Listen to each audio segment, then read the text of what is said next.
but it's fine. It's it's recording now, and I should get the blue button any second to go live. It's fine. It's still 2 o'clock. It's still 2 o'clock. There we go. See, we're not late because the blue button, I hit it before it hit 2:01, so we're technically on time. Okay? We're a bakery. I get it. What? We're a bakery. I get it. A bakery. I Oh don't. my god. Breaded. Come on. Uh. Re. Um. So, what do we want to start out with? Did you want to talk about a certain TV show? That's what I was gonna say. Was we should start with what we've Sure. been And then we could watching. transition into a game I started playing on Friday. No. Then we can go into because game will be more relevant to the two videos we're gonna do. Yeah. Um. So I'm about. Well, not about. I am 9 episodes into House of the Dragon. I haven't watched the final episode yet, and I've really been enjoying it, except for that ninth episode. There's a bunch of tism in that episode. We'll get there eventually. I decided to forcefully make these two watch House of the Dragon as well, and they're up to episode 4. And what do you guys think so far? I'm loving it so far. I'm a lot more invested in it than I am Game of Thrones. So Well, that's yeah, something. like I mentioned, that's probably because you know Game of Thrones ends in a shit show, so you can't get too invested in the characters. Hmm. Like, yeah, I said to Pagan yesterday, any character you like in Game of Thrones, you better hope they fucking die before season 5 starts. Because none of them come out unscathed except for, I guess, Davos Seaworth. He's the least damaged by the end of season 8. And least damage is definitely the way to put it because he still gets fucked up bad. Not quite so bad, because they still have him reacting like, what the fuck is going on when some of this shit starts going down? Like, oh my god, why are you doing this? Fucking Grey Worm, you fucking piece of shit. Uh.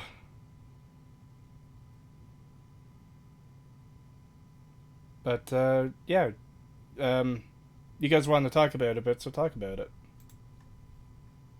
Well, I do want to talk about one hilarious bug we had while watching it because it was so perfectly timed. We thought it was intentional at first, and then it took us a couple seconds to catch on.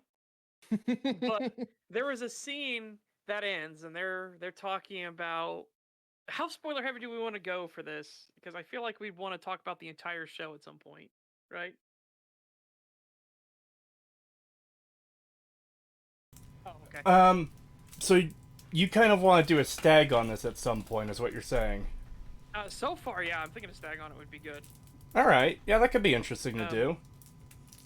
But yeah, I guess I'll leave it mild spoilery. There is a situation that's happening, and a certain character needs to marry another character.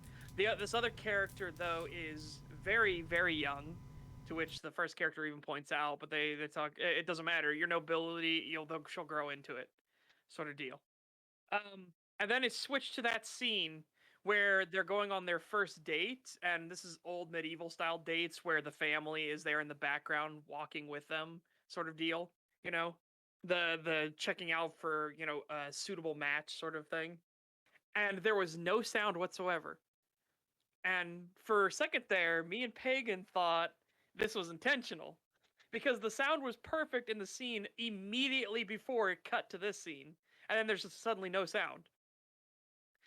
And so we start talking about some of the stuff that had happened, and suddenly Pagan notices that their lips are moving, and then I stop for a moment and I notice their lips are moving. Pagan's like, "Do you hear anything?" I'm like, "No, no, I don't." Yeah, I was like, I wasn't sure if it was me. I was like, wait a minute, their lips are moving. I think we're supposed to be hearing something here. And I was like, can you guys hear me? So it's just like, yeah, but I can't hear the video. And I was like, yeah, I can't either. and then Kree wasn't responding, and we were just like, oh no.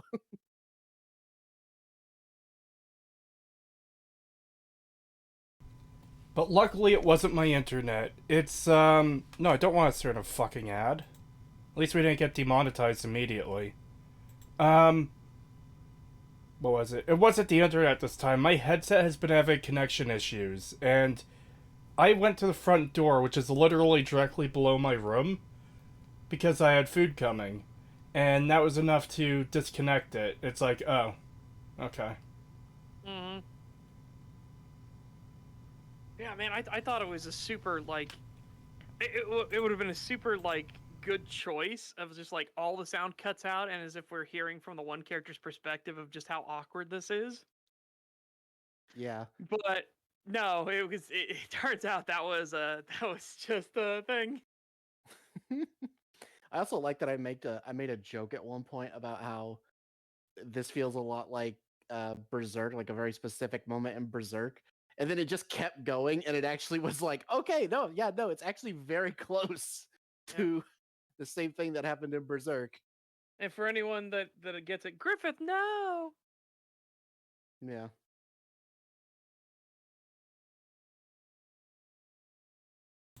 Yeah.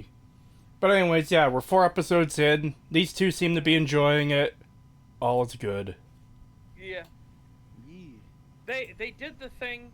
They did the race swap thing, but they haven't called attention to it. They haven't made it a big point or anything like that, and there's been nothing bad about it so far. So Yeah, and the marketing did more damage to the whole race swap thing than the show itself. The show literally doesn't give a shit that the other Valyrians or one of the other Valyrian houses is more African American style. we've got people in chat saying, we have people in chat saying, Kal-El, no. Yeah.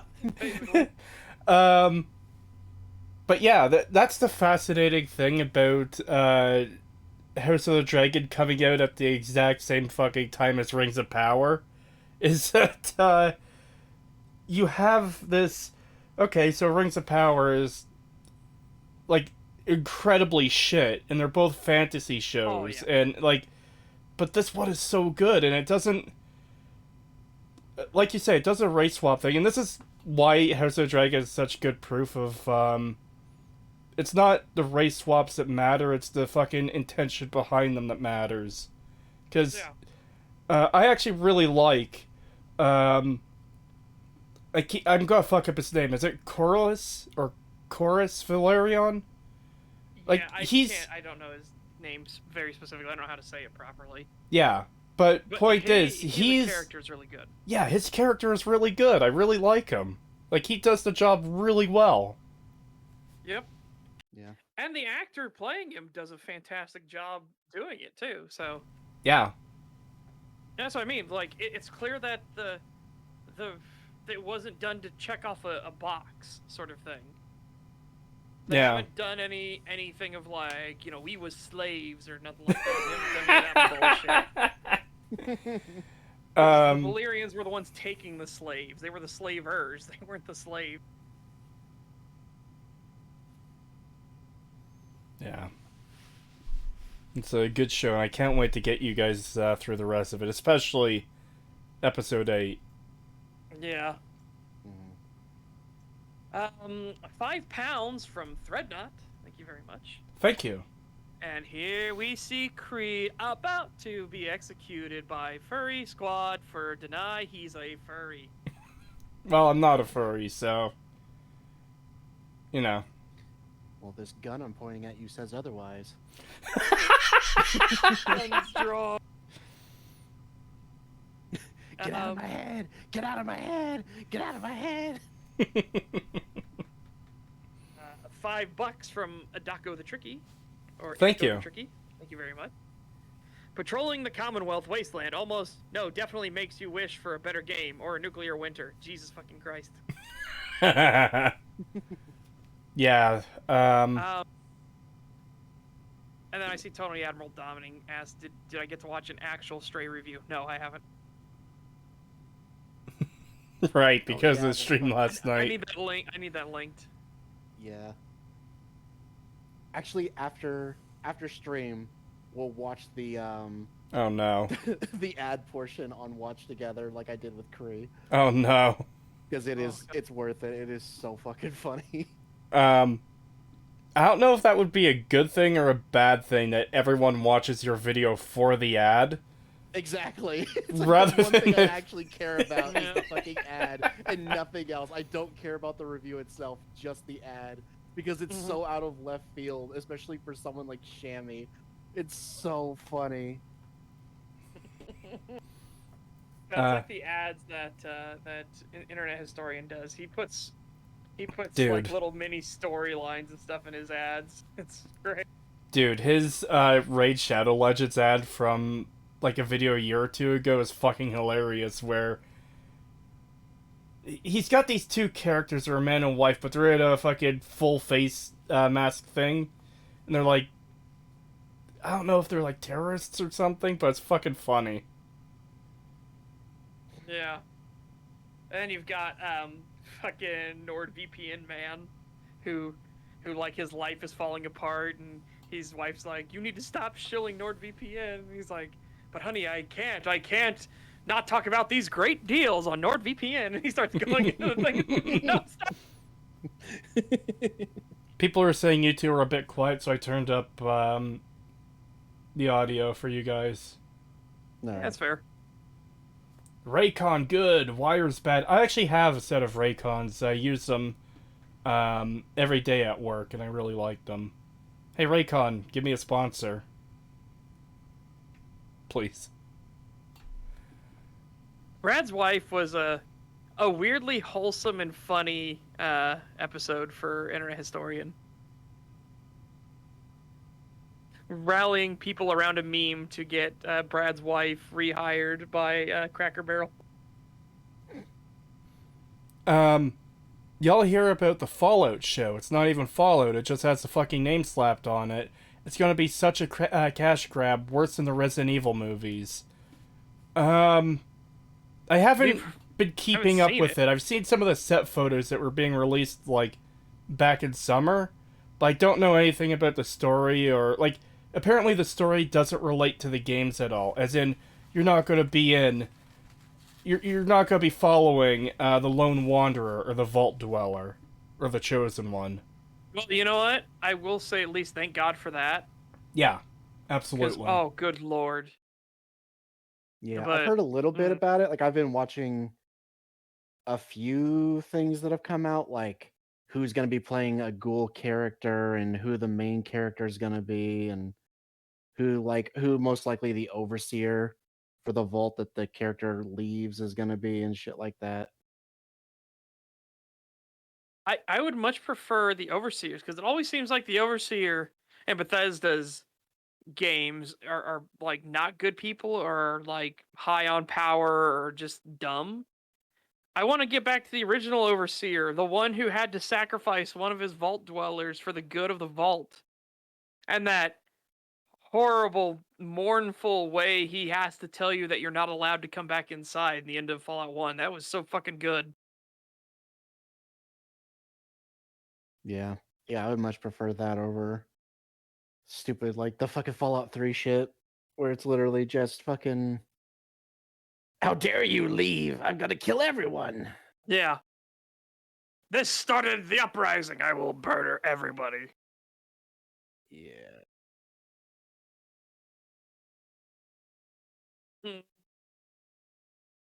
God, though, what a fantastic. I mean, just an absolutely fantastic ending though for Fallout 1. The I'm sorry, you saved us and you have to go. Just oh, it's so good. I was muted for that rip. Anyways, yeah. Oh, you're muted for that. All I said was, yeah, the whole Overseer trying to keep people in the vault in Fallout 3 really sucked. It was handled really poorly. It felt very forced. Yeah. Fallout 3 Especially because copy. it's like he doesn't care about like keeping people safe or anything like that or preserving the vault. It's literally just someone went against me, so therefore everyone must die.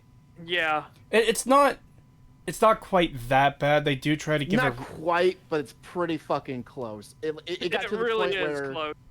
It Yeah. got to the point where if It people started like a civil even fucking war, for God's sakes, in the vault. yeah, and if people even disagreed with him that it wasn't that bad, he would have them killed. Like Jonas and shit like that. Just straight up was like, yeah, I'm not gonna tell you where he went, and I don't think it's actually that bad. And they're just like, okay, you're dead. Our main doctor who keeps people alive, we're gonna kill you.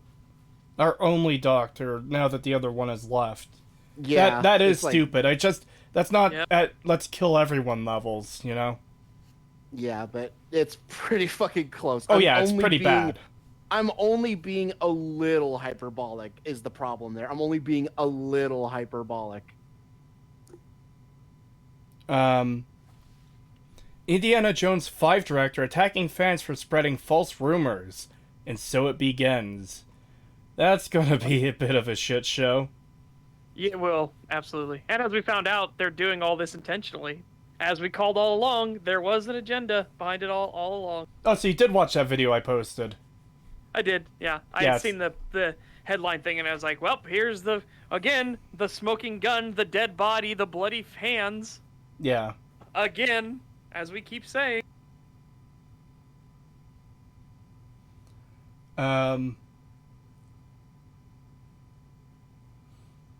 Yeah, I don't know why they're making a fifth indie movie.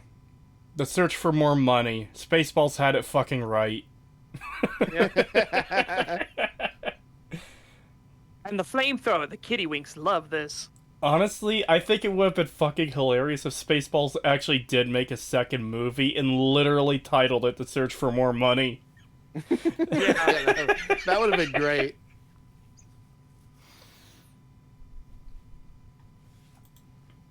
Anyways, which video do we want to start with? Oh, There is something else. oh right, On Friday, an amazing 10 out of 10, an 11 out of 10 game. It's absolutely perfect. It's got no flaws at all. Yeah, no. It's made No by the flaws. legendary genius artiste David Yeah. Cage. He is an auteur. More like Oh, I fucking mean, autist. Oh, absolutely.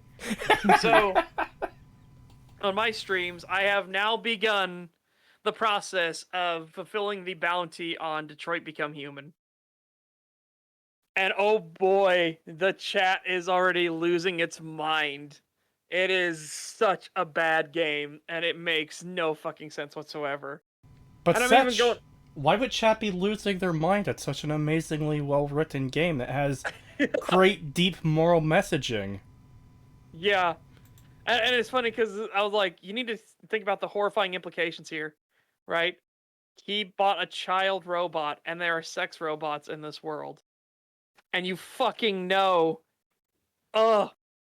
these bad, very bad implications.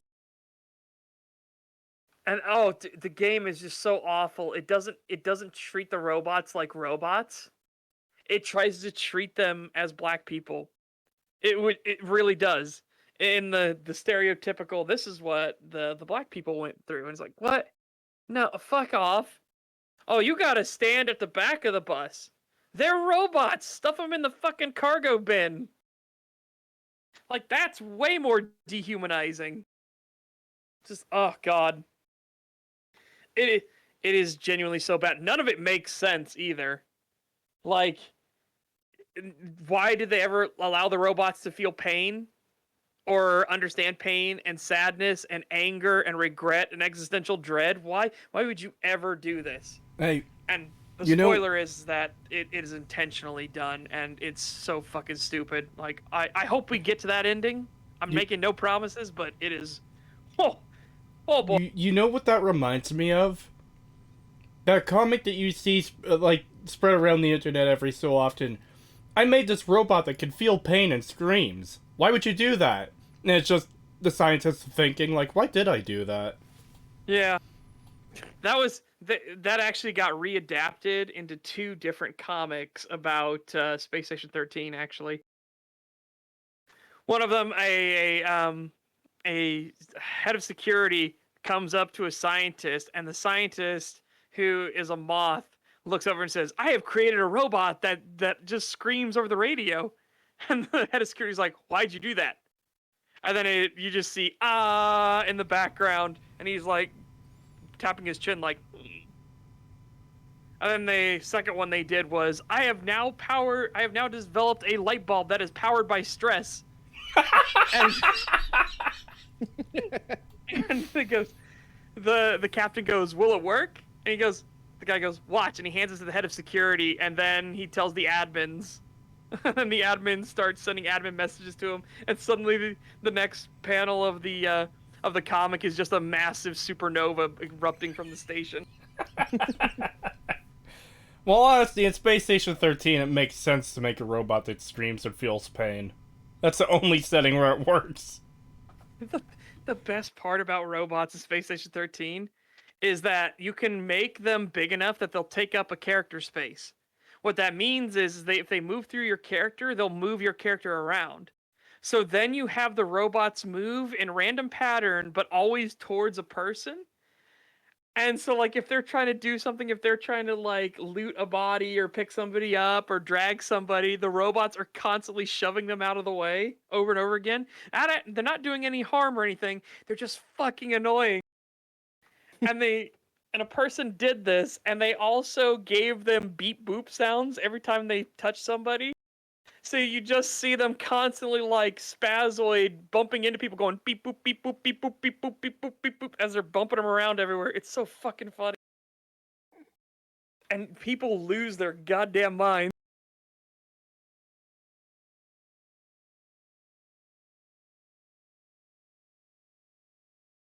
Curious about this Detroit Become Human rant? Oh, you should watch my stream. We're going to be going through it in intricate detail because to show you the level of stupidity that game works with, you have a guy who has been unemployed for a long time, so much so that his wife and daughter left him, who somehow bought a child robot and then a second robot to clean the house. And these robots cost, $7,000 to $10,000 each. How in the fuck does a guy who constantly has notices and warnings that he isn't making his pay and is a drug addict, by the way, how the fuck does he afford these? Two of them. One of them a child robot. A child robot. Which you get to see a spoiler of, if you pay close attention to when you're picking up her room, and she knocks off some paperwork, and you see the YK, the young kid model 500. It's like, oh. Even better. He fucking got it customized to have his daughter's face. Like, good God. Yeah, that is super fucking creepy. Yeah, and it's so that he can continue beating and abusing the child and the other robot. When child abuse isn't enough, when you have to abuse a specific child. Yeah. It's not the fun kind of child abuse like a Pokemon where you kill all their pets and laugh as they cry. Don't think about it. Just turn your brain off and see that symbolism. That's exactly what David Cage wants.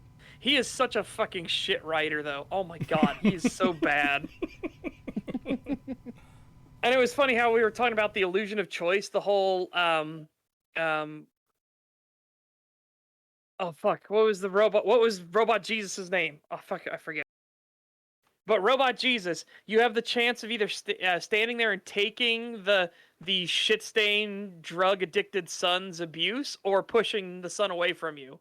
If you take the abuse, the father has a heart attack and dies, and the police come in, and the son says, "He killed my dad," and the police shoot you, and you go to the junkyard. If you push the son trips over his own foot and then hits his head on the side of a machine and dies instantly. And the dad's like, "No, you gotta get out of here. You've gotta run. They're gonna kill you." And the police come in, take one look, draw guns, and shoot the robot instantly. Are we sure? No questions asked. Like, it's one of the best examples of the illusion of choice, because no matter what you do, the game is just like, fuck you. Yeah. I hate it. Yeah, the son doesn't die. Really? What? No, the son is actually alive, because he looked pretty dead when he cracked his skull on the side of that machine. Why would the cops default to shooting the robot? I, your guess is as good as mine, and When even it better, shouldn't be as I said. possible for robots to kill people, because that's the whole deal. Oh, but robots have been killing people a lot. Like, there's no reason these robots should still be allowed in public, because there have been multiple murders up to this point of robots killing people.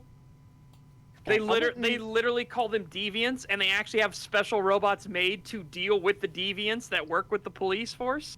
Yeah. Again, the moment it happened once, immediately, every robot is getting recalled. Yeah. Yeah, Chad is basically saying what I was about to say was, I wouldn't be surprised if David Cage did that literally just because it's like, well, because it's exactly like what cops do to black people. Yep. They instantly shoot black people as soon as they see them whenever they enter a home or something. Yeah. Just, oh god. Because, yeah, like, if someone's Roomba exploded and burned their house down and killed, like, 7 people, you could bet your ass that the Roombas would be fucking recalled immediately. Yep. Absolutely. Connor is the best character, and I am doing my best to keep Connor and Hank in a good friendship with each other, because their banter is the only thing that saves Detroit Become Human. And here's what's funny about that. Their banter is ad-libbed. They didn't follow David Cage's script.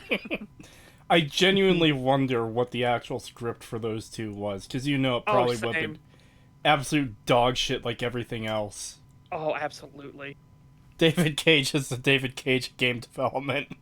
But, here's the best part about all this thing. I said, chat, I want you to remember one thing about this. We are in a super rich, fancy, ritzy neighborhood when it comes to where Marcus is from.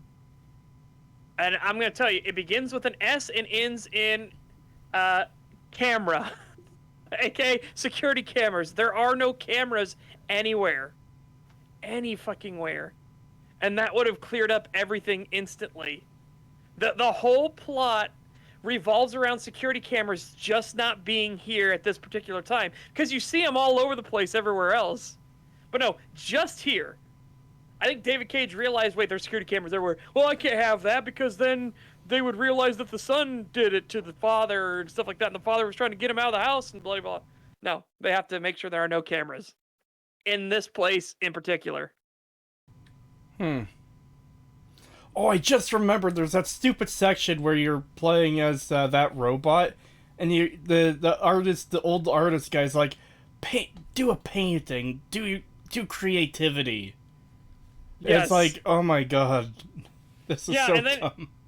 Even better is when he says, imagine something that doesn't exist and then paint it.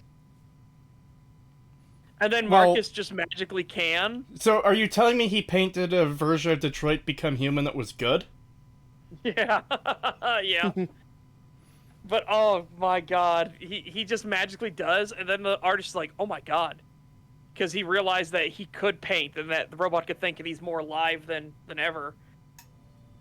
It's just so bad. It is such a bad game. Again, the fact that there are robots even around at all, considering that they are taking people's jobs and they're killing people, is like, no, that's no longer I'm sorry. That would instantaneously be a recall and robot genocide going on immediately. Like, fuck up. The moment one robot goes schizoid and kills their owner is the moment that every single person gets a fucking shovel and beats the shit out of their robot. Like, nope. Not strangling me in my sleep. Nope. Marcus painted the sequel to The Winds of Winter. Well, The Winds of Winter itself would need to exist first, so... Yeah. Yeah. So, we already know the names, though. Winds of Winter and The Dream of Spring. At least until he decides to add 3 more books to the series.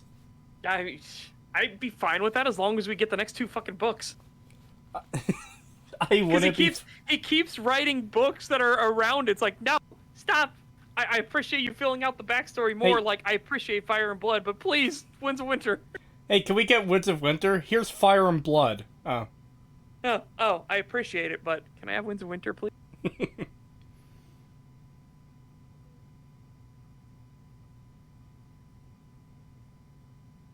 $5 super chat from Captain Professor Dr. Oh, Horatio no. Fellatio Flungus McDingus III. Salve, Cream Team. Thank you. Today's war criminal is Olga of Kiev. It's okay because she's cute.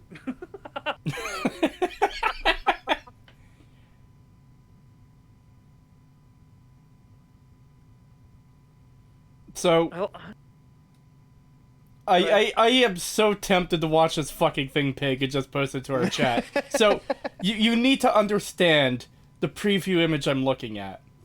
It's a fucking InfoWars desk with Pippa sitting behind it. It's like, oh my god. that would be glorious as shit. Pippa needs to get a set made that looks like that and have their model behind it. And then when Pippa starts talking about the lizards in the government, that'll be fantastic again. Oh yeah, Kree and Pagan finally saw that with another VTuber, and she's talking about the lizards, the reptiles in the government.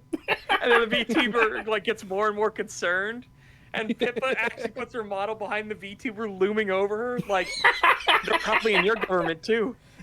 It is fucking funny. It's hilarious because she's like, no, I don't think so. And she's just like, well, how do you know? Just the framing of it is part of what made it so great. Because, yeah, it's almost like they're standing in line is the way it looks. Pippa is just behind her. And Yeah. it's like, hey, have you heard about the lizards in the government?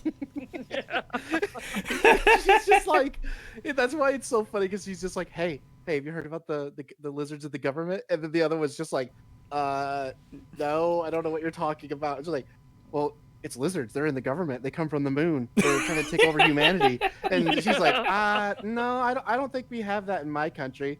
How do you know? Yeah.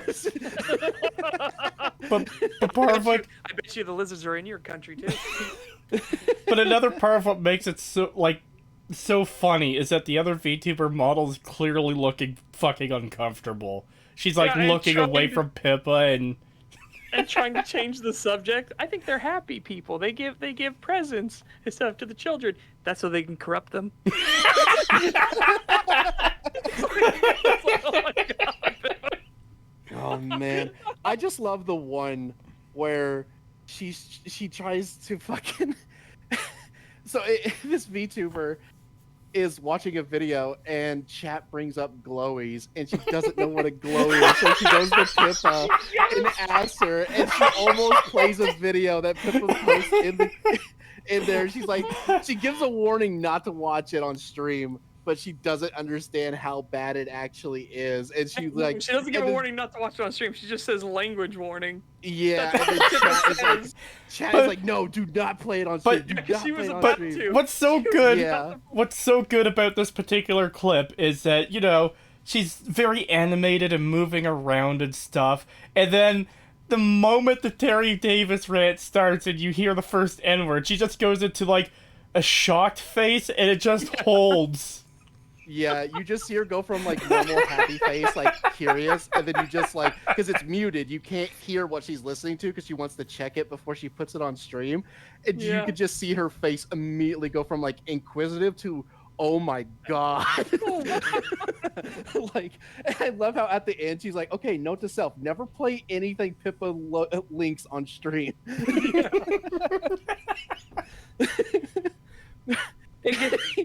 The car thing too, and then like Pippa even fucking like emphasizes that like you can see them in the dark at night. Hit them with your car. Hit them with your car. Oh, dude. The other one that's so good is the Bad Dragon one because it's so fucking funny. Pippa, they're just playing Minecraft and they beat the Ender Dragon, and the other VTuber's like, there you go, Ender Dragon. He goes, he wasn't such a bad dragon after all. And then Pippa immediately like perks up and like gets a devious smile on her face. He goes, yeah, no, he's not a bad dragon at all. He's a cool dragon, he might be on the bad dragon list. What's the bad dragon list, Pippa? Oh, it's an archive that lists all of the dragons from all media and how bad they are. And so, and you can see Pippa is like has the biggest shit-eating grin on her face as all. He's a Chad dragon, not a bad dragon. And then all of a sudden, the other VTuber, like her model, lowers down because clearly she's typing in "bad dragon" on Google, and then you just hear, "Pippa, why?"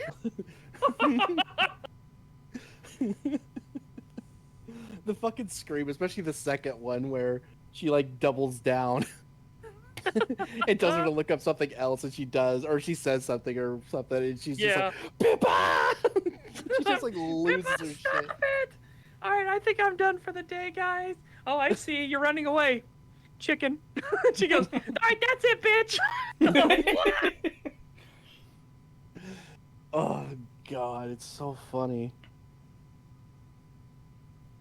So fucking good. I Pippa also is a treasure. I also recommend watching her. Why am I forgetting the name of this game? Postal 2. I really recommend watching her Postal 2 playthrough. It is fucking magical. I haven't seen the full thing myself, but what I have seen was really good. Yeah. Oh, Anyways, we should maybe finally get to the videos. We are, but there is a $2 super chat from Wayfair. Thank you very much. Oh, thank you. Did you guys see the Last of Us trailer for HBO? I have not. I have no desire, and I'm pretty sick that it's gonna be shit. Inako. No. Oh no, what did he do? Yes. Yes. You sent me this. Oh my God, I actually want you to play this on stream. I want you to bring this up on stream. What is it? Okay. This might be cursed. This might be cursed. I hope this. Hold on. Where's? It's cursed. It is very cursed. Oh, how cursed It's is the it? response. So remember how I was just talking about how the second part when she says Oh, something and no. it pisses her off? Yeah, this is the response she had. Do I want to play that on stream? Yes. Sure. There's Pippa in the InfoWars desk, by the way. You can see why the urge to click it is strong. It's like, that fucking anime rabbit behind that desk, you know she's gonna be saying something fucking funny. Alright, let's play this. Have you never considered Oh no. a horse penis as a masturbatory God, aid? the InfoWars one was great too.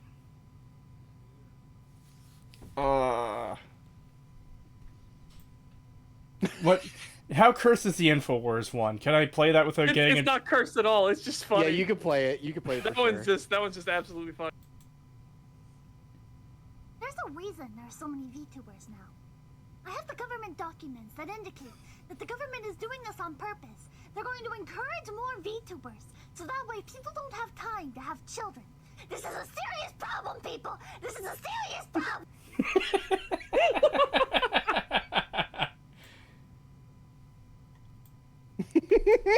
This is a serious problem! God, Pippa's a fucking treasure. Holy shit. Yeah, Oh, she's funny. God. Genuinely, good. genuinely, it's just fantastic. Her rants too about everything are great. Like why she owns a gun is fantastic.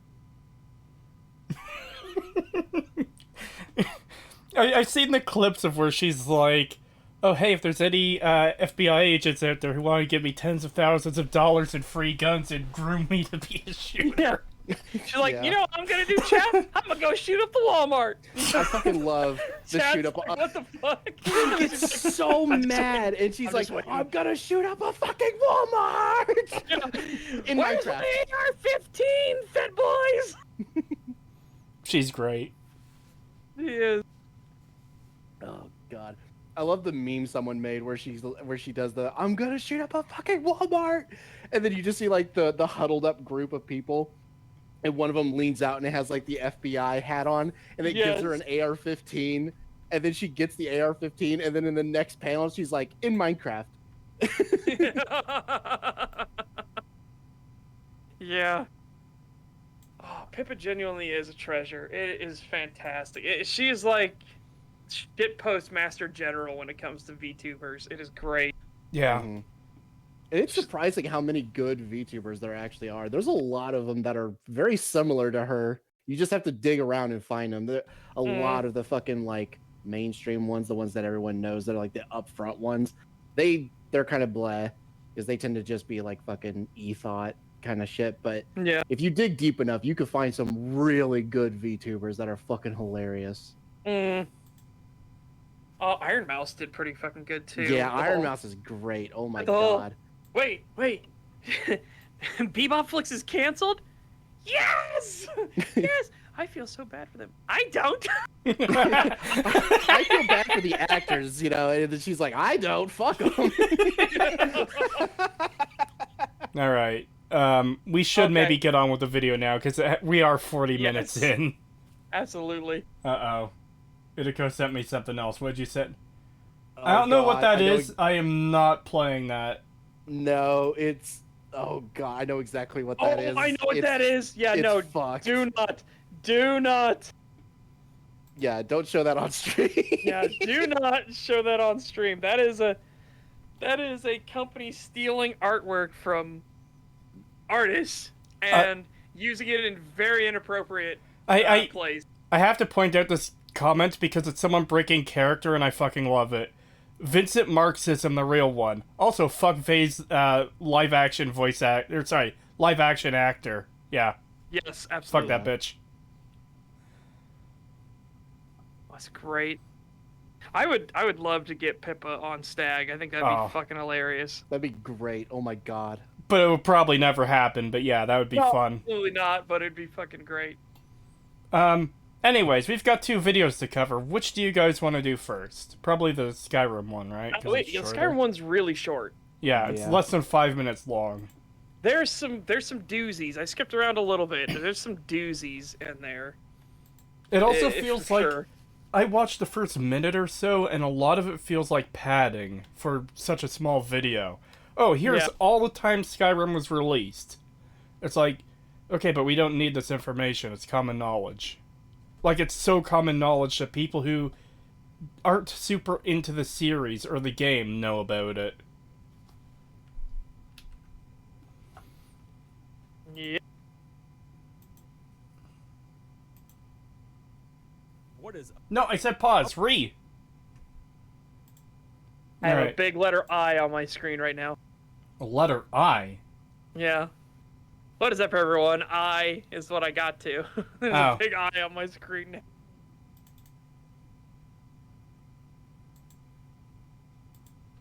Alrighty. What is up, everyone? I am Cap. Thank you so much for clicking on the video. In today's video, I will be talking about the Elder Scrolls V Skyrim and if this 10-plus-year-old video game still holds up. The answer is no, and it didn't hold up when it was released either. This is one of those hardline stances I will take. Skyrim was always a bad game. Oh yeah, always. I agree that it's always a bad game. I'm just thinking of the phrase "doesn't hold up" now. It's like... You didn't back then, so the answer is obviously no. No, I'm talking about in a more general sense, because, like, aside from dated special effects, which is pretty much always going to happen, what else would not hold up over time? Yeah. Because, like, if a story is bad, it doesn't go bad over time. It was bad when it was released. Yep. It's like Planescape Torment. It is dated as hell, and it's very clunky. That hasn't aged well. Its story is still fucking fantastic. That's timeless. A great story is timeless.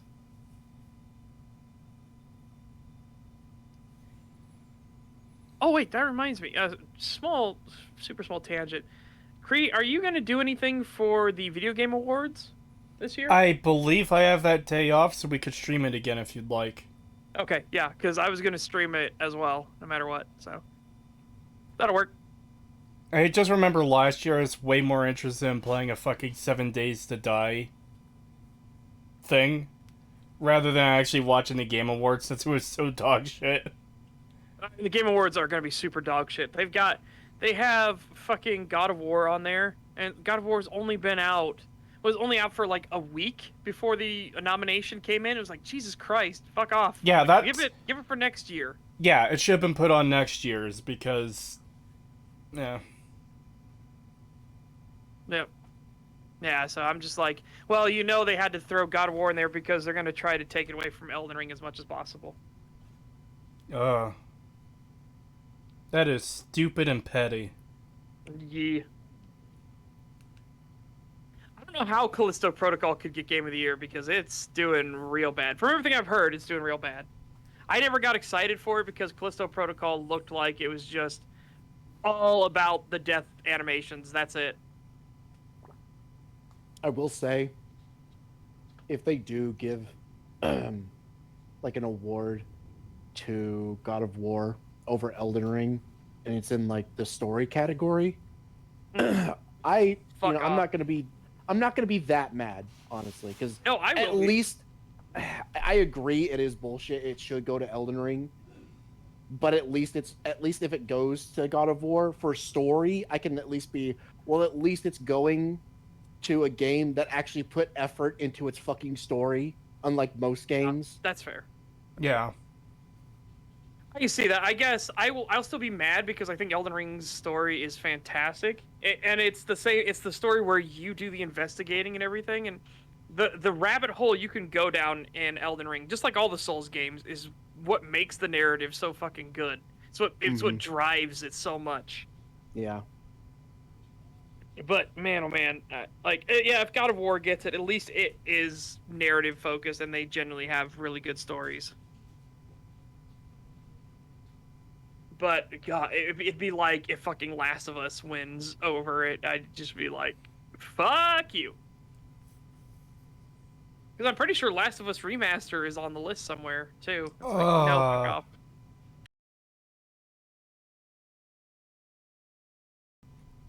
The only redeeming thing about Callisto is the art. Well, I don't know if that's true or not. Like I said, I've just heard bad things. I didn't get excited about it because all their marketing was all about the death stuff, and I'm like, oh, okay, so that's all you got.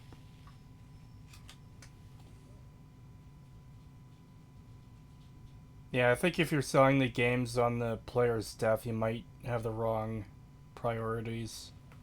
Yeah. Yeah. It's like the intricate death animations were like a cool bonus to Dead Space. Yeah. That's what I was gonna say. Was like Dead Space sorta did that, but they didn't super hyper focus on it. They featured it in some of their trailers and stuff and like behind the scenes stuff, but they didn't just solely focus on just the death animations and nothing else. That art style, Scorn might win. I don't know how. Scorn, I guess, is only atmosphere. Scorn is really bad. Yeah, it's not very good. It is literally just visual. It's literally just painting the game.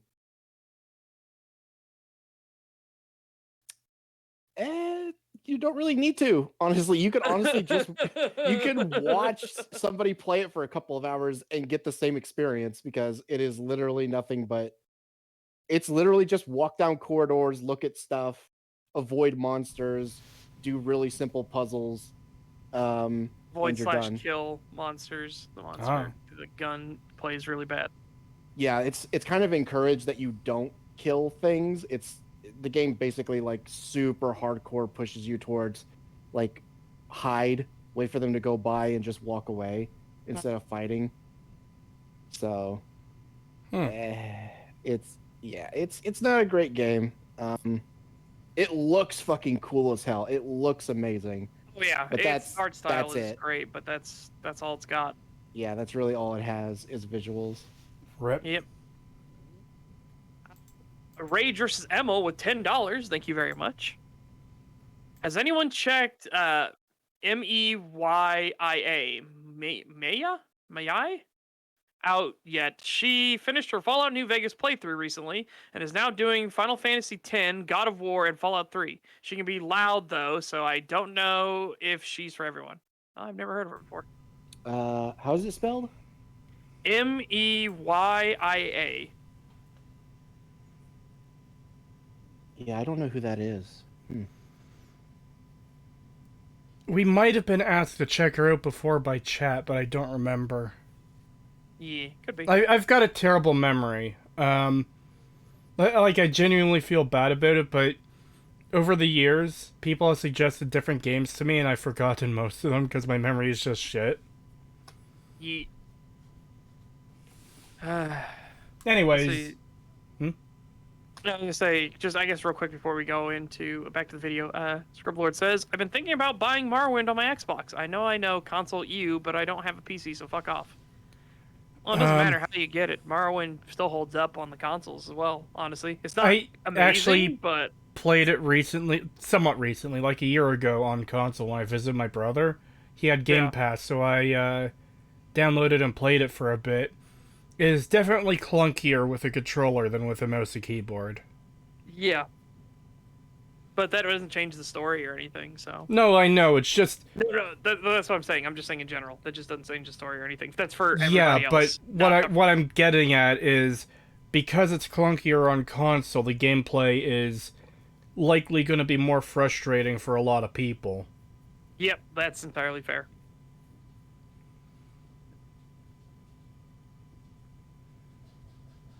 Alrighty, back to the video. Yeah. It does. But stick around to find out why it does, and whether or not this game is or isn't for you. Skyrim. He's got 4 minutes now. He has made the claim that it holds up. He has 4 minutes now So, to prove that. two things. First of all, you have not given yourself a lot of time to make this argument. And two, stick around to find out. My dude, it's a 4-minute video. Yeah.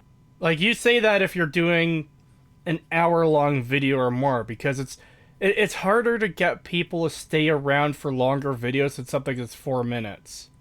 Yep. If I click onto a video that seems interesting at first, it usually takes me 3 to 4 minutes to think, okay, this is bullshit, I'm turning it off. Like, if it ends up being bullshit, obviously. Skyrim is because of how many times it's been released. It was originally released on PS3, Xbox 360, and PC on November 11, 2011. Then it was released on PS4 and Xbox One on October 28, 2016. Then it was released on Nintendo Switch on November 17th, 2017, and then... So I need to point out, this is a 4-minute and 17-second video, and it's got this useless padding in it. I mentioned this before. We don't need this kind of stuff in the video, because everyone knows that Skyrim has been released and re-released a billion times by now. Everyone knows it. Then VR version was released on April 2nd, 2018, and then... Whew, the latest version was released on PS5 and Xbox Series consoles on November 11th, 2021. Its 10th anniversary. And The PC, game you released rave fuck! reviews from both critics and players alike. Nowadays, however, players are a bit salty about how many times the game has been re-released. People aren't really salty about how many times it's been re-released. A lot of people get more salty about how shit the game is. Yeah, and that they keep focusing on this game over and over again. Why can't we have a Morrowind re-release? Why can't we have an Oblivion re-release? Why can't we even have a fucking Fallout 3 re-release? They did nothing for its 10th anniversary. I don't even like Fallout 3. Well, I can enjoy it at times, but it is still a shit game. The point is, they're not doing anything for their older games, but they're propping up Skyrim and giving it a special 10th anniversary edition and doing nothing for their other games that are beloved. Yeah, but those games didn't make as much money. But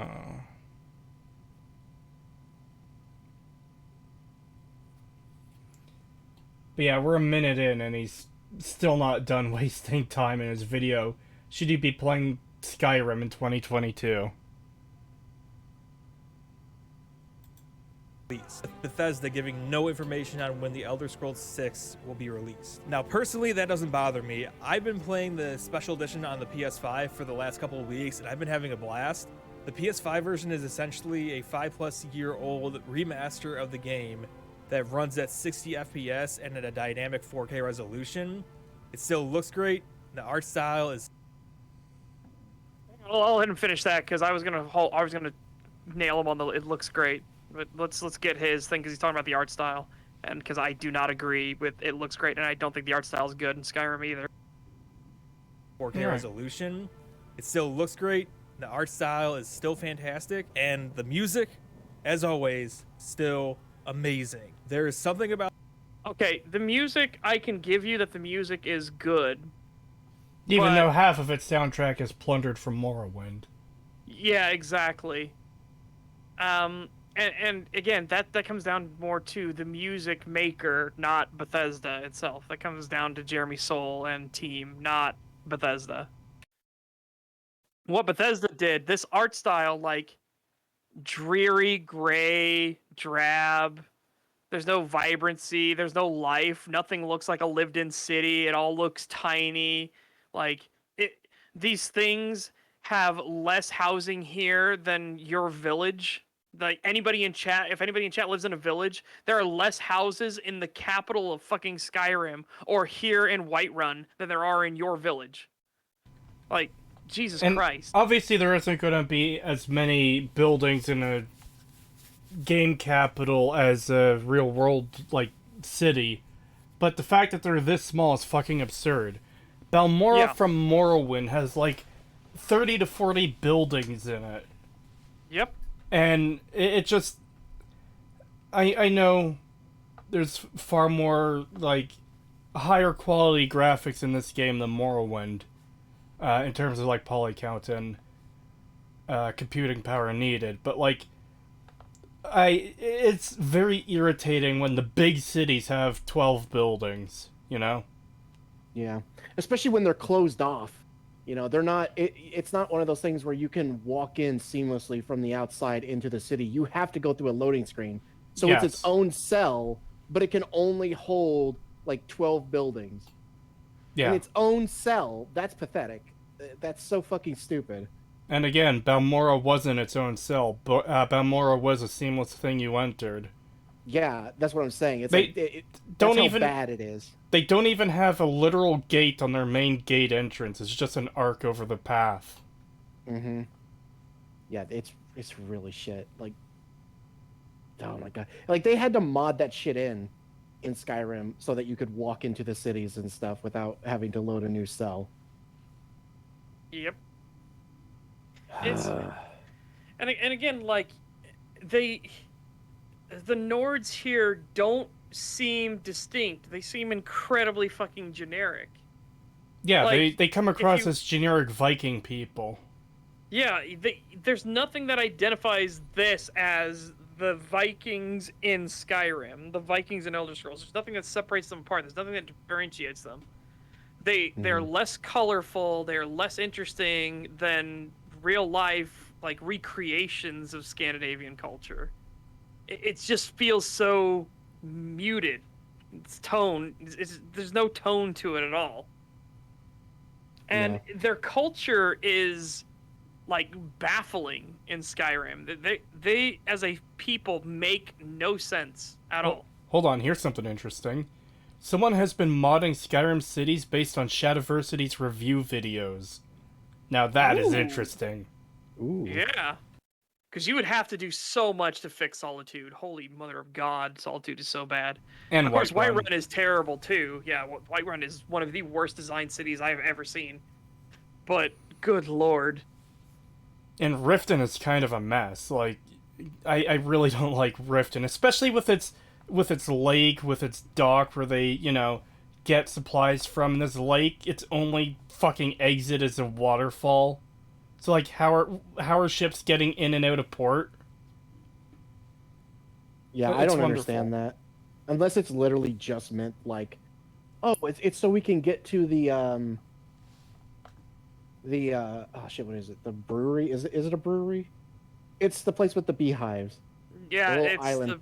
the brewery that you have to steal from in the Thieves Guild mission. Yeah, it's like if it's literally just like, oh well, it's faster to like take a boat to this island back to here instead. Yeah, of but they taking have the like a big road. warehouse and stuff in the docks. Like, I know it's like it's so stupid if that's literally all it's meant to be. So Yeah. it doesn't make sense regardless, because it's like, okay, so they can't leave the river because there's a waterfall, so that's Yep. pointless. So it can't be that. The only other thing it could be is to go to an island that's barely fucking 60, 70 feet away. Yep. Yeah, at that point, I don't see why a boat is any more convenient than a horse and cart. I guess you don't need a Exactly. horse with a boat. No. Yeah, it's just weird. At that point, why don't you just build a bridge? Seriously, Yeah. why don't you just build a bridge that goes straight from the docks to the fucking island and just like make it wide enough so you can ferry carts back and forth on it? That would be way more efficient than boats. That Yeah, moment. I wouldn't even. Go ahead, Creek. That moment when Helgen, a town, is bigger than Morthal, a city. Yeah, the Yep. smaller Yeah. holds are pretty fucking pathetic. God, Morthal is so shit too. It literally looks like a backwater town. It doesn't even look like a city at all. It's just a few shacks in a swamp. Oh. I almost did the River Run thing again, but Riverwood is almost comparable in size to places like Morthal. Yeah. It's really bad. Like, they put no effort into the holds at all.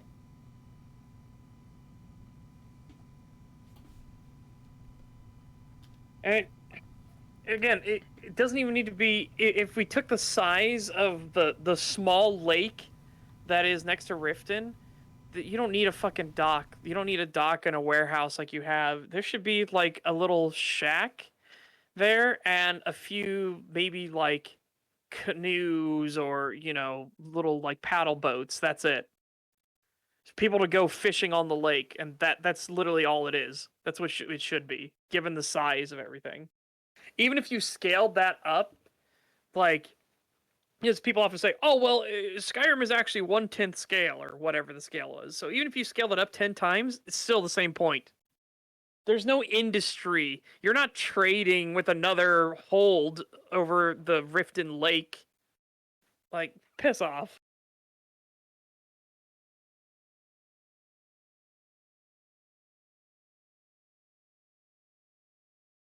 We good to continue then? Scott, calming. It's super easy to start up, roam around, maybe do a couple of quests and put it down. Oh, hang on a second. It's skipping a lot for me. 1 second. Yeah, me too.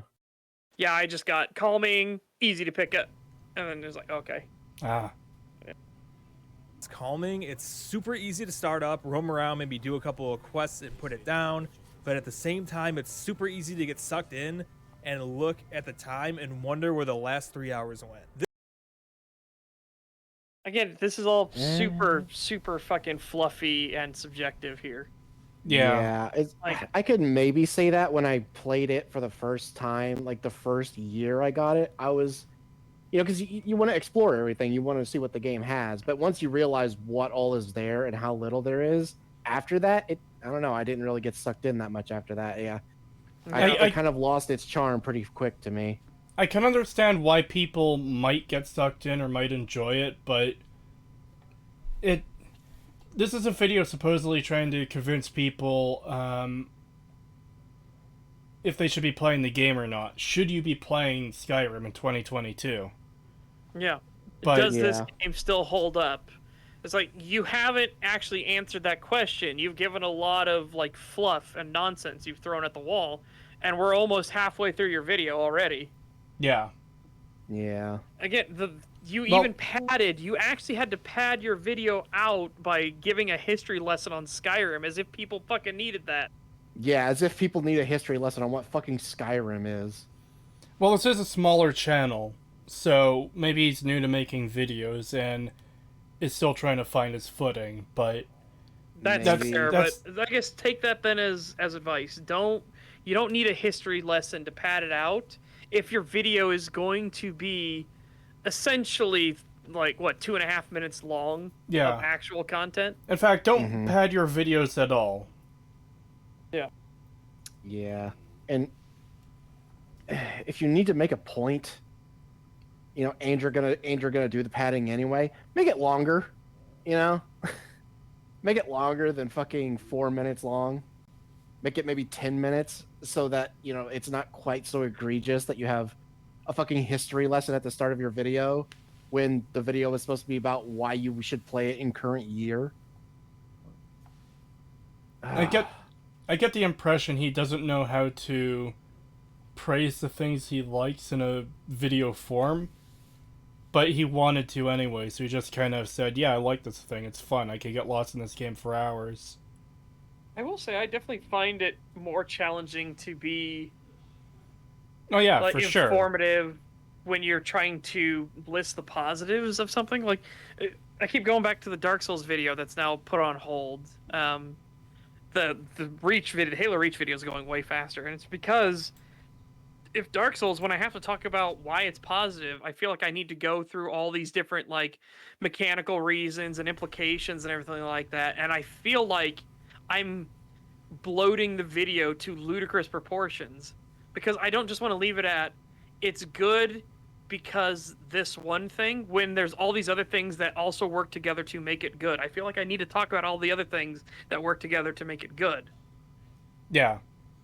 Yeah, that's exactly it. It's easy to say, okay, this is broken for this reason. Kid in a fridge is broken because ghouls need water, food and water, and he hasn't had either in 200 years. So Yep. you understand immediately why this is broken. Whereas, something like, to take a quick example and without spoiling much, House of the Dragon, to explain why, God, I'm trying to think of an example without spoiling it. I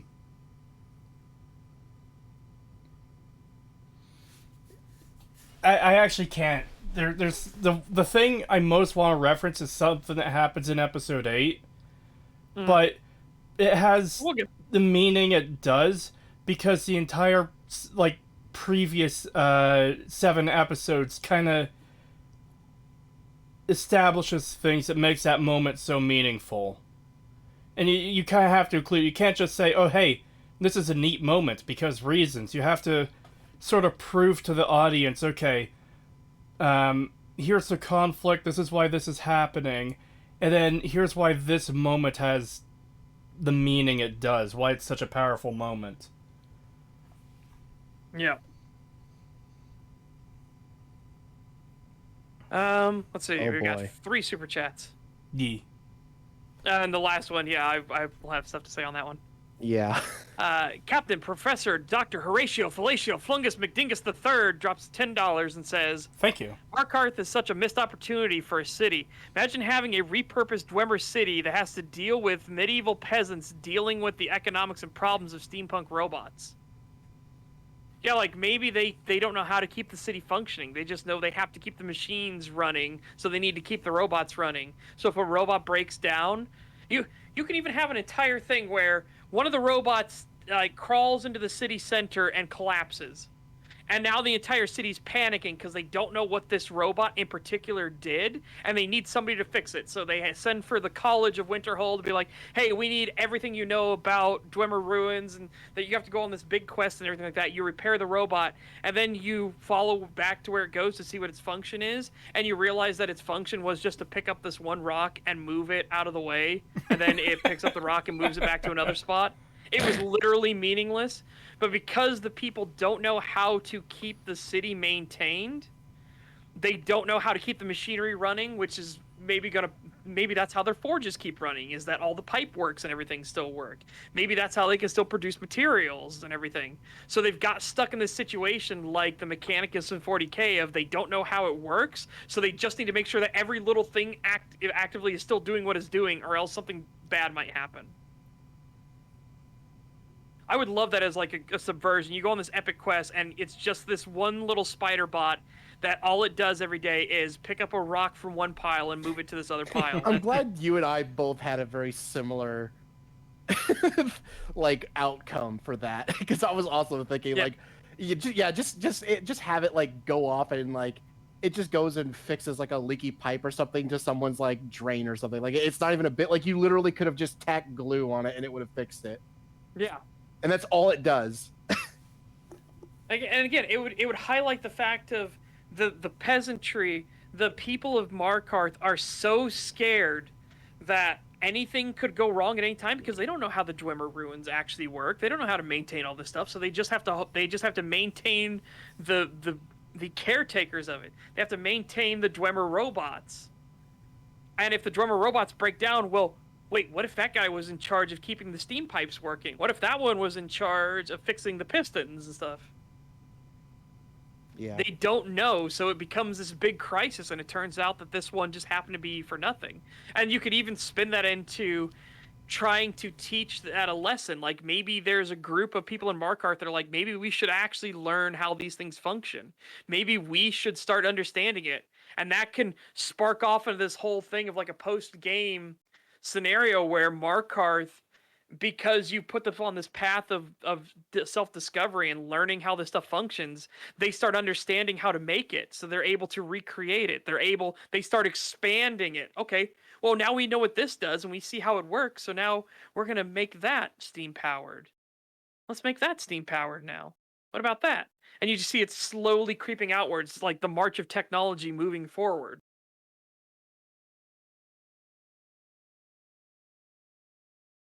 That's what I would do with it, but again, Yeah. Techno Nords, yeah. It'd be something again to highlight Markarth being as unique as it is, because Markarth is a Dwemer city. It'd differentiate them dramatically from every other hold.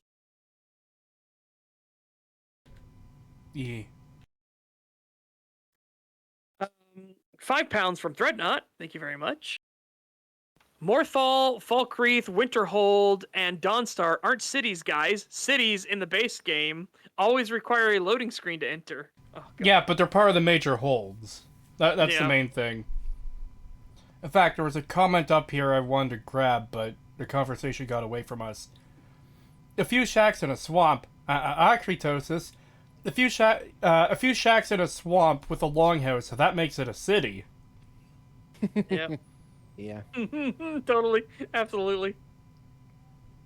And then I know you want to do this next one, so. Yeah, 5 pounds from Happy Nihilist. Thank you very much. And it just says, read Thank my you. comment.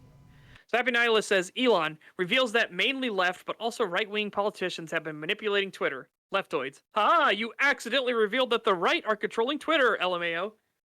Yeah, for anyone who hasn't been watching the Twitter files being dropped, it is ludicrous the amount of corruption and illegal shit the Democrats have been doing to an absurd degree. And he even showed, like, hey, it wasn't just the Democrats. You had some requests by the Trump administration, but we're talking requests, whereas the Democrats made demands and actually were rigging the election. Like, we now have evidence that the election was rigged entirely. We now know for a fact it was done. And it was done at the behest of the Democrat National Committee. And that people weren't properly informed because Twitter was helping hide stories that were negative towards them. Yep, constantly. Yep. Not just the Hunter Biden thing, all of the stories negative to the DNC. They were covering up everything. Like, again, it's definitely one of those, like, Fry moments. I'm shocked. Well, not really shocked, actually. Yeah, it is crazy. Do you have a source on that? Yes, the Twitter files. GeForces, it has now been released. Every email, every internal document has now been released from Twitter, as Elon said he would. Wait, has he dropped all of them or just some of them? Because I thought he was, like, releasing some now, some later. Oh, he's still releasing them, I should say. We're still releasing how bad it is. How fucking bad it's getting. And we're already talking about massive violations of the First Amendment, like, to an absurd degree. That's treason charges right there. Already. Yeah, I was gonna say, like, I was gonna correct you a bit, like, that there is still some coming out, but the fact that we've already gotten this much from just the amount that's been released so far, it's like, oh my god, the fact that there's more is insane. The fact that there's still more coming, it's just like, oh my god. And how much you want to bet, despite all this, despite how fucking egregious this is, nothing is going to be done That's on a the part federal that's going to level. infuriate me the most, is the fact that this is treason charges. This is people get hanged charges, and nothing is going to be done. Yeah, nothing, not a single thing is going to be done on a federal level whatsoever. Yep. Unrelated. Have you guys seen the G4 TV job interview questions? Should Batman be cancelled? Yeah, I don't know if you guys saw this, but one of the G4 interview questions to be on their show was, what reason do you think Batman should be cancelled? I assume they mean Batman as in the person rather than like a show or an IP or whatever. And part of what they were saying is, oh yeah, he's a rich white man, and it's like, oh, that's So why. you're racist. Got it. Yeah, Pretty exactly. much. Okay, so if you're white and you have money, you need to be canceled because of your race. Okay. I can't imagine why G4 failed in its revival. Yeah, I can't possibly imagine. Good God, like how woke do you have to be to fucking literally focus your fucking questions around? Well, who should we cancel this week, guys? What about Batman? Do you think we should cancel Batman? Why do you think we should cancel Batman? Fuck off. Again, we found out that this has all been intentional. All of this has been plotted and planned. Oh yeah, there is that an fucking agenda. yeah, that document that came out where they were like literally talking about like turning Taking away, like turning legacy characters into gay Queer. and gay, queer, and like different racial groups and stuff specifically to push an agenda. Yep. Let's cancel Sonic the Hedgehog. He's white and cisgender.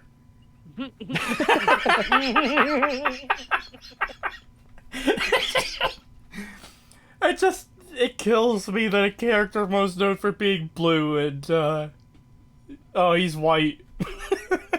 Oh yeah, Calbeck just pointed out something that that's my sentiments exactly. I fucking hate the GOP right now. Fucking I do too. The establishment Republicans are. yeah. Twitter reveals incredible levels of corruption. Republicans. Oh no. Anyway. Yeah. Exactly. That's exactly what they're gonna do. It's so bad. Fucking Republicans will not do anything. Well, not the. We have people that will do something, but they got fucked over because the establishment Republicans are Democrats. They really are. Yeah, they're literally just Democrats that call themselves Republicans. That's all it is. People like Mitch McConnell and shit like that are not actually Republicans. Fucking Why are we Todd talking Young. about turtles? Because Todd they're the Young worst kind of is- Republican.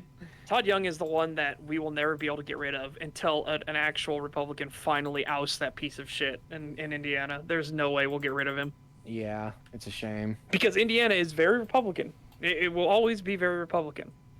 But we have Todd Young, who's a fucking Democrat in everything but name. I fucking hate him so much. Constantly it fucking sucks. violates American rights and everything. Just, oh my god, I want him out so bad. So some people in chat wanted to see the thing.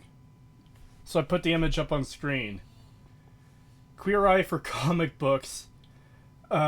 This panel will bring together LGBTQ plus writers and film/TV executives to discuss the process of adapting comic book IP for film and television, with a focus on breathing life into queer characters, either those already queer on the page, or reinterpreting legacy characters in a new queer light. And this isn't just a nobody convention either. This is the Screenwriters Guild of America. Okay? This is Hollywood literally saying what they're doing. Yeah, so if you're ever curious about why we keep getting all this shit, this is why right here. Yep. It wouldn't be that bad either if they actually, made good fucking gay characters, but no, they can't make new ones. They have to turn straight characters into gay ones. And they have to be tokenist and they have to be token. They have to be like the most fucking basic, stereotypical gay character you could possibly think of. Yep. Like literally just one note character whose only fucking personality trait is that I'm gay. And that's it. That's all they have. $2 from Lantern's Glow. And then there's Deadpool. Yeah, Deadpool is special. Anyways, we should probably get back to the video because we've gotten way off course. Yeah, that's a big bombshell that's happened recently. So it was not surprising that it left kind of a crater in Tangent Town. Yeah. I just imagine now town with all the people who've been on STAG. It's just called Tangent Town. Yeah. And oh my god, you have to go to you go on a quest in Tangent Town, and the quest giver keeps going on tangents until you finally get to the end of it. And it's like, Jesus Christ. Well, now I know everything about the life of plants. Thanks. But you want me to go retrieve your daughter, right? It's like, oh yeah, that's what we started with. God, General Ransom brought up something that, like, personally has bothered me. Because I agree. Because he says, I remember when queer was a homophobic slur. Yes, I remember that. Like, that is what it has always meant. So when people started using it, like, just normally, it threw me off. So, and I still, to this day, don't like the term. Like, I typically will not use it. Because I'm just like, no. Like, I still have that whole... I grew up, you know, in a time where that was a homophobic slur. You could not say that. Yep. In, like, school or whatever. You would get in trouble. So I'm still very much like, it's just weird to me that they've made that, like, an official term now. Why would they reclaim that word but not the fun gamer word? Yeah, which is because so it doesn't weird. fit the narrative, right? They need the fun gamer word to always be bad. You can't have it not be bad. Yeah. Because keep in mind, they tried to do that in the early 2000s. They were doing that, but then, you know, like, 2015 rolled around and the people started being like, no, you can't do that. Black people, stop doing that. It needs to remain bad so we can continue to say that you're victimized. Yep. And it's just so fucking annoying. Even when black people were speaking out against that shit and saying, like, no, we want to reclaim the word for ourselves and all this shit. And they were basically just telling them, like, no, go fuck yourself. Hell, remember when they got mad at fucking, oh god, I can't remember his name. I'm so bad with names lately. I just can't remember fucking anything. Fucking hell. He played God in Bruce Almighty. God, why can't I remember his fucking name? Morgan Freeman. Yeah. Morgan Freeman. Jesus. Remember when can he said, smell like... your fear. Yeah, but like people got so mad at him because he was talking about, like, I don't want Black History Month. I think Black History Month is stupid and stuff like that. And oh my god, people got so fucking pissed off at him. I'm just like, but why? He's right. It's stupid. Like, why can't we just have integrated normal fucking, like, history where it's like, oh well, here's a white guy that did this, here's an Asian person that did this, here's a black person that did this, but you know, it's like, but as long as it's American history, who cares? But no, it's like, no, it all has to be relegated to a specific month. We need a month for gay people. We need a month for black people and nothing else. And you can't say anything else during that month. It can only exclusively be this topic, but only for this month. And then after that, we can completely ignore it forever. And I'm just like, but why? That's so stupid. I completely agree with Morgan Freeman on that, about that being completely stupid. And yeah, I don't know. I fucking hate that shit. And it just boggles my mind that people got so mad at Morgan Freeman for saying that. I'm just like, well, fuck you.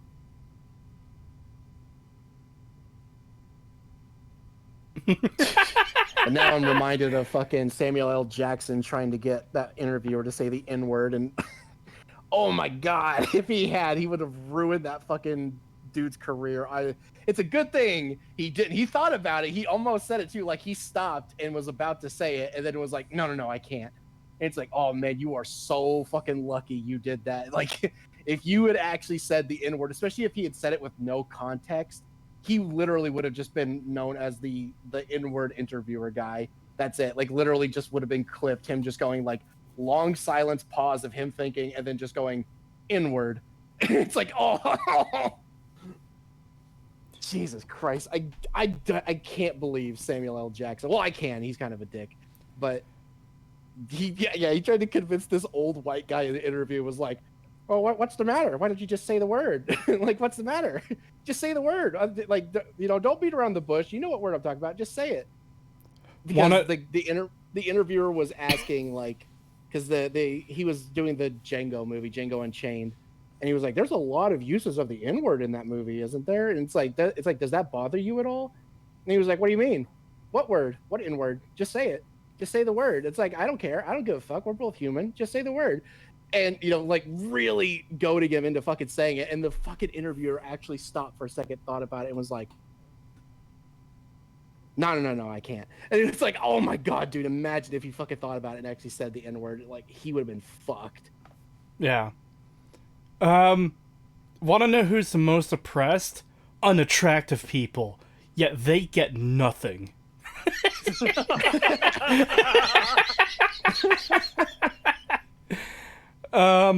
Anyone remember South Park's episode on the N-word? A lot of black people watched it and laughed their asses off. Didn't need to cancel anybody. That was a funny episode. Mm-hmm.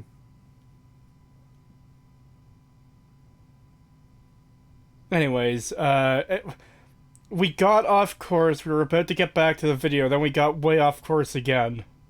Yeah, well, we were going. We had our fun about Tangent Town, and we about stepped through the inn door to get our quest, and suddenly Pagan grabbed us and was like, "But first," and threw us over. I want to speak too, damn it. No, you get no speaking rights. I know, it's the problem. Go sit in your quiet corner, Pagan. Stop talking. We're gonna oppress you because you're gay. Yeah, Yeah, I let's don't pay you to be speak. oppressed. Yeah, I don't pay you to speak. Okay, maybe I won't say that. Homo. I'll just go homo. I don't pay you to speak, homo. Go sit in your quiet corner. Go sit in the homo corner. Yeah, exactly.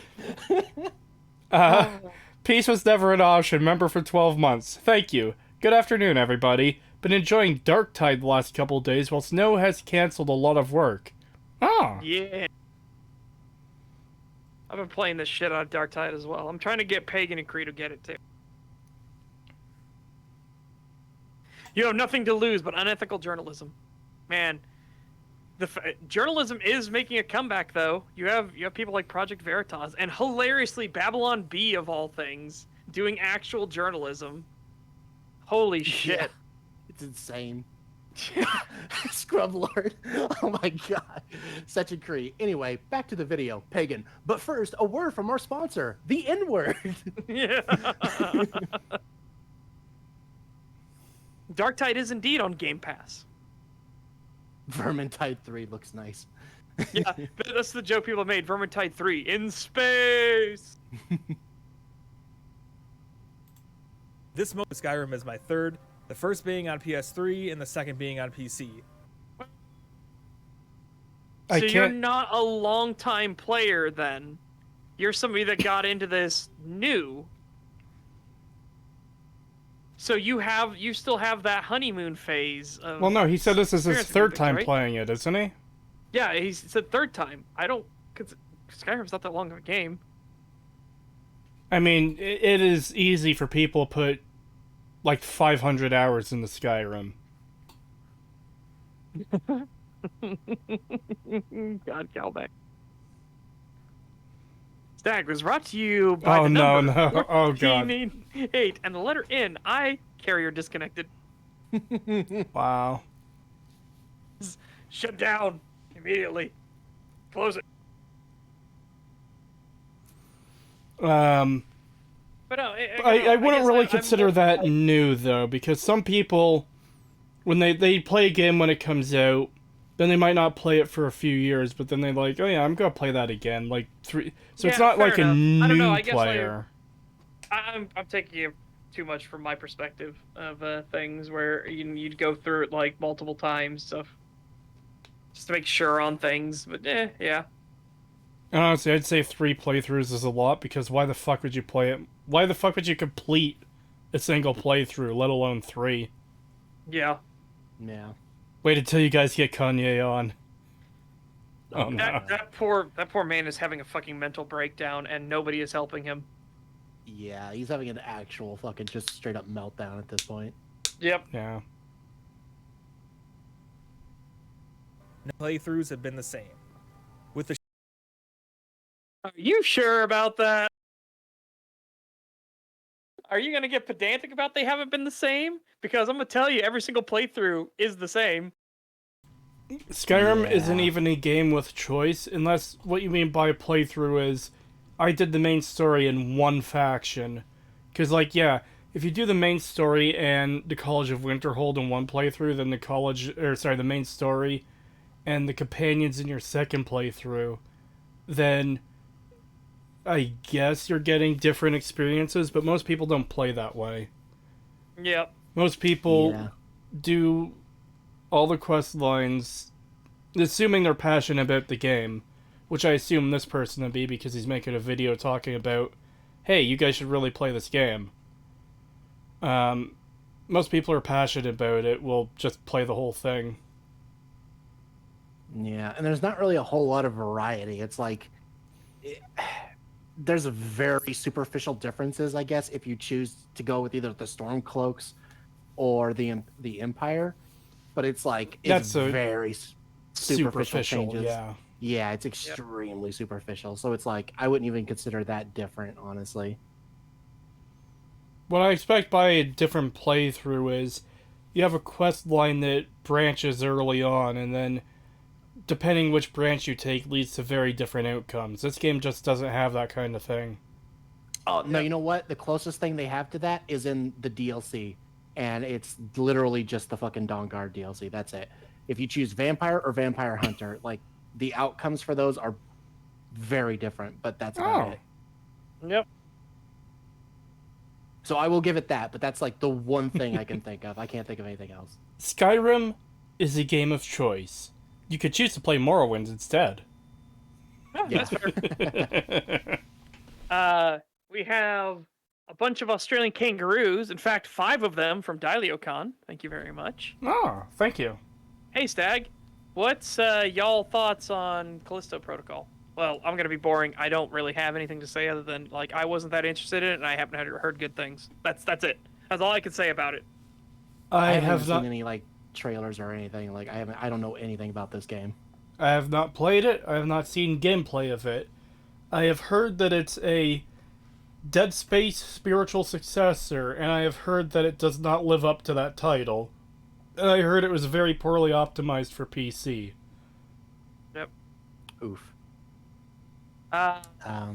Raging Rat says, "Such, have you gotten your PC working yet?" Nope, it's still cursed. Yep. I'm And still Raging back. Rat again asks, how am I doing and have I got my cameras yet? The cameras have come in. I do have them. I just haven't had a chance to set them up yet because I have to do it on a day when there's actually people home and I'm not by myself because I don't want to climb up on the roof to install cameras and nobody be here. Because that's a recipe for tragedy if I do that. I want someone to be here when I'm climbing the ladders and shit. Pete Hines once said replayability is a dirty word, and used Tetris as an example of a game with replayability, completely missing the point of the comparison, likely on purpose.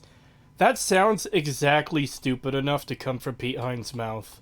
It does. I don't know if it is an actual thing he said, but that does sound like Pete. If you burn down the lumber mill in River Run, it will affect all of the prices across Skyrim on wood. It does sound like Pete. This is a game about talking mutants and ghouls. Why would anyone care about that dumb shit? Obviously, Yeah, I was gonna say- paraphrasing.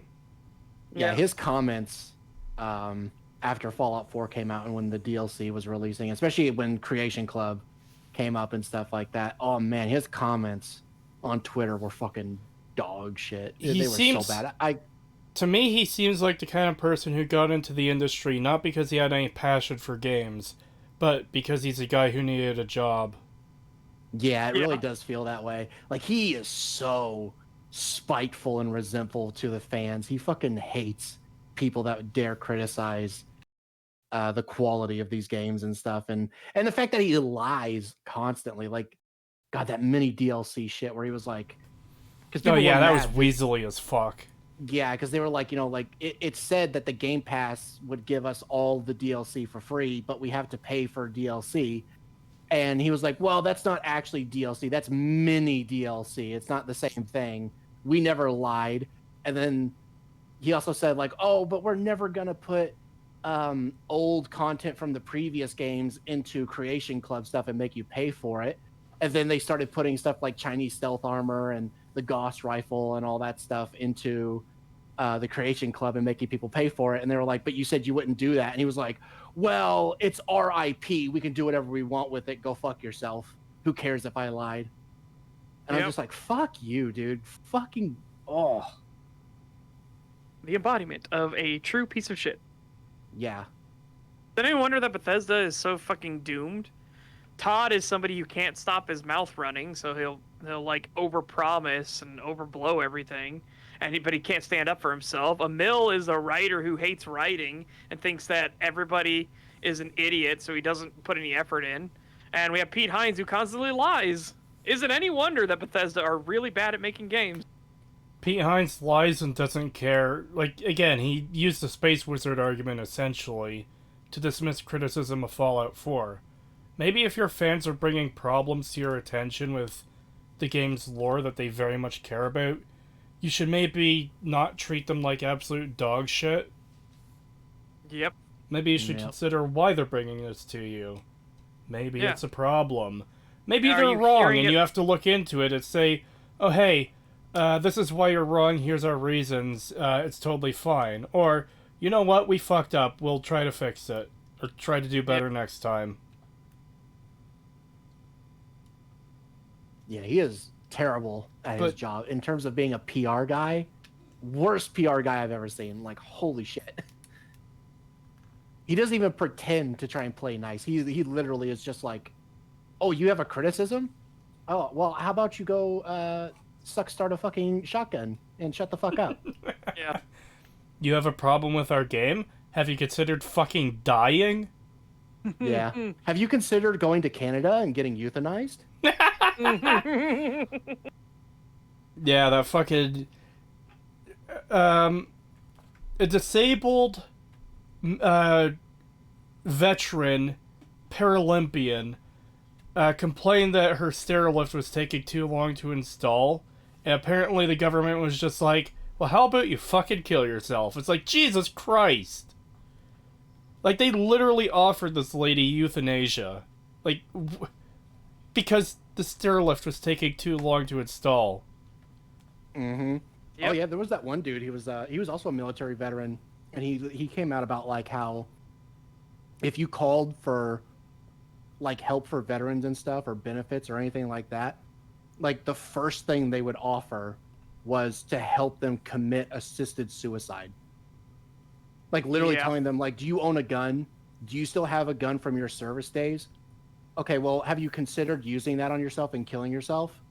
And he came out, he was very pissed off about that because he was like, you do not tell military veterans who are suffering from PTSD and shit that their first option should be to fucking kill themselves when they're calling for help. Fuck off. But that's what Canada was doing. Hey, government, I'm having a bad day. I'm suffering from PTSD from my military service. Can you help me? Sure. Take a gun and put it in your mouth and pull the fucking trigger. Oh, okay. Yeah. It's like, Jesus Christ, what a horrible way to treat our veterans.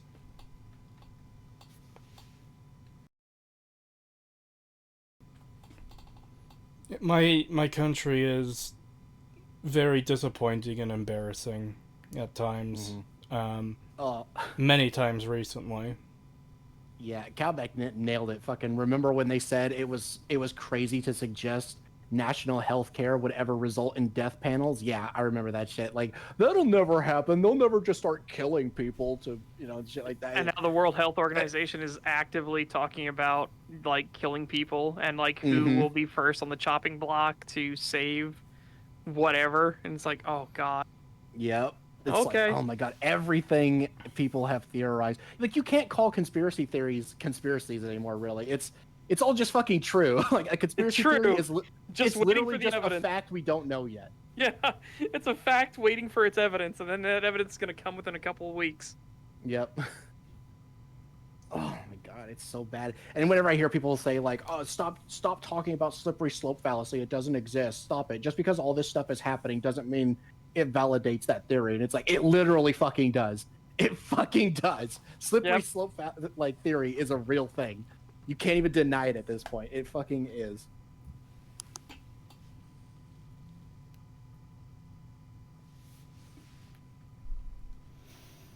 $2 from Chris Ellinger. Thank you. Remember the Andy Cobb's video on the Canada vet? No, I don't believe I've seen that video. I think it was probably Angry Cops, is what they mean. I'm not sure though. Hmm. Yeah, he meant Angry Cops. I see that. Okay. Yeah. Yeah, I watched it.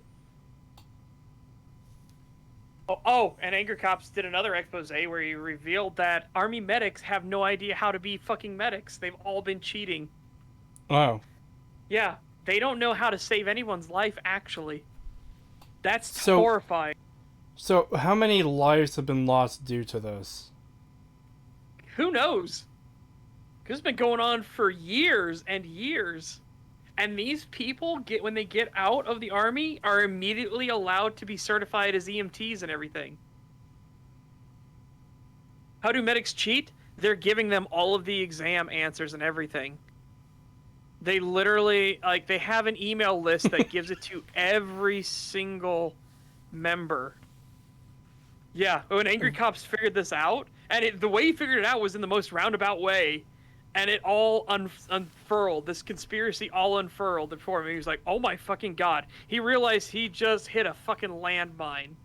Yeah. Because he just uncovered the fact that these Army medics have no idea what they're doing at all. They don't know anything. They just copied answers from one list onto the test. That's it. They actually have no idea what they're doing. Jesus. Oh, God. Remember when Cree said we should stop tangenting so hard and then tangented about suicide in Canada? Truly a stag moment. Yeah, there you go. That's why I was laughing at when you were talking about that fucking horrifying thing there. Yes. Alright. The sheer amount of things to do, I put 30 plus hours into each of these playthroughs, and I have I'm sorry, did I hear that right? 30 plus hours, yes.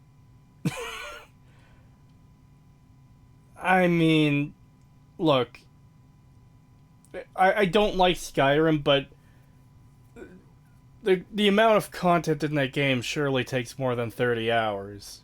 Unless you're playing it on, like, super duper easy mode. And maybe he's focusing on the story more, which even more invalidates his, and every single playthrough is different, because the story mode is never different. have an evening quest. I always find myself getting distracted by other quests that I run into, which says a lot. Typically, side quests in video games, at least to me, are throwaway busy work. That's not really the case in No, Not the case that in is- Skyrim. My that is entirely ass. the case in Skyrim. That is absolutely the case. That's one of the reasons why I stopped playing it, was because I- that's all the fucking quests are, is go fetch this, go do busy work for me, Dragonborn. Yeah. Fuck off. I understand what you guys are freaking out about, but I'm more fucking shocked that side questing games tend to be pointless busy work when a lot of games, I shouldn't say a lot of games, but there are games out there that try to make the side, like, I think most people would agree that some of the side content in the good Fallout games are some of the best content in the good Fallout games. Yeah, or as much as Witcher 3 has problems, the side quests in Witcher 3 are fucking fantastic. You don't have to do the Baron's aborted baby, okay? You don't have to do that side quest at all. But it is incredible. It is a great, great side quest. Highly recommended. It gives you a great look into the character and everything like that, what he stands for and everything, and how he is actually, he isn't as bad of a person as he's laid out to be at first. Like, my god, that is like one of the side quests that people point out is like, this is what side quests can be. Yeah. Go to X, kill Y, and retrieve Z and come back. That's a lot of missions in Skyrim, a lot of quests in Skyrim, and it is very irritating hearing those get so much praise when they're like the most basic quests can be. Because we're talking about a big open world RPG here. There's so many options of things you can do that aren't collect item, return, kill thing, return. If you take a look, oh god, Come Fly With Me from New Vegas. There's nothing you have to retrieve or specifically kill. Like, sure, you can go in and kill everything if you're playing a fucking murder hobo run. But the best solution is the peaceful one. You help the super mutants, Nightkin, find the stuff they want to, and then, you learn that it's not there, so you direct them where the items are supposed to be. Then they leave peacefully. You help the ghouls peacefully, and it all works out. That's far more interesting and engaging for a lot of people, because it's, okay, I have to think here, I have to work with these groups and figure out how to do this. Rather than, alright, I'm in the dungeon, I'm shooting things, and I'm done. Or I've collected the item that has a giant fucking magic quest arrow hovering above it, telling me that this is the thing I need.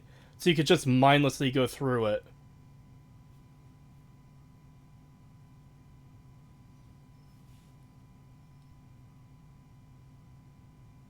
That's the other thing. The quest.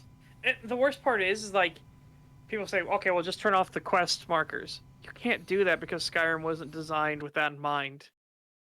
Like, there's nothing that tells you where your actual objective is. You just magically know it because the quest marker tells you it's there. Exactly. If Morrowind had quest markers, then the option to turn it off would make sense, because you can look in your journal, you could talk to the NPC. Hey, we need you to go west from this place on the map, and then once you reach this landmark, we need you to go northwest to reach this place. That's how quests in Morrowind work. They gave you directions and landmarks to look for. Skyrim doesn't do that at all. Most characters literally say the exact line, here, let me mark this on your map. I've marked a location on your map. And if you turn off the quest mark, I do remember seeing the option way back when I played, and I considered it for a moment. I think this might have even been on my first playthrough. And I was doing one of the Daedric quests. I had to go find the shrine. And then I realized, wait a second, I can't actually find where the shrine is because the game gave me zero information on its location. I need to rely entirely on the quest marker. It is fucking dumb. I hate it. Yep. Like, oh, well, there are lights at this cave. Okay, where is that cave? I've marked the Nobody says location anything. on your map. Yep. Everybody just tells you that it's been marked. Or they don't even tell you it's been marked. They just tell you, hey, you go check that cave out. They don't even tell you where. They don't say they marked it or anything like that. But suddenly you just get that, and your quest marker updates, and there you go. It's all the way over there. You just magically know that for some reason. Yeah. Don't make Todd re-release Skyrim. Oh, God, yeah. Especially because the Anniversary Edition has turned out to be a massive downgrade.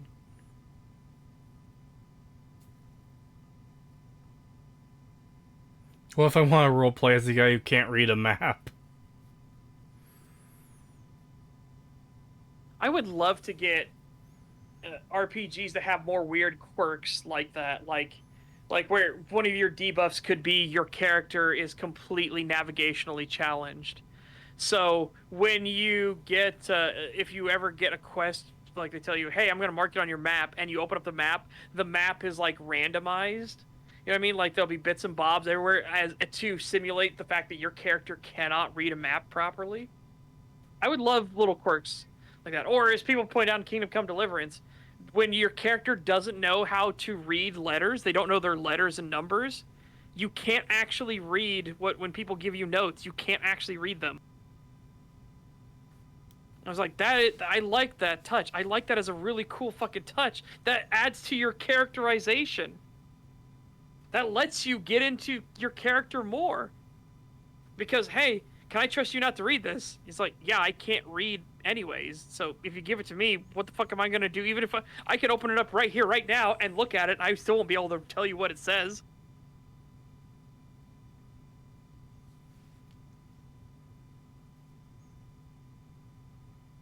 Yeah. Oh yeah, no, the map in Skyrim, because it's not actually a map, all they did was they moved the camera up to the very top of the screen and take a 3D image of it. That's it. That's what the camera is. That's what the map is. Because it's not actually a map.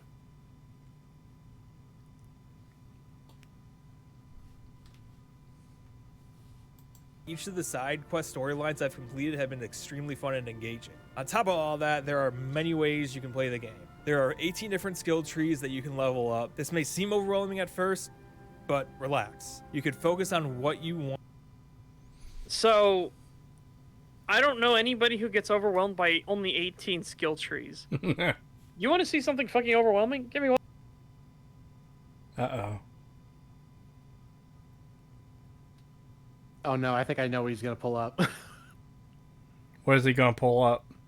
I think he's gonna pull up that spider web fucking perk tree in what is it, Eve? Is that what it's called? Oh no. No. I But forget you the are name of it. correct. You are correct that I'm pulling up the fucking spider web. You want to Yeah. talk about what looks over fucking well? Hold on. I forget the name of the game. It is Path of Exile.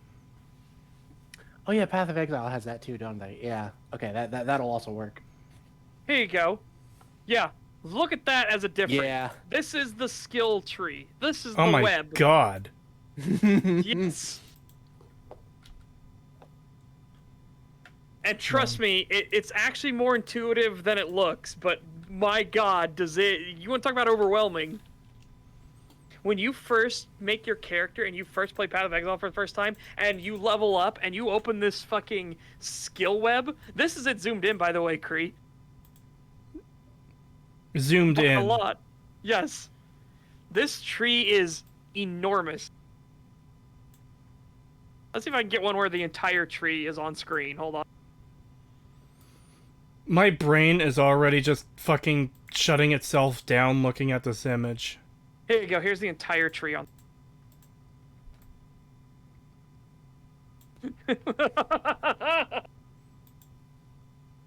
What the Okay, fuck, Path of man? Again, it's honestly more intuitive than it looks. That's the crazy part. When you start understanding, when your brain like has that moment of I understand, and you go into Path of Exile and you look at this tree and you can just read it normally. It's like, what the fuck? It's like you've been living with like fairies in the garden forever, and now suddenly one day you can see them.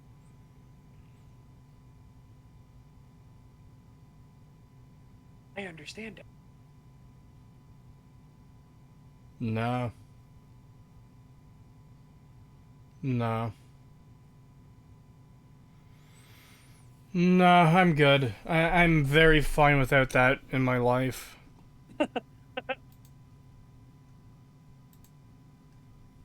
Yeah, no, seriously though, Path of Exile skill tree is actually very easy to understand. But once you just understand the basic colors, red, green, and blue. Once you understand the color system, you understand what each of these function. You understand how to build through this web, this skill tree. And you understand that each character starts at a different branch on this tree, depending on what their character is. It is genuinely a good system. Is that a pay-to-win game? No, shockingly, Path of Exile is entirely free to play, and they bend over backwards to make sure there is no pay-to-win in it. To this day, they bend over backwards. They actually have a really cool feature. It's a Diablo-style game, and they have a really cool feature where you can make a character into, like, challenge leagues. Brand new, fresh characters to start the game all over again. Really hardcore modifiers and everything. You get way better loot and rewards, but if you die a single time, you are banned from the league, and that character is immediately downgraded into the standard leagues. It is a very cool system, because then when you're playing in those hardcore leagues and you see somebody that's really kitted out, you know they earned that shit. Because one death, one slip up is all it takes. Yeah, I saw so because I don't really know a whole lot about Sawyer. God, why can't I say that name? Um, like I know a little bit about him. Like I obviously he helped make Fallout New Vegas, so I pay attention to some of what he does, but I don't go and watch his streams and stuff. Mm. But some people in Cree server were sharing videos of him and stuff, and I didn't even know this, but like he was criticizing. He was playing Fallout New Vegas, and somebody brought up the how the what is it, the Courier Stash DLC, the one that gives you all the items at the start of the game, how it breaks the balancing of the early game. And he just is immediately like, yeah, I fucking hate that. It ruins the difficulty of the beginning of the game, makes you too overpowered. I hate fucking pre-order DLC shit. I fucking hate that crap. I hate it in every game, not just this one. I hate it in every game. I don't think it should be a thing in any game. And he's like really upset that they had to put it in their game and everything. And I was like, based, fucking based. Yeah, I agree with him. I hate Yeah. that they couldn't find a better way to work that in. I really do, because genuinely, that shit is annoying in games where it's like, oh, because you bought the Elite Special Edition, we're gonna give you the one-shot kill gun for levels 1 through 10. It's like, oh, but it drops off later. You can't use it to the end of the game. Yeah, but you trivialized the beginning of the game entirely. Good job, idiot.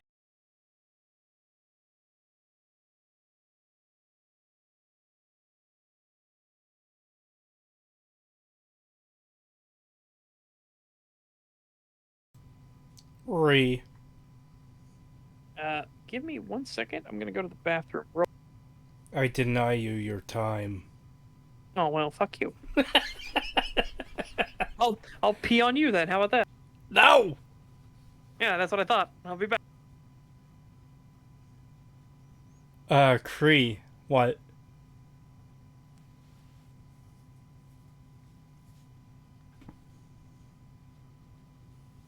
How you doing, Pagan? Hungry. Oh. I'm eating fries. Oh. Good choice. Yeah.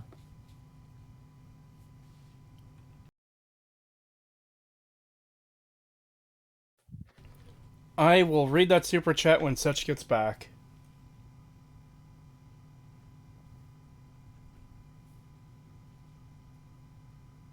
I've heard that Josh Sawyer also has some like really cringe like socialist beliefs and stuff like that, which I'm not a big fan of that, but everything else I've seen, at least his opinion on games and stuff, is like fucking pure based. Yeah, nice. Creetosis, what's your favorite skill tree? I'm not sure off the top of my head. Generally, I do really like the systems that Morrowind and New Vegas have, but I wish you got better bonuses for leveling up your skills rather than just being good at the skill, you know? In fact, I think Morrowind would really benefit from a perk system. But perks that are heavily related to your skills. Well, I'm not going to read that super chat. Someone else can read that super chat. Such. $5 from Lantern's Nice. Glow. Thank you.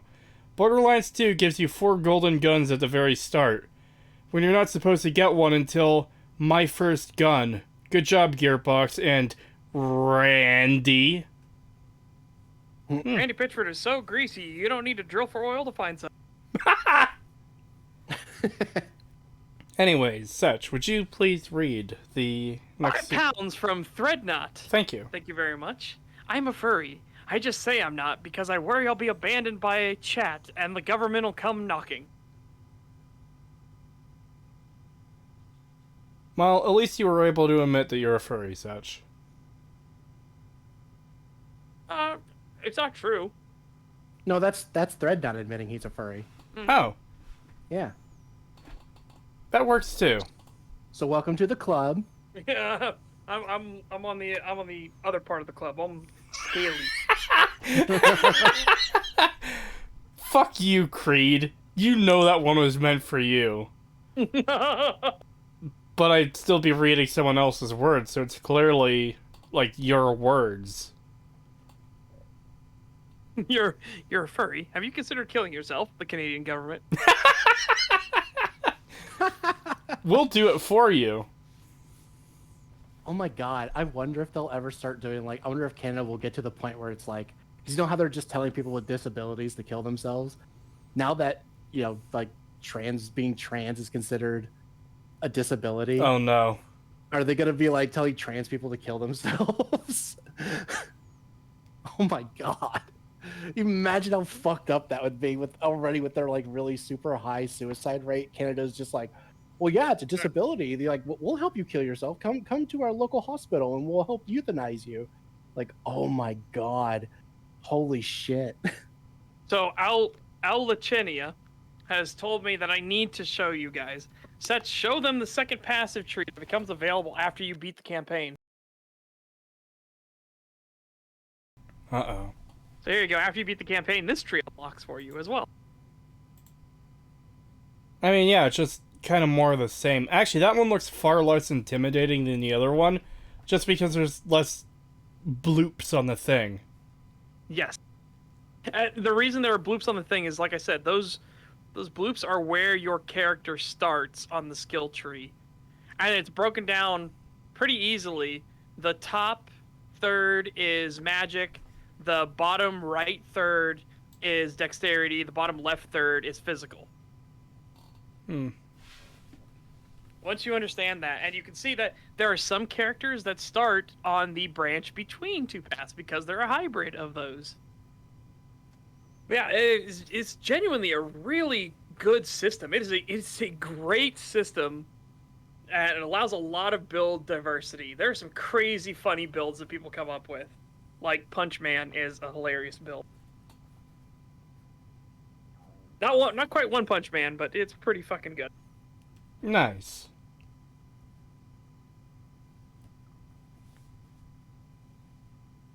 We need to privatize the suicide industry like Futurama. Yeah, we need suicide booths on every street corner. $5 from Scorchercast. Thank you.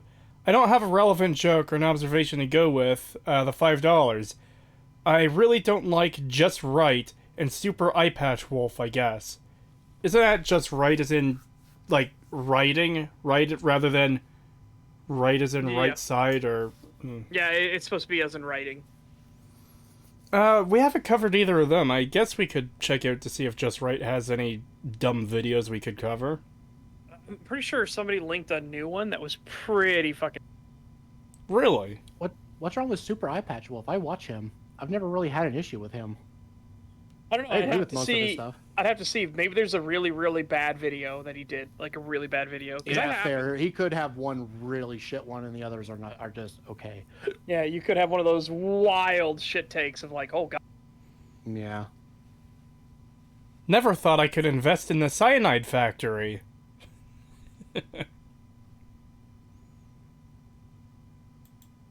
Want watching some of the skills that the game has to offer. Want to play as a stealthy assassin? Do it. That's the meme, my dude. Yeah, that's literally the meme because it's kind of meta for everybody to do. Because that's actually the best way to play because it's so overpowered. Yep. It is Yeah. fundamentally Every build just kind of eventually defaults into stealth archer. Well, do I have to break out the meme? Do I have to break out the... Seth, should I break No. out the meme? I mean, you can if you want, but it's not necessary. We all kind of know the meme. Yeah. It's funny, even Alright. Patrician pointed out why it keeps happening. Because it's just such an economical and efficient way to play the game. Because the melee combat isn't that good. And the magic system, like, sure, you can be a mage, but you're gonna need to work 5 times as hard as every other fucking build in Skyrim. That's part of the annoying thing about mages in Skyrim is the level curve is absolutely fucked. In the very first few levels of the game, you absolutely destroy, and then beyond that, you are fucking useless until you're, like, in the upper half of the magic skills, like even higher than that. It's insane. Like, it just makes it feel so pathetic when, oh yeah, you're blasting flames and ice from your hands, and it is slowly chipping away health from an enemy rather than, like, actually doing damage. Because the whole thing with mages in fiction typically is, oh yeah, they're super duper powerful. They can, like, burn you to ash trivially. But then in Skyrim, it's just like, yeah, no. Yeah. You're more like an inconvenience to most characters for a majority of your magic run. Which is so frustrating because magic just starts off as like annoying, grindy, repetitive, annoying, grindy, repetitive, annoying, grindy, repetitive, and then finally you drop off a cliff and suddenly it's just like, now you are a god amongst men. It's so bad. Yeah.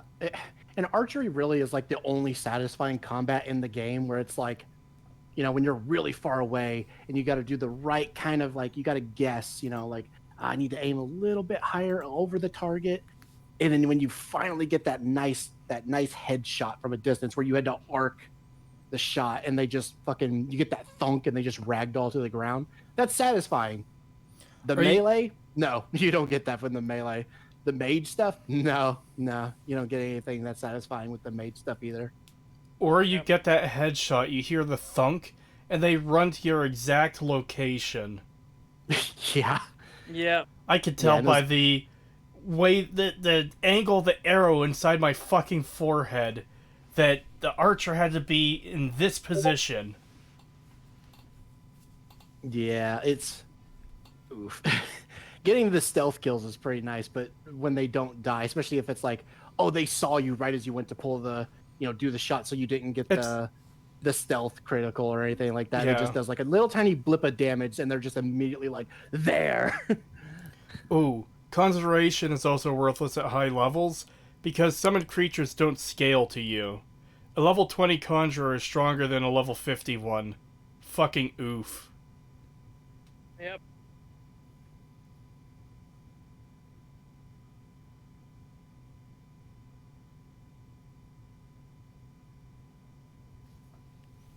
What about doesn't even have to pick up a sword and shield to do some serious damage? Yup. Just do it. Again, completely missing the fact that as a mage, you're going to need to spend 5 times as long to make yourself viable at all in any of the combat systems in Skyrim. I have to assume he's playing this on easy mode. Yeah. It is insane how dumbed down Skyrim is. It's almost insulting. Almost. Yeah, fair. It is. I would say it's insulting. Absolutely.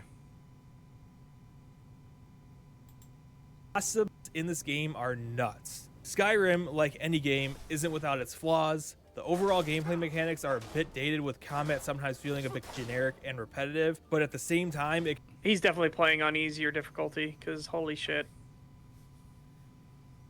With just his mace. Yeah. Yeah, and that spider barely did any damage to him. Yep. Also, I like how he says dated combat system as if it wasn't dated when it fucking came out. Yeah, they're like way better combat systems. We had Dark Souls before this came out. Like, what the fuck? No, technically 1 month after this came out. Fair, okay, but we had other games that we were... had Demon Souls before this. We had Demon Souls. We had my personal favorite, Might and Magic. That is fantastic. As people, even Patricia called it, bar fight simulator. And it's like, sure, a lot of people will just kick in it because that's the most optimal way to do it. But the fact that you can do all these other things in Dark Messiah is so fucking good. Like, just being able to set up hey, there's a fireplace here. Hey, you run down the stairs towards the fireplace. Well, I'm going to put an ice patch at the bottom of the stairs. And then you just have a guy come up and he's like, I see you, don't move. And he hits the ice patch, slips, and goes into the fireplace and burns alive. It's like, that's fucking great. Yeah, that's amazing. I love that kind of stuff. Yeah.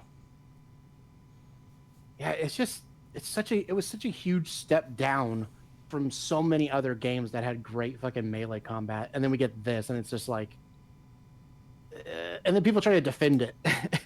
And I especially hate now how they're like, well, it's just dated because it was made back in 2011. It's like, motherfucker. And then it's like, okay, made back in 2011. I'm gonna show you stuff made in 2011, and then 2010, and then 2009, then 2008, then 2006. Yeah, exactly.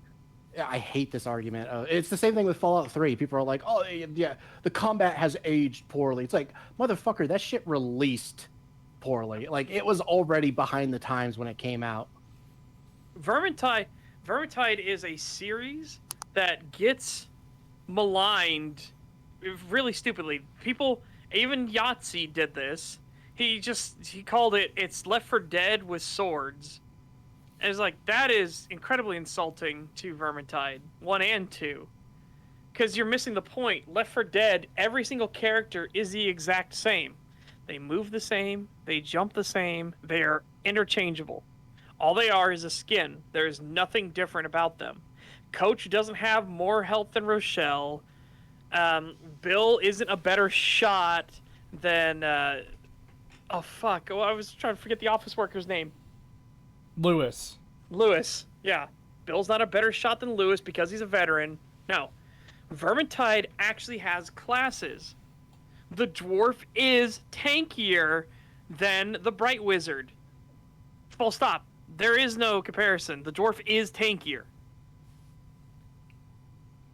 Like, this is just what happens, right? And Vermintide 2 did even more to accentuate the fact that there are classes. Oh my god. It's just, oh god. It annoys me when people say shit like Vermintide is just Left 4 Dead, but with swords. And I'm just like, fuck off. So it's Back 4 Blood, but fantasy? Are the Back 4 Blood characters actually different? Because Vermintide actually, not only do they have classes, you have your special abilities and everything for those classes. No, they are not. I can tell you right now, Back 4 Blood characters, they are not different. The only thing different about any given character is the cards you get at the start of the round. That's it. You get like ability cards when the rounds start that give you different abilities, but they're completely random and anybody can get anything. So there's nothing different about the characters. Yeah, no, there's no builds or anything like that. Yeah. So, before we get to this member message, I want to grab a good comment from Duncan McCockiner. Thank you. Good media is timeless. Yes. Good media is timeless. That name is amazing. This is someone who's been in chat for a while. Are you just... Okay, whatever. But hearing you say it is just what has made it perfect. It is a very fine name. But now for this cursed membership message from Alex Hoffman. Thank you. 1 month L membership. I have an off-the-topic question. If I have a dead girl's nudes, should I delete them or keep them like discontinued Pokemon cards they are? Oh my god. Hang on to them. They'll increase in value like baseball cards if you wait long enough.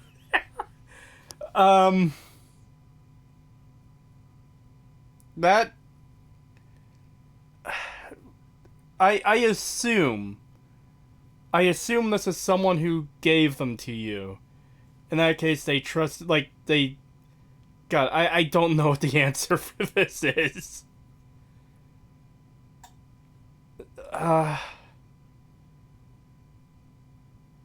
I really don't know. I don't want to think about that anymore, honestly. That's it. What we would say is all you gotta do is just sit there, look at it, and say, trap. It's a trap. What if it's a real girl, though? I know, but that's a trap. There's no right answer. Oh, the question. There's no... That's the Yes. trap. Okay. There's no right answer. That's a trap. That's bait.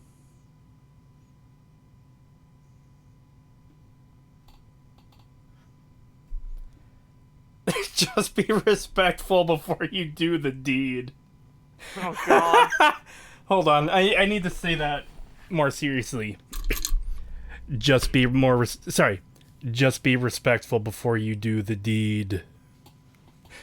No. We're moving on. We are moving very the fuck on. It can be teaching and rewarding. The AI is hilariously bad, but honestly, it adds to the charm. It's meant to be bad. The AI is meant to be bad, guys. It adds to the charm. The bugs enhance the experience. Bethesda fans actually like the bugs. Video's talking points are really generic, but does this still somehow make it the best video since STAG 50? I mean, so far it'd have to be just for sheer brevity alone. I don't think he could go into any, like, insanely nuclear shit takes. Yeah. Less than 5 minutes of actually, barely over 4 minutes of stupidity is far better than an hour and a half of stupidity, you know? Yeah. Unless it's just like the most condensed, absurd stupidity ever. Yeah, so far, I would say this is probably our first C tier video we've had since Stag 50. Yeah. Like I said, I don't think there's a way in a minute and 17 seconds he realistically has left to go like what we've had every other time. I don't think there's a way to do that. He just turns into Kanye West in the last few seconds. Yeah, oh my god, yeah. Creetosis, so this video is 4 minutes. How are we on it for over an hour? Welcome to STAG, friend. Yep, we tangented a lot. Some tangents are guaranteed. Especially from super chats that have come in, like that cursed membership message that we won't be referring to again. You referred to it again. It Oh also no, I said it. Oh no, I said it again. Oh. It also has its fair share of bugs, but they're the kind of bugs that are funny and not annoying. See? How did I know that was coming? I didn't Yeah, actually he hear literally that did part. it. He did the same thing every other fucking Skyrim defender does. Alright, I so... didn't actually hear that part. I just heard the first one that the AI, it's supposed to be bad, guys. Alright, And so... I stopped there and was like, yeah, we can do this video. So what if I really, really like Skyrim and I really, really want to take it seriously, and all those funny haha bugs ruin the experience for me?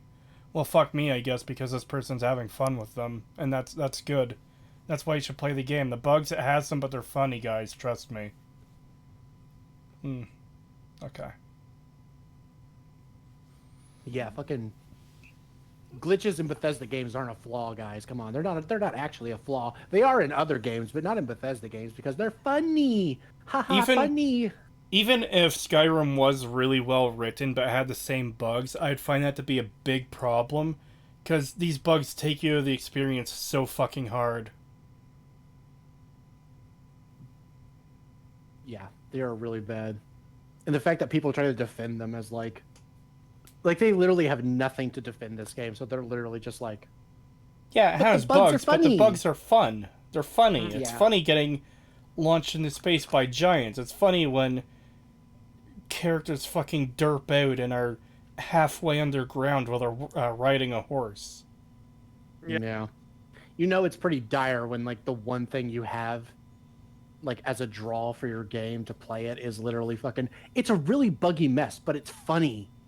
It's like, Yeah. oh my god, dude, that is not a good defense of your fucking game that you're trying to get people to play. You should play this game because it's really fun, because it's so poorly coded that it breaks all the time.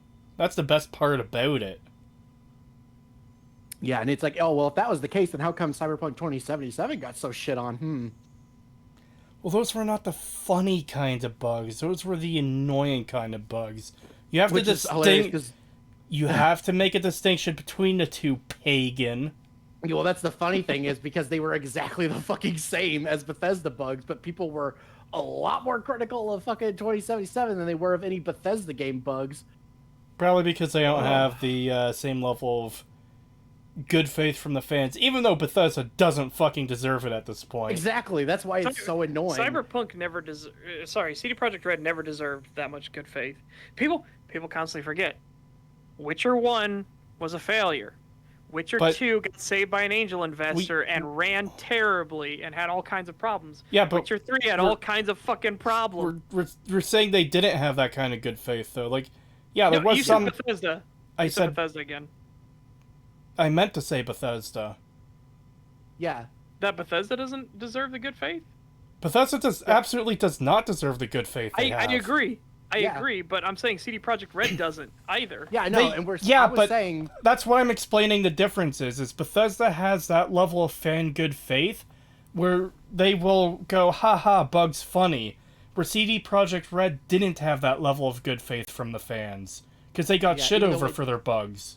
yeah, and Cree was saying they don't deserve that. It's bullshit that like they like Cyberpunk 2077 100% deserved to get roasted for being as buggy as it was. It 100% deserved all the bashing it got for that. It's just annoying that Bethesda games don't get the same level of bashing when they absolutely should. Yeah, they Yeah, get away with that's it, and fair. Okay, people I see go, what you're "Ha, that's funny" with Bethesda, but go, this makes me mad" with CD Projekt Red when they both deserve, this is fucking bullshit.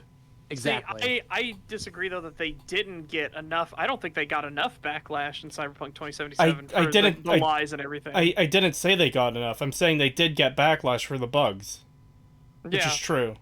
yeah, that Yeah. is true. They deserved more, but my main thing is Bethesda deserves a whole hell of a lot more than what they've gotten.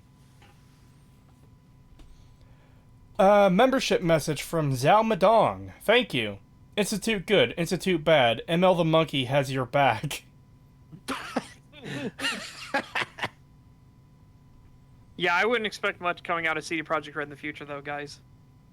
Like, no, especially now that with- they're going with the woke ESG score nonsense. Yeah, like, the no, ESG I would score- not expect anything good coming out of CD Projekt Red ever again. Yeah, the ESG score system and the fact that they're saying, "Oh yeah, and we could barely get fucking Cyberpunk 2077 out in a stable condition when that's the only thing we were making, but now we're going to make a second game while also making 4 other games including that one, making a total of 5 games."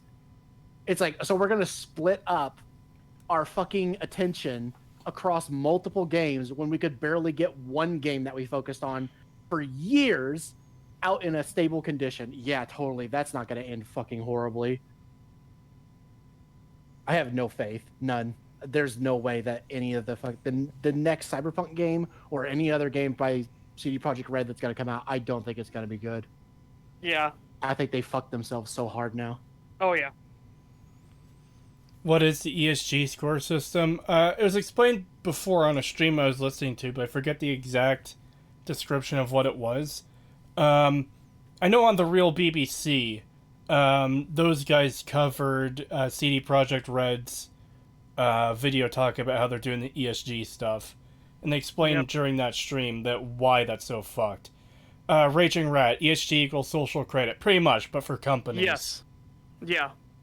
Essentially, it's a way to show how woke and how progressive you are. It is an actual cancer system. Yeah. Like, The genuinely evil bullshit. The BBC. It's basically like a quota system for games where it's like, oh, well, you need to have this if you want a good score.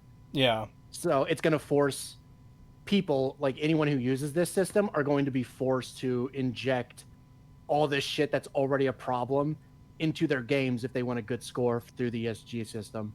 No, Yeah. it's not an EU thing. Although the EU is infested, it is a World Economic Forum creation. ESG is weaponizing investors to enforce wokeness. Yeah, pretty much. Yep. The BBC, the real BBC. It's a stream hosted by Nerdrotic and As from Heel versus Babyface on their 2 channels, and Mahler and Nina Infinity are co-hosts on it. It's I listen to it every week. It's pretty good.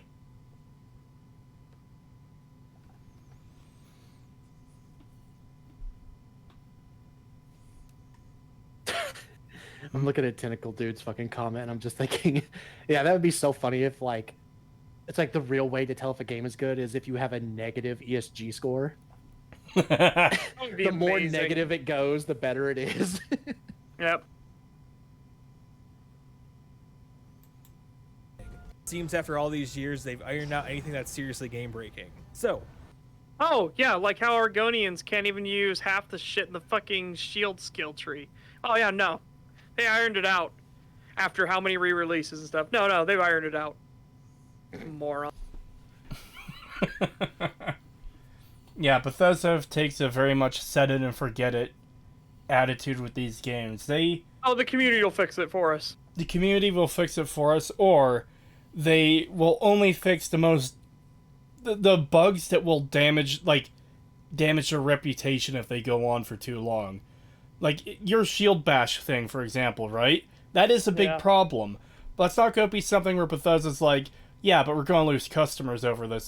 They'll deal with it. Fucking whatever. Yep. Yeah. I was gonna make a joke like,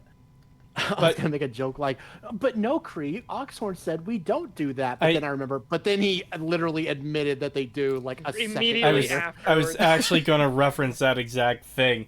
Bethesda does not rely on modders to fix their games, but they don't make patches for their games because the modders end up taking care of it faster than they can. Fuck off, you fat piece of shit. Yeah, what a stupid way to destroy your own point in like 0.2 seconds. Like, Jesus Christ. So that means, by extension, they're relying on the modders. Yeah, exactly. If they're not going to release official patches because there's already mods that exist, then that means that they are, in fact, relying on the modders. Because otherwise, why wouldn't they just release an official patch anyway? You know, where it's like, okay, well, if you don't want to use mods, here's the official patch anyway. But they don't do that because they know modders will do it. Yep. Oh my god, it's so stupid. I'll take doublespeak for 500, Pagan. Yeah. People are asking about the Argonians. So if you don't know, the Argonians, the shield skill trees, like Shield Bash, is less effective if you're an Argonian character. And if you get the Disarm shield skill, it doesn't work at all if you're an Argonian. Unless you become a vampire, and then suddenly it works again. What kind of retarded fucking wizardry resulted in, Argonians can't disarm using Shield Bash unless they're vampires, but works for everyone else. Yep. Yeah, that's some fucked coding. Yeah, the coding is mad fuck. I feel bad for those that bought Skyrim on Switch, no mod support. Oh god. Yeah. Argonian limbs too frail, need vampire buff. Vinny Vinesauce's playthrough of Skyrim, which was insanely buggy as fuck, was on the Switch. I've shown clips from that, I'm pretty sure on stream before. The deer, you better be the fucking grateful. deer. I saved you! And then it just vanishes. It just literally blips out of existence. Yeah. There's lots of funny moments in that playthrough. should you? As usual, that's a complicated answer. If you like RPGs, then yes. Play. No! If you like RPGs, then no! This game barely qualifies as a fucking RPG. It's literally a fucking... I agree with Patricia. It's not an RPG at all. It's an action-adventure game. Yeah. It is an action-adventure game. It's not an RPG. That's what I've been saying for years. Ugh. Yeah. If you like That's what I RPGs, said you'll as love well. this game because it's not an RPG. Fucking Yep. idiot.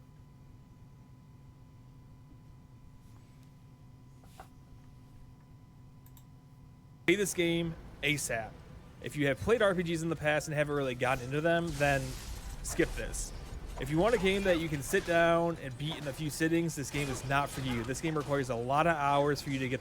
It does not require a lot of hours at all. You can It's beat the main embarrassing. storyline in like just a few hours. Not even that. I'd say within like an hour you can beat the main storyline easy. Well, peasy. assuming you're not just like skipping literally everything. If you actually try to play the main story as it's intended, I would say maybe at least 3 to 4 hours. Yeah, if you can beat the main story in an hour, you're probably going for like a speed run, because I don't see how you can beat the main story in just an hour, you know? No, you can do it in less than that. If you're going for a speedrun, you can do it way less than that. No, I know, but what I'm saying is an hour seems a bit extreme to say, yeah, you could beat the game in that time for like a regular playthrough, you know? Yeah, a playthrough where you're literally. I'd say Oh, 3 just hours playing it. then would be that. Then 3 hours sounds Yeah. about right. Yeah, 3 or 4 hours is what I would say. Chat just reminded me of something. Remember the Psyduck clip? Yeah. Yeah. So, Oh god, the deer. no. I had a moment like that in Pokemon last night after both of you left the call. I was doing this dumb gym challenge, right? And there was a guy at a market stall selling seaweed. And it showed this guy and he was running in low FPS. It's like, okay, fine, whatever. It's Pokemon Scarlet being Pokemon Scarlet. It cuts back to the gym leader and my character, and then it cuts back to the market stall guy, and then his belly is like fucking expanded, and then it just returns to normal randomly. It's like, fucking what? It's a split second thing. It's like, why did that happen? Why did the character model fucking physically change to that extreme of a degree while camera was off him? Yeah, that's fucked. The Gunt God. manifested. But remember the fucking Scyther? You were like having a battle and a Scyther just ran on screen like, oh hi guys, what's going on? Ah! It just like vanished instantly as soon as it got close. It just right out of existence when it... I love the idea that whenever the Pokemon dematerialize like that because they've run into a battle area or Poke Center, they're actually getting disintegrated painfully. Yeah, it's like when a battle starts, there's an invisible force field that you can't see, but if you go into it, it just obliterates you, and they just don't see it. They're just like, oh hey, what's going on over here? Ah! And they just die. You got sent to the Shadow Realm. I think the Shadow Realm is one of the funniest fucking things ever. Shadow Realm. Go into the Shadow Realm, Jimbo. 15 pounds from Threadnought. Thank you very much. Thank you. Halo Reach is probably more of an RPG than Skyrim, but we shouldn't speculate about that. It'll make Such go on a really long tangent because he likes Skyrim and Halo Reach so much. God, Halo Reach is so dog shit. It is amazing though. It's finally vindicating to see people be like, here's all these bad things about Reach, and is Reach actually that good? And we're actually getting more and more discourse of people coming out talking about how bad Halo Reach really is and how much damage it does to the entire franchise. Well, Seth, since you've never talked about why Halo Reach is bad on here, you should explain to us exactly why it's bad. No, if you hadn't dragged the bear trap in the middle of the room, put spotlights on it, and said "stand here," I was also going to disallow that anyways because we're 2.5 hours in on a fucking 4-minute and 20-second long video. Nice, video, and we still haven't gotten to the main thing we're covering, which is a fucking 13-minute video. Yep.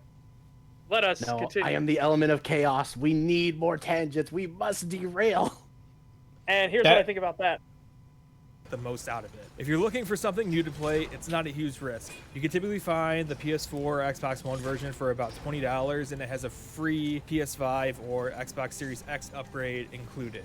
What about the risk of wasting your time on this dog shit? Yeah. This just feels like a big nothing video. It really is. Like I said, he has some dog shit points, but this is all just like... This is consumer. This is peak consumer. Well, not peak. I think this is just consumer brain. This is your standard normie consumer brain. Yeah. The PC version for dirt cheap as well. On top of that, there's also mod support on console. So if you want to make your game look a bit prettier or just get weird with some stuff, there's that as well. Look, I'm not salty about Bethesda releasing this game over and over again. Why? Because newer gamers wouldn't get to experience it. Could you imagine if this game was stuck on PS3 and 360? That'd be a good thing. It could die off like it needs to. Yeah, this game was awful. This game is still awful. Yeah, this is fucking shit. Oh my god. Also, this but is we wouldn't me. have the new generations come in to play it good, and they wouldn't be tainted by this bullshit. This is literally me right now. This is how This is how I Uh-oh. feel on stream right now. I am not clicking that. I don't know what is in it. No, do it. It's fucking hilarious.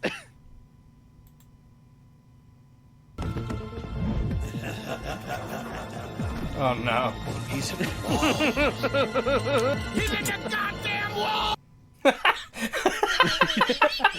This is me right now. I am just fucking off the walls right now. Oh god. Well, it's a good thing we're done with our intro video, finally. Yeah. I mean, here's wrapping it up at the very end. Let's just hear him wrap it. That's all I say about the Elder Scrolls V Skyrim. If you enjoyed this video, please don't forget to hit that like button. It really does help push videos through the YouTube algorithm. If you want to see more reviews like this, please. No, improve your content, dude. This was shit. Yeah. You said nothing. All right. Well, let's get the next video. Yeah. Oh boy, I better get something to eat. So, funny thing, the person we're about to cover, we've covered once before, and they just so happen to have been in December last time we covered them.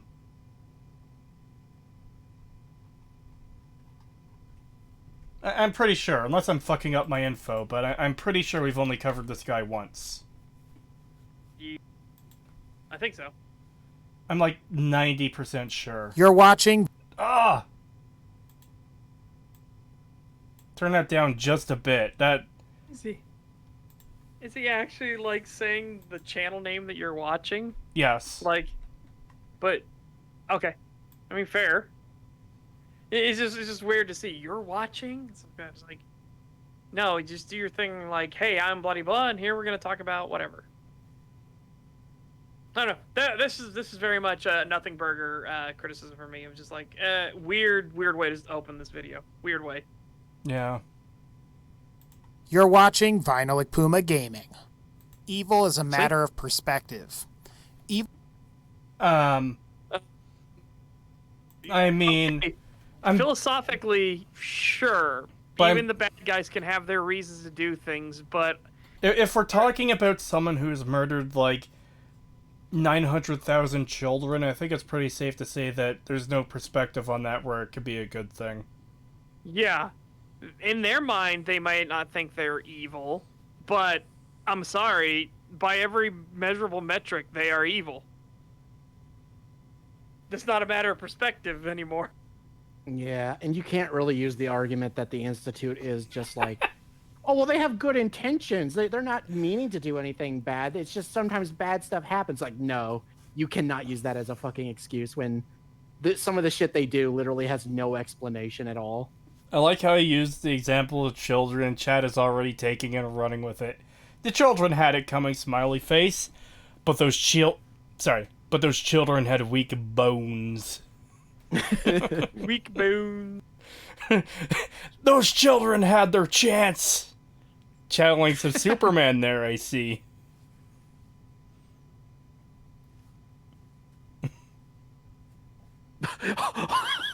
Oh my god, the fucking comment right below that one. What? Oh. It was a matter of perspective. FBI, please stop. Oh god, FBI, open up. Yeah, no, this is the whole thing. Like, Oh no. person, the criminally insane, will not view themselves as evil, right? They view as they're doing something good, noble, or correct in their perspective. That's why they're insane. They can't understand alternate perspectives. They can't understand what they're actually doing. In their mind, what they're doing is correct, fine, moral, okay. That's why we lock them away. That's not a matter of perspective. To them, sure, they think that they're doing okay, but by all measurable metrics, we know it's wrong. We know what evil is. Top 10 pictures on Randy Pitchford's Medieval Times USB. Oh God, no! The second I saw that comment in chat, I knew I had to read it like that. Number 7, Brazilian fart porn. Ah! No. We don't go there.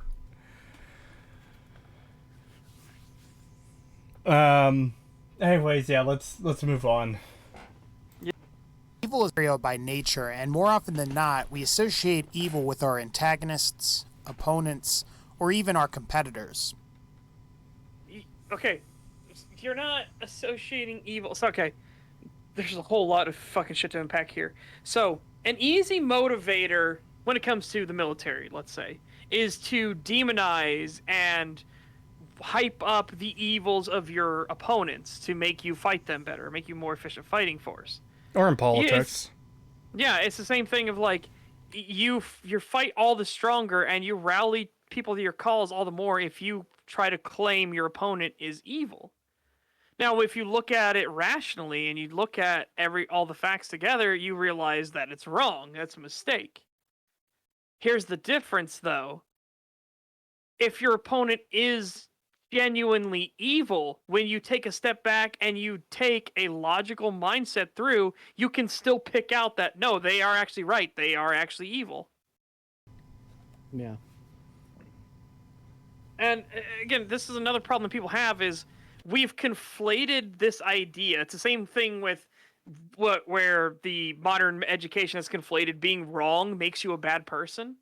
We've conflated this idea that people that disagree with you are bad people because agreement makes people happy. Therefore, disagreement makes people sad. That means they're bad. We've conflated this insanity idea into being the norm, and it's not right.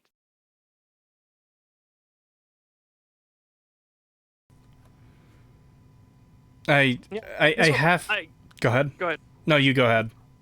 As I say, I agree here with Mars Ninja. Technically, he's correct operating under the friend-enemy distinction, but that doesn't apply to what is actually objectively good or evil. Yeah. And it seems to be more of a point of judging from the title and thumbnail what is actually objectively right. Yeah. But to destroy that entire point with something silly, number 15, Hunter's laptop. The last thing you'd want in your American president is a crack addiction. But as it turns out, that might be what you get.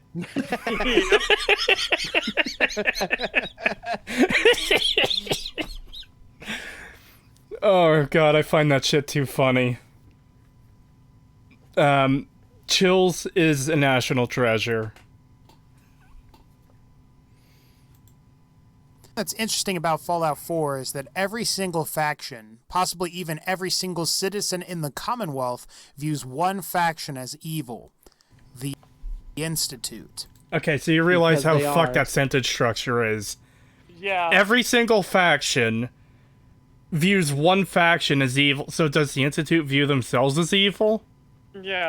Yeah. It Do doesn't the really people work. within the Institute view the Institute as evil? It's like, because you said every single citizen in the Commonwealth. Well, the Institute are citizens within the Commonwealth in geographic terms. Do they Yep. consider that the Institute is evil? I'm gonna spoil this for you. The Institute is evil. By every Absolutely. measure, the Institute is Yeah. absolutely fucking evil. Yeah, I got into a huge conversation about this on my server not too long ago about like, because somebody was saying something about like how I forget who they said they mentioned some faction in the Fallout universe was like the most evil faction, and I was like, no, like hands down, the Institute is the most evil faction in all of Fallout history because it is just so it's cartoonishly evil. Yes. They are literally cartoon villains where they don't even have a reason for half of the evil shit they do. They just do it because they can. At least the Enclave actually had a fucking excuse for why they were doing the shit they were doing. Fucking the Institute doesn't even have that. They're literally just like, well, we do it because we can. Like Raiders are like the only other thing I could think of. And they're not even really a proper faction. They're just a bunch of fucking edgelords that kill people. Yeah. I have to grab a Vincent Marxism comment. Bro, sorry. I tried to add an is there. Bro, he trying to copy my sensitive structor. Nice. 20 Egyptian pows from Zhao Madong. Thank you. Concept of what is evil needs hours to explain. I don't know if it needs hours.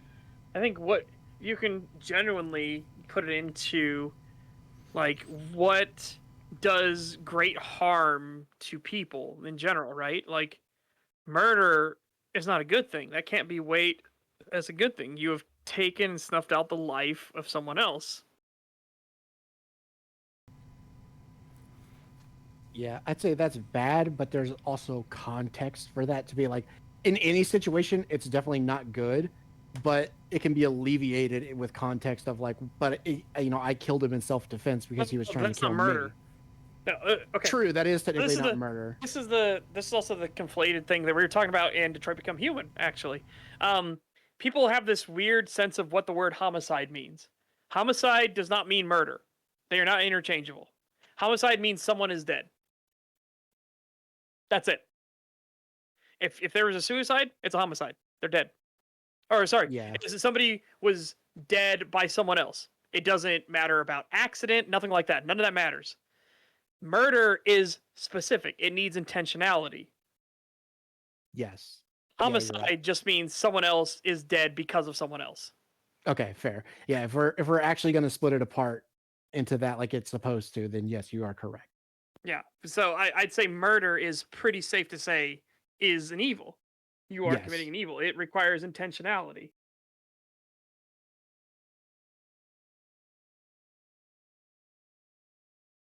Yeah, that's why murder has different degrees while homicide is just homicide. Yeah. Yeah. It's a term that prosecutors know has been, let's just say, distorted in the public mind. So they'll use it a lot because they're legally not wrong. They're not wrong. It is a homicide. Kyle Rittenhouse committed a homicide. That is actually true. That is truthful. Even to this day, that is still truthful. But homicide does not mean murder. Yeah. But the prosecutors, being the scummy little leftoids that they were, they knew that people have that association. Homicide means murder in their mind. So that's why they kept saying it over and over again. They know how the game works.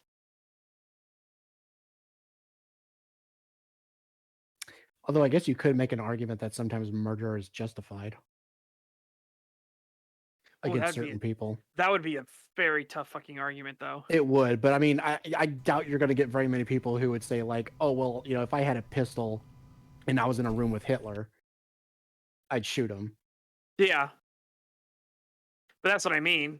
It's that kind of tough scale. You need to have an absolute like that. Like Yeah. you need to be Gary Plauché sort of deal, right? Yeah, exactly. That's what I'm saying. What It's Gary like, Plauché did was murder. Absolutely. yeah, that was absolutely murder, but I would also say it was justified. I agree. I agree with you 1,000%. And thank God the judge did as well. Yeah.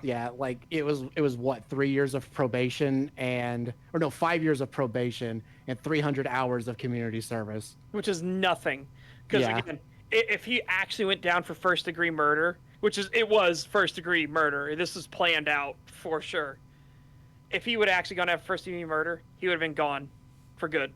Life. Just gone. Yeah, and I think he probably should have gotten only 200 hours of community service, considering I would say that what he did was already community service.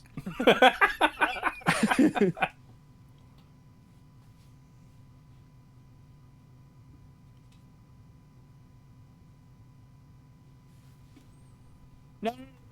Here we have Stag taking more than an hour to discuss how concept of evil takes less than an hour to explain. No. He said hours, and also it was only 10 minutes. Come on. Who is this Gary person? His name is Gary Plauché. His son was being molested by his karate teacher for a long time, and the karate teacher then kidnapped the son. Now, Gary had heard the warning signs and seen the warning signs, but he didn't believe them because he lived in that delusional fantasy of it can't happen to me, it can't happen to my family. This is a nice neighborhood sort of thing. He's a good guy. Gary's own brother caught the karate teacher kissing the son. He didn't realize it, and the brother went to the father immediately. Was like, "Dude, he just kissed your son on the lips. Like, this is fucked." And Gary didn't believe him.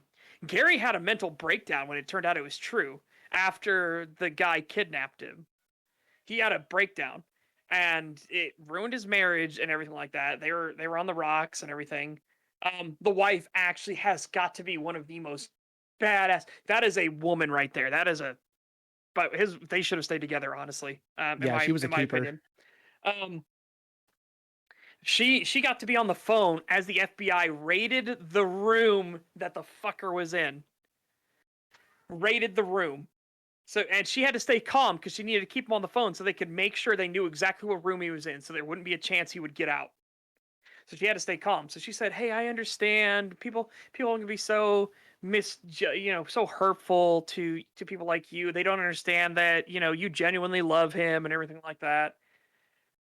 And the reason she was so calm was because she had so many FBI agents sitting next to her who were listening in and were like, "No, keep him talking." She got to hear them kick the fucking door in. Yeah. But anyways, so he's getting flown back now to stand trial. Gary Plauché learned about it from a reporter.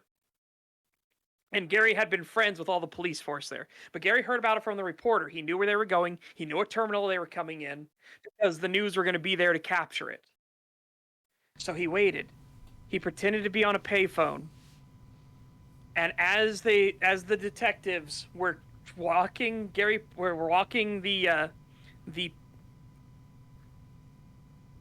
perpetrator.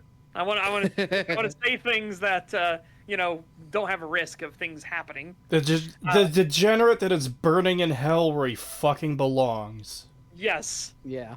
As they were walking the perpetrator through the airport, there is actually a live video footage report. Gary Plauché turns from the phones in one smooth motion with a Magnum revolver in his hands. Boop, One shot. right in the 180 head. no scopes him with a revolver. Yeah, right in the head. Domes him. Dead. Absolutely dead. Instantly. Yep.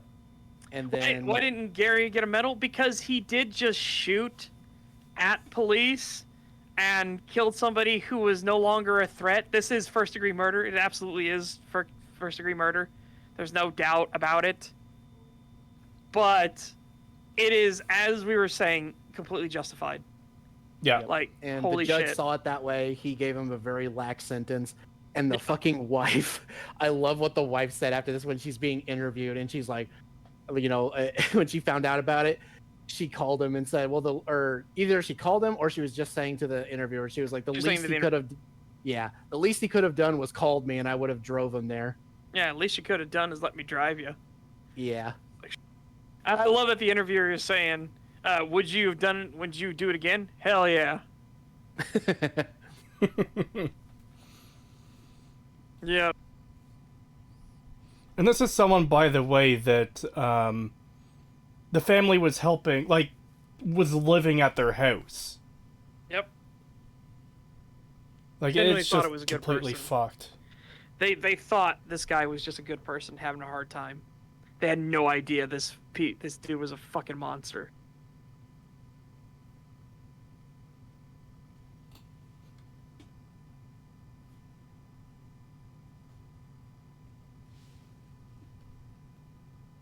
All right. Yeah, back to the video after. Yeah. Look at Yeah. that bombshell.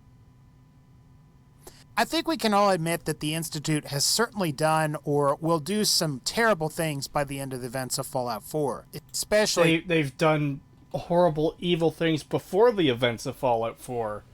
They murder your spouse and kidnap your child.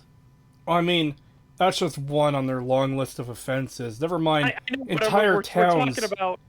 Entire towns being wiped out by synth scavenger teams. The destruction of the Commonwealth Provisional Government. Excuse me. By sending their own representative that killed everyone there. preventing the Commonwealth from uniting and rebuilding, and then condemning Yeah. the fucking Commonwealth because no one has rebuilt anything. It's a piece of shit, worthless wasteland. Well, no fucking shit. That's your fault. Yeah, Yep. they caused the very fucking dystopia that they see above, but then bitch and moan that it's that way, so therefore they're not going to help them. And it's like, it's your fault that it's that way. They kidnap countless people and turn them into super mutants and set them loose on the surface. They kidnap other people and presumably kill them or turn them into super mutants and replace them with synths. Yep. Again, these are not things that be like, oh, but that's subjective. There's all perspective. No, that's just evil. It's That is just evil. That just is evil. irredeemable And they have evil. They don't even try to justify it. They don't even give a reason for a lot of these things, like turning people into super mutants and releasing them, replacing people with synths. They have no explanation for any of that stuff. They don't even try to justify it. They're literally just like, well, we can do it, so we do it. The Institute out there making simps. Not wrong.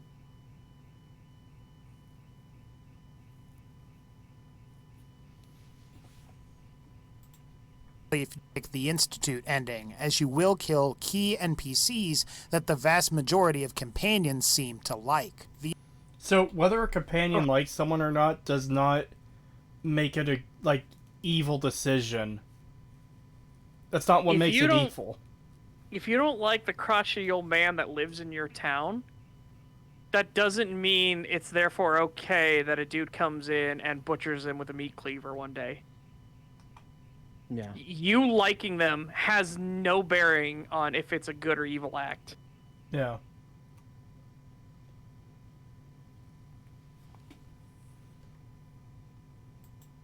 The unknowingly suppresses the thoughts and, depending on your view of synths, enslaves them to do their bidding.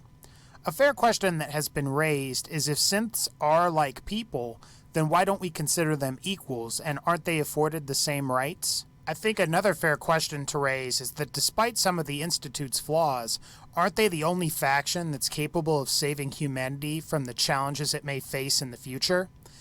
No. No, not at all. That's easy. That's easy. No. That one is a resounding no. I was going to wait just a little bit longer to pause because he goes a little bit deeper on that, but Oh, yeah. he does? Okay. Well, let's hear a little bit deeper. I kind of wanted to jump in on that. No, that go fucking, ahead. So, one, if we're going to talk about like, oh, well, are the synths people and do they deserve the same rights and everything? Okay, well, here's the thing. The Institute themselves say they are trying to create life through the synths. They want to create a synth that is so close to being human, you basically cannot tell the difference, and that they actually do have emotions. That is what they're trying to accomplish. And then when they do it, they don't actually consider their accomplishment as having happened, which doesn't make any sense because they clearly did.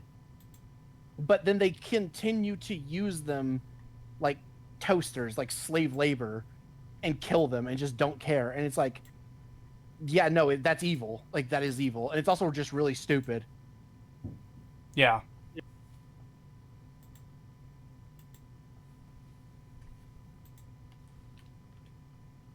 Another fair question to raise is that despite some of the Institute's flaws, aren't they the only faction that's capable of saving humanity from the challenges it may face in the future?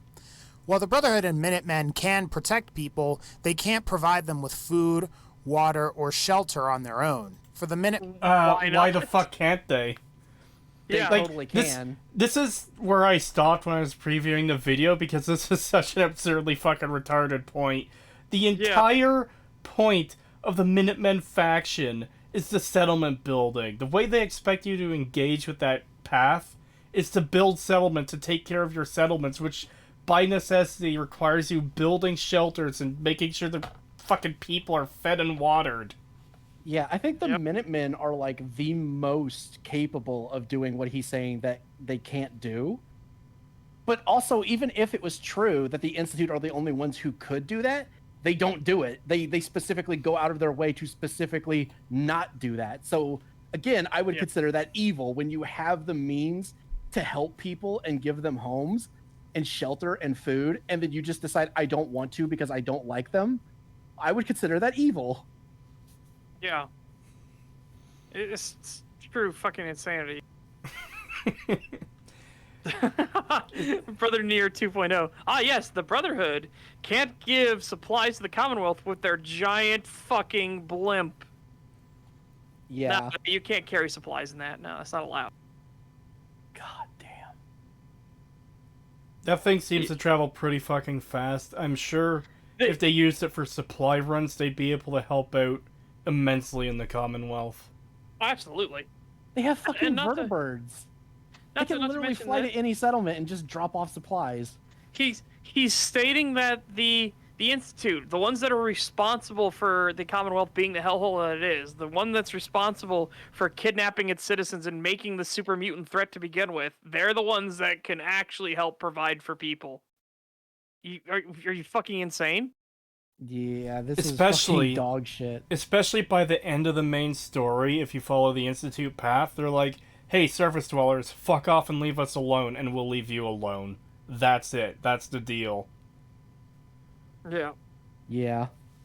It's literally, we'll stop torturing and killing you if you just mind your own business. Like, fuck off. Which Like, these isn't people even are fucking evil. which isn't even a guarantee anyways, because you're made leader of the Institute, but it's a literally in name only thing, as all the departments are independent now. So if they want to replace people with synths, or if they want to restart the super mutant lab, there's nothing to really stop that. Yeah. Plus, they didn't have to do any of that stuff they were doing before. They just sort of did it with no provocation. So who's to say that they won't just do it again? There are no kidnapped victims in the Institute. That's one of my favorite parts of fucking annoyance with the Institute, is when you see them, they don't happen to be actively engaged in doing all these horrible things. It's just established in their history that they're doing this pretty much up until the point where you start the game.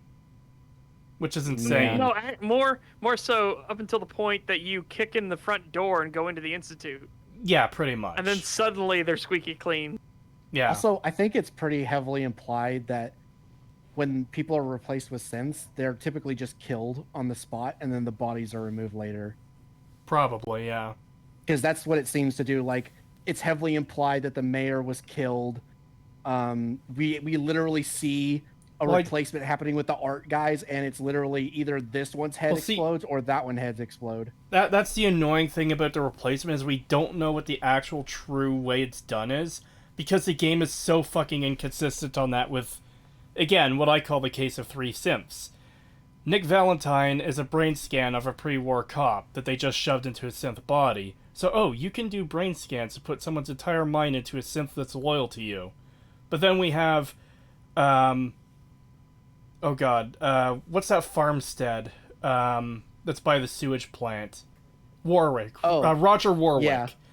Yeah. They got his information through what is literally described as a series of intensive interrogations, which, whatever the fuck that means. I don't know if that's a suitable way to put someone's memories into a synth. It does not seem reliable.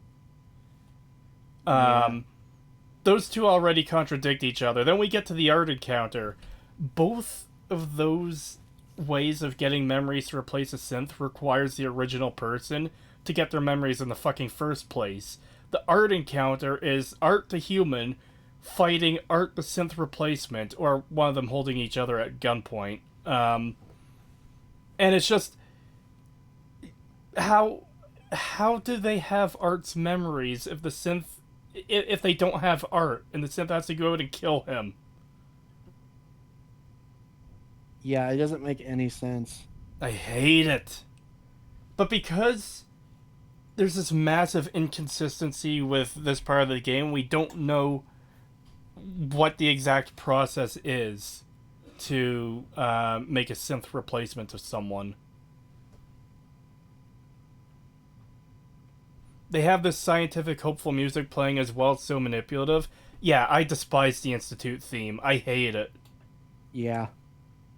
Plus, even if you side with them, or, with any of the endings, it doesn't matter what ending you do, none of the people who were ever replaced come back.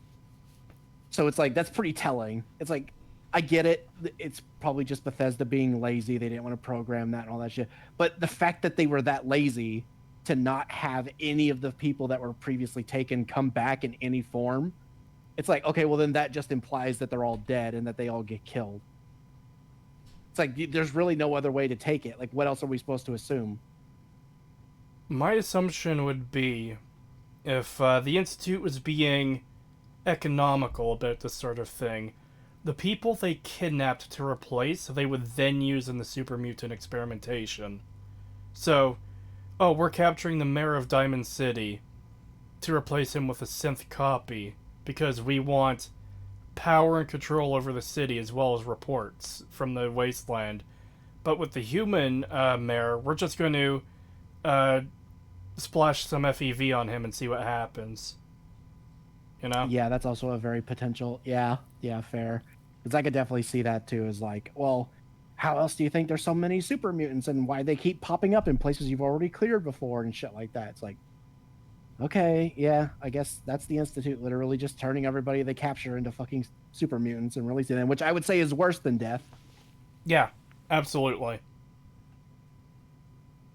So yeah, that's even more evil. The Institute is just the Enclave, but watered-down Terminators and no real creative motive. I wouldn't say they're a watered-down Enclave, because the whole thing about the Enclave is the purity of their genetics. And are, like, eradicating the impure from the world, which isn't really what the Institute is doing. But yeah, there's definitely no creative motive behind the Institute. ML thought one day, oh hey, not being able to trust people is a cool theme. Let's do a game about that. And then he did. And he put no effort into it. Yeah. That's why I say it's like they're cartoonishly evil, because they have basically no motive. It's literally just, I want to do bad thing because I want to do it. They're cartoonishly evil in a game that at times tries to make them not look evil at all because they're a faction you can side with. Which is so fucking stupid. And we can't have the player siding with a faction that's evil. Mm-hmm.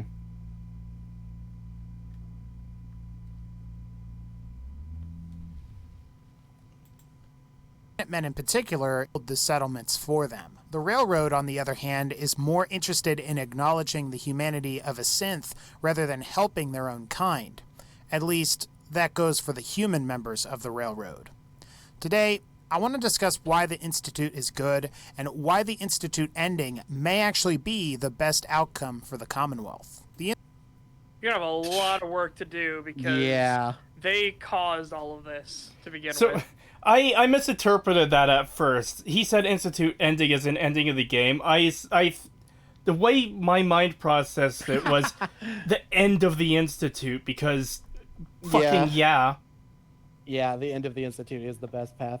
But I don't know how he's going to be able to justify that or like validate that in any way, because if you side with the Institute, nothing changes. They don't help people. They don't go to the surface and start helping people. They continue to be isolationists who help themselves. They put a synth in Diamond City because whatever faction you ends with puts an NPC there, and they put their flag there, which each of the factions do as well if you end with them. It's just so ridiculous to me that he's even going to try and argue that somehow the Institute ending is the best ending for the Commonwealth. How? It's literally impossible. They don't do anything to help anybody. At least you could say with the other factions, they do something to help, even if it's not much. They do something. The Institute literally not only don't do anything to help, they actively cause the problems. And continue to do so even if you side with the Institute and finish the game. They do nothing to help anyone. There is no argument to be made that they are the best faction to choose if you want to actually help the Commonwealth. The thing is, when you take finding Sean into consideration, the sheer concept of the Institute killing your son and making them into a robot copy would have been much more heart-wrenching, but nope, he's an old man who dies anyways. There's a million different things they could have done that would have been better than the twist is, I am your son, the leader of the Institute. Yeah. I hate it. Yeah. I fucking hate that shit. Ugh. But isn't it such an amazing twist that no one saw coming? Ugh.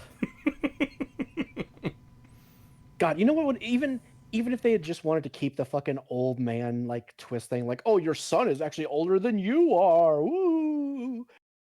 You still could have done that by just having him like as a super old man who is on his deathbed, but being kept in like a jail cell or something, or a container like the kid is in, Yeah. like withered away and dying, but they kept him alive so that they could specifically use his DNA.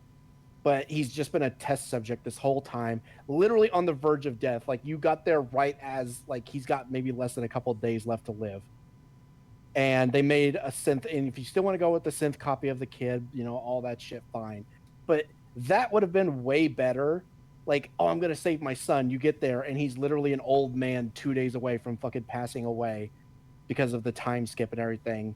And that would have been infinitely better than fucking, oh yeah, they made me the leader of the institute. I'm in charge of everything. I'm also a massive piece of shit who doesn't care about the people of the surface, and I'm only using you through manipulation. Yeah. It's like, yeah, okay, fucking My whatever. actual father who came all this way to save me, never gave up on me, this whole time, but I don't actually give a shit. Fucking hell, what an awful fucking twist. God, I hate this game so much. I fucking hate it. This game actively makes me angry more than any other Fallout game. Not even Fallout 76 makes me this fucking angry. That's just perfect with your icon. He's in the walls. He's in the goddamn walls. Being haunted by ML. Oh god, yeah. I kill Sean and nuke the child inside the institute. Shit writing, couldn't care. Yeah. I hate that they try to dump this robot child on you after you tried, like, when you're destroying the institute, like it's supposed to make you care. Like, fuck off. Yeah, it's so fucking stupid and manipulative. I'll be right back. Alright. You can keep going, though. I'm gonna keep my headset on. Alright. Where'd that comment go? I knew there was a 99% chance that the player character's son was the character named Father, because that's exactly the kind of stupid shit that ML thinks is clever. Yep. Absolutely. Alright. Instant and that they are capable of things that no one else in either the Commonwealth or possibly even any other major faction in post-war America is capable of. While synths are the... So, that doesn't matter. Them being capable of something does not therefore mean, oh, so we should just capitulate to them. The Nazis had technology that was way beyond what almost everyone else had. They had different design philosophies. We actually learned a lot from them, especially after Operation Paperclip, because of their lack of moral standards. That doesn't mean we all should have obeyed and capitulated to them. Well, here's another example. Let's just pretend for a moment that someone had the cure for cancer. We could completely eliminate any threat cancer has, no matter how late of a stage it is, with this cure. And this person was like, yeah, I want like 20 nukes, and I want to destroy these cities in the world before I give you the cure. It's like, yeah, go fuck yourself. I don't care that you have the cure for cancer. We cannot let you commit this level of evil. Yep. That's fair. I've probably done a more like a Valor Morgulis thing and been like, well, you proved it's possible for us to do it. We'll just figure it out later, and then just shot the dude instead. Well, that's kind of what I'm getting at. You know? Like if someone figured it out, it'll be figured out at some point. We're just not going to give this crazy person the ability to destroy, like, millions of people. $10 from Dark World XL. Thank you. I like the idea of you being a synth more. You could say the child and wife were pre-programmed memories, and your personality could be based off a pre-war holotape. Can explain the linear story. I really don't like that theory. I've got a lot of issues with Fallout 4 and its story, and I genuinely think that would make it worse. I think you would need to if you did that story, you'd have to. There's so much other foundational stuff you would have to rip up and fix. That couldn't be the only change. You would need dramatic changes to make that work. Yeah. I genuinely just think that theory on its own. A lot of people try presenting this theory as if it somehow solves things, solves issues with Fallout 4's story. I think that would actually cause more damage if we were just to accept that was true on the base level. Yeah. ASMR Creetosis says your theory is shit. I'm sorry, but I never liked those theories, and I genuinely think it would make the story worse if we were to just flip a switch and say, canonically, the Soul Survivor is a synth. That immediately causes issues.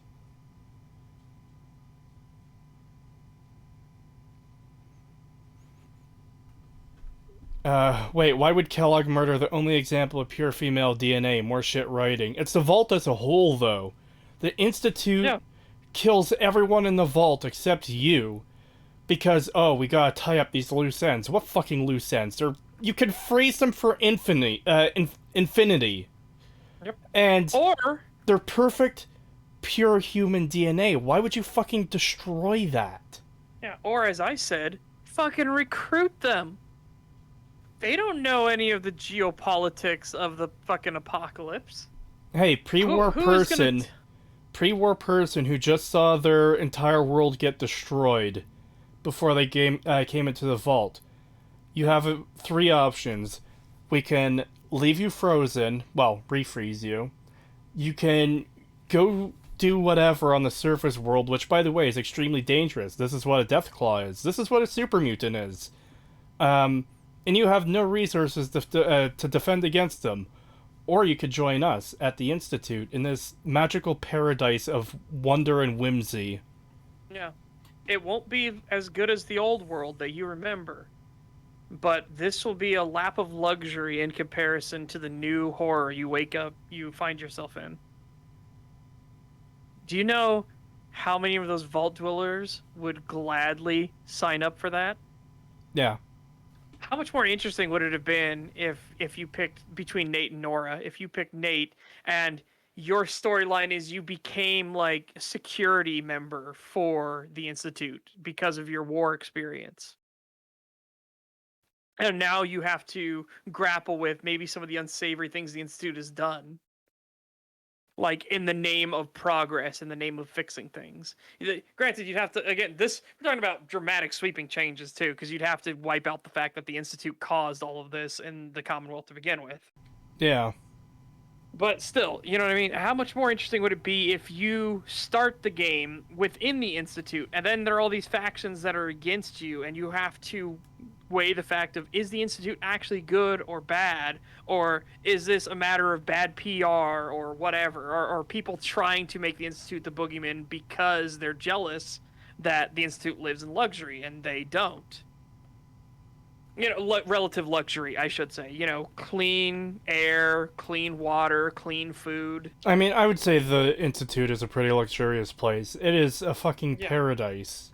Like, yeah, in comparison, that's what I'm using. I'm not saying just in comparison though. If you were to transport the Institute facility to the real world, that is a nice place. You've got all these fountains and trees, these neat little apartments. Like, obviously they're not big houses, but if you're the kind of person who can live in a small apartment, it's like, look at the size of those bathrooms. They're fucking massive.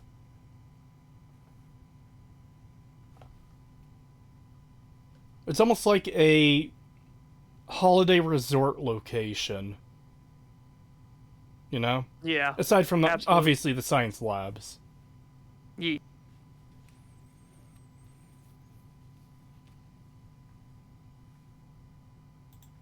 The most contribution the Institute has made to the Commonwealth, the Institute does seem to have discovered how to cure the forced evolutionary virus. No, no, no, no. First They of all, created the super mutants. they've created and released the super mutants upon the Commonwealth, which did not have them before the Institute did this. This has made life worse for everyone on this surface. The Institute did not create the cure. Virgil did for himself. I don't know how he was able to do that. He shouldn't have been able to do that. It shouldn't work. Because I don't believe that's how genetics fucking work. Maybe I'm wrong. Maybe there's a geneticist out there who's like, yeah, this total body transformation that destroys your mind and makes you 7 feet tall and gives you absurd muscles. Maybe there's a geneticist out there who will say, hey, yeah, you can 100% reverse that. From what I know, I don't believe you can. And I think it's just bullshit that the game has that at all. You cannot simply undo genetic alterations. That's pretty much what I thought. That was my take on it. Didn't Virgil also leave his cure in the Institute like a dumbass? Yes, he did. Because we needed a plot point where you have to go get it. God, I hate the Virgil storyline so much. Everything about it is dumb. Fucking everything. Oh, the Institute needs pure human DNA to make synths because there are no pure humans available. What's that? FEV turns impure humans into idiots? Well, Virgil, the impure human, turns himself into a super mutant, and he's just perfectly fine. It is really, really super amazingly fucking lucky that this plot-critical character didn't turn into an insane fucking murder machine so he can give you... the biologist, could give you the technical blueprints to build a fucking teleporter, get into the Institute. I hate it! Yeah, A it's totally biologist fucked. who somehow knows how to do genetics, who also can build theoretical physics systems like a teleporter. It's like, Jesus Christ. Things literal quote from the game, I've pieced these blueprints together from the things I've seen and heard. Well, that's not a quote, it's very close paraphrasing. He literally says, from things I've seen and heard. Yeah, that's insanity. Yeah, that's totally fucked. I'm back, by the way. But, Welcome back. the fucking... They could literally just say, going back to the fucking, like, recruiting the Vault Dwellers and stuff, they could literally just open up all the fucking things and say, like, hey, we're with the government. Yeah. We're collecting all of the Vault Dwellers from all of the local vaults that we know about and bringing them to a better location. Would you, like, come with us? It's basically a utopia. The world above is completely dead. That's all you have to do. And they would just go along with it. And then when they get there and they see this, like, utopia, you know, like, take them to the main atrium and boom, you've convinced them. And there wouldn't ever be a reason for them to need to look outside either. And you wouldn't have to, but you totally could. You could literally be like, here's recordings. Like, look, here's what the world looks like. If you don't believe us, we could teleport to a safe location on the roof, because this actually happens in the main story, and you could see what a shithole this world is. We're not lying to you. Yeah. Yeah. Or if you just want, we will escort you outside this very vault that you walked into, and you can just look up here under the protection of all of our guards and make your decision then. That's it. Yeah, if you look over this this little cliff to the town where you used to live, Sanctuary Hills, which is in complete ruins now, and then consider all the monsters that exist in the world that you cannot defend yourself against. Yep. Hell, you could even go as far as to be like, if you take them up there and you show them and they say, well, I still choose to live here. You know how you solve that? You give them supplies, say, okay, well, at least take this. You know? Yeah. Have a tracker in that shit. Take the ones that will go with you peacefully, quietly. And then in the dead of night, you track them down. They have the tracker on them. You track them down, you kidnap them, you bring them back without anybody knowing. No. You don't even need to do that. Be more clever about this. Give them their supplies. Say, hey, this device here is an emergency button. You push it, and we will try to get to you. We cannot guarantee that we will make it because this world is dangerous, and we won't risk our own troops if we don't have to. But Yeah, we you can can do that try too. and get there for you. Again, you're trying to butter them up and show them that you're the good guys over and over again. And again, this is even like This is if you're just being nefarious too. It's still a good idea, even if you're not actually nefarious. Even if you are the good guys. This is a good idea. It's like, hey, we're gonna give you every opportunity, and it's up to you, and you make your choice. And if we can help you out there, we will try. But there are no guarantees in this world. Yeah, you could even do that. It's just so stupid to me that they're just like, yeah, just kill everyone in the vault. No survivors except for one. It's like, what the fuck? They got tired after killing so many people. They're like, I'm full. Well, I mean, I would even consider, like that's evil by itself. Just them being like, oh yeah, we don't have to kill all these people. Like I want my father to get out and potentially come look for me because I'm interested. But you don't have to kill all those other people. No, see, that's the thing. Let them out. It wasn't Sean's decision to kill them. That was the old director of the Institute's decision, which just doesn't make sense on any level in the first place. Oh, they're loose ends. How? These people are not a threat to you. They're not accustomed to living in the wasteland. People who are currently born and live in the wasteland regularly fucking die because it's that harsh of a place to live. These people stand almost no chance. And even if they did manage to survive and manage to build a community that's safe, they're still not going to have the resources to be a threat to the Institute, like at all. One second. I thought it was No, they literally say the old man wanted us to tie up the loose ends on the scientist that was working on the computers, and this is during the kidnapping scene. Oh, that's even worse. That is even worse because why are the Institute kidnapping this Babby in the first place? Oh, it's for their pure human DNA. It's untainted by radiation or anything else. Now, if they ran into one project where pure human DNA was highly important to them, then could there possibly be other projects that could need it? Like maybe an FEV project? Now let's kill them all.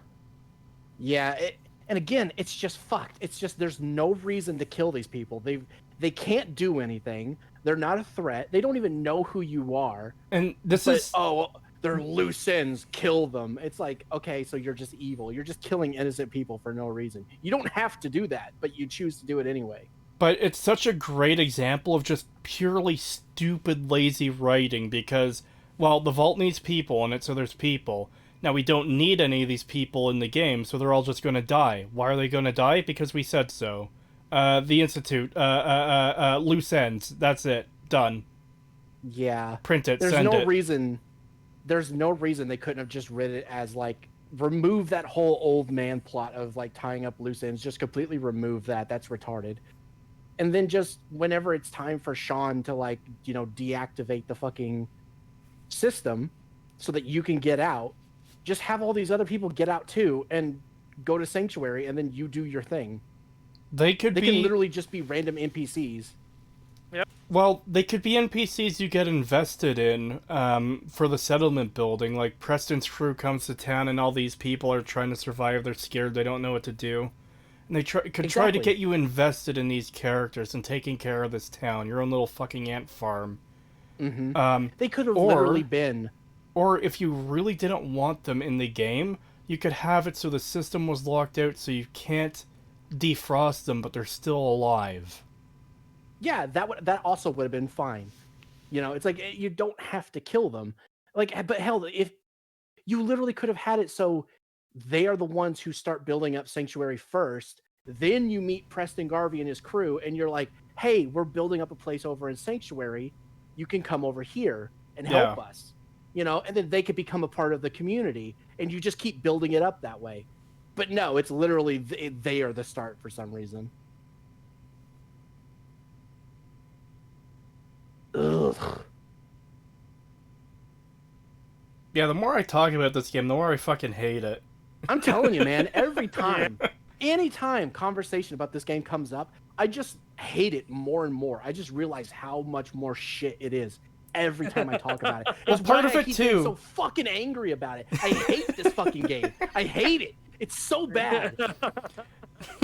Part of it is because we're discussing it and like thinking up new things like this. Like I hadn't considered what the alternatives would be to keeping the vault dwellers alive like that before. Like I think I've considered some things, but we're coming up with new stuff here. It's like you could have done this, you could have done that. Why'd you have to kill them? It's that issue, but across the board with this game, where we're constantly thinking of alternatives that are less stupid than what they gave us. Yeah. $5 from Flannel McManel. Thank you. Can't watch live, but I'll catch the re-upload. Have some of my birthday week money. Oh, thank you. You didn't have to give us your birthday money. I appreciate that. Also, who did androids worse? Fallout 4 or Detroit Become Human? I want to say Fallout 4, because this is one point I made in my analysis that I'm fucking sticking with. Detroit Become Human at least fucking explains why the trackers stop working. It's not a great explanation, but literally, when they go deviant, the trackers stop working. That's better than the Institute just not fucking having them at all! Yep. Like, the Institute even says they have trackers, but then they never use the trackers. It's like, motherfucker, what? I hate it. Oh, God. Fallout 4 is such an abortion of logic at every level.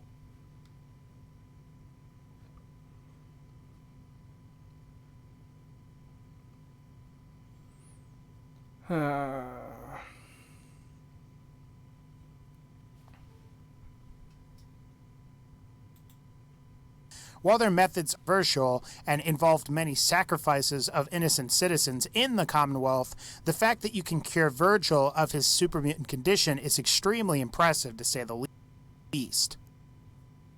It's ludicrous.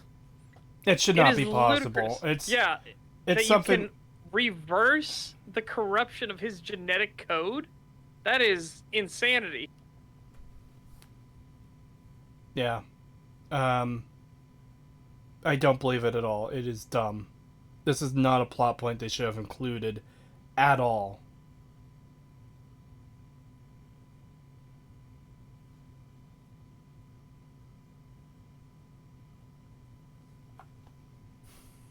I like how he's talking about sacrifices as if it's, like, fine. Yeah, that's way undersells it. Sacrifices. Oh, it's okay. With the Nazis weren't that bad. They just had lots of sacrifices on the road to their scientific discoveries. Yeah, pretty much. It's like, dude, come on. The Institute literally caused the Commonwealth to be such a shithole. They actively caused this problem. They are actively making more super mutants. Super mutants, as far as I can remember, didn't exist in the Commonwealth until the Institute. Exactly, they didn't. There were no super mutants in the Commonwealth because they did not have a source of FEV. I don't know where this. This is partially what we can, I guess, assume or infer, because the super mutants themselves have no way of making more super mutants. We see in both Fallout 1 and Fallout 3 that the super mutants have a source of FEV in both Mariposa military base and Vault whatever, I forget the number, 86 or something. I don't know. I don't care. Point is, they both had a source, a way to make new super mutants. The ones in the Commonwealth don't, which implies that there were no super mutants there, and they have no way of making more super mutants, which would give us the result of every single super mutant in the Commonwealth comes from the Institute, because where the fuck else would they come from? They are the only source of FEV in the Commonwealth. And what's worse than that, this strain of FEV is entirely different from both the one in Fallout 3 and Fallout 1. So now we've got yet another new strain of FEV, but it also functions identically to the one in Fallout 3, where it just turns super mutants into big dumb brutes that are rage machines that kill everything. Turns them into orcs. but even dumber because now they have suicide bombers when they have no way to reproduce. Yep. And also, where the fuck do the super mutant dogs come from? They don't explain that either. They're just it's there. literally just, I guess they just kidnap dogs and do the same thing that they do to the people. Yeah, but they also didn't document it at all in the Institute. I know, it's fucking stupid. But yeah, the fact that they don't reproduce, but look at how many there are. It's like, Jesus Christ, they are kidnapping this many people and turning this many into super mutants. There's so fucking many in the Commonwealth. It's like, that is a huge, that's like half the population being kidnapped and turned into super mutants. And you're going to tell me, this dude's going to try and tell us, oh, well, they're actually the best choice for the Commonwealth. They're not evil. They turned half of the fucking population of the Commonwealth into super mutants and then let those super mutants go and just rampage upon these people for no reason. But no, they're not evil, guys. They're the best choice. I will be right back a second. All right. Okay. Read my last message. The motto of the Institute is Mankind Redefined.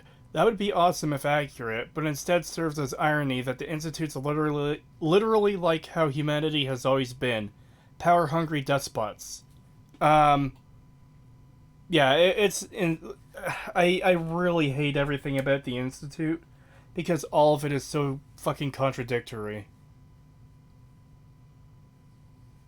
Vault something or other, yeah. I'll read that super chat when Setch comes back.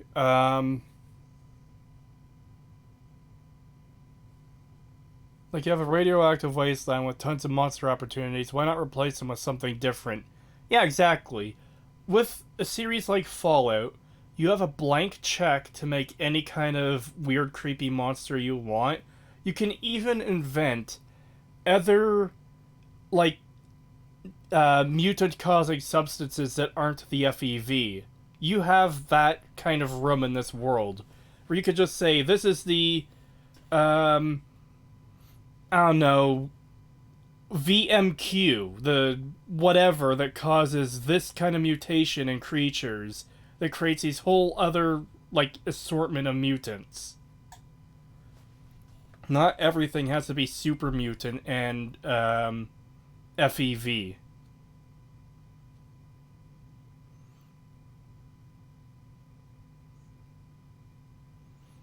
Mankind Redefined. We slap paint on a toaster. I hate the Institute so much. I hate them so fucking much.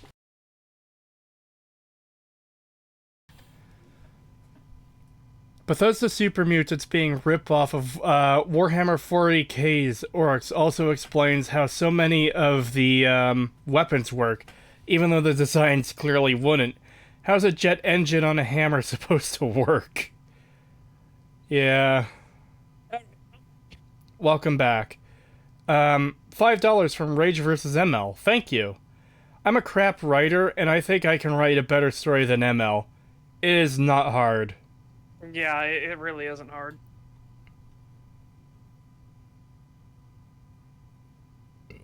Anyways. After no other faction in the history of the franchise has been able to do that. A certainly more benign contribution that the Institute has provided the Commonwealth is teleportation. Teleportation that they're not giving to anyone. Yeah, that they won't let anybody else use ever. This is just also, remember, they created the fucking super mutants to begin with. Yeah. This is just the same point as before.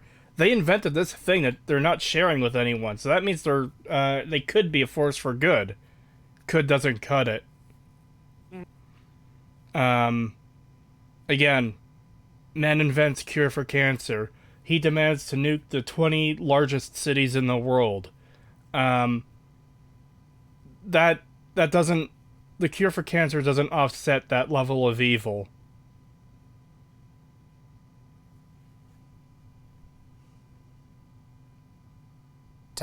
If this technology was distributed throughout the Commonwealth, it would greatly improve the everyday citizen's ability to travel. It would... If. Lots of if. Not they tried or anything. Nope, there's lots of ifs. What a shit fucking video. Yeah. Well, I mean, the Yeah, last if he video was really shit, too. arguing like how they could be a force for good in the right, like with the right leadership, it would probably be okay a video. But he's not. He's trying to convince you that, oh well, no, they actually are good. They're not evil. Mm. It's like, no, dude, you shouldn't have titled the video what you did and had the premise for what, like the premise of the video, when this is your fucking defense of it. Well, if they did this, if they did that, it's like, motherfucker, that's not what you're trying to fucking convince us of. Pretty much all these arguments are just going to be mounted to, but they have cool technology, though. Yeah. The Institute, they're making their own food that can survive in irradiated crop, or irradiated dirt, these special crops. And if they gave that food to the people of the wasteland, it would solve hunger and starvation. Okay, but if. That's not something they're planning on doing. Yeah, and There's the ending, as far as I know, the ending makes it clear that they don't want to do that. If you do side with them, they're just like, no, fuck off. Yeah, there's no intention that I've seen of them helping the surface at all. In fact, they make a point of saying, "Yeah, this place is useless. We have no reason to care about it." Yeah, this argument is no different than saying like, oh, but guys, the Nazis, they had such good technology and stuff. It's like, they could do really good. They could, yeah. If they're not going to. They didn't. The Nazis is actually kind of the best comparison, too, is because the Institute are kind of Nazi-like in a few ways. Oh, yeah. Yeah, their lack of ethics is very, very fucking leftoid for sure.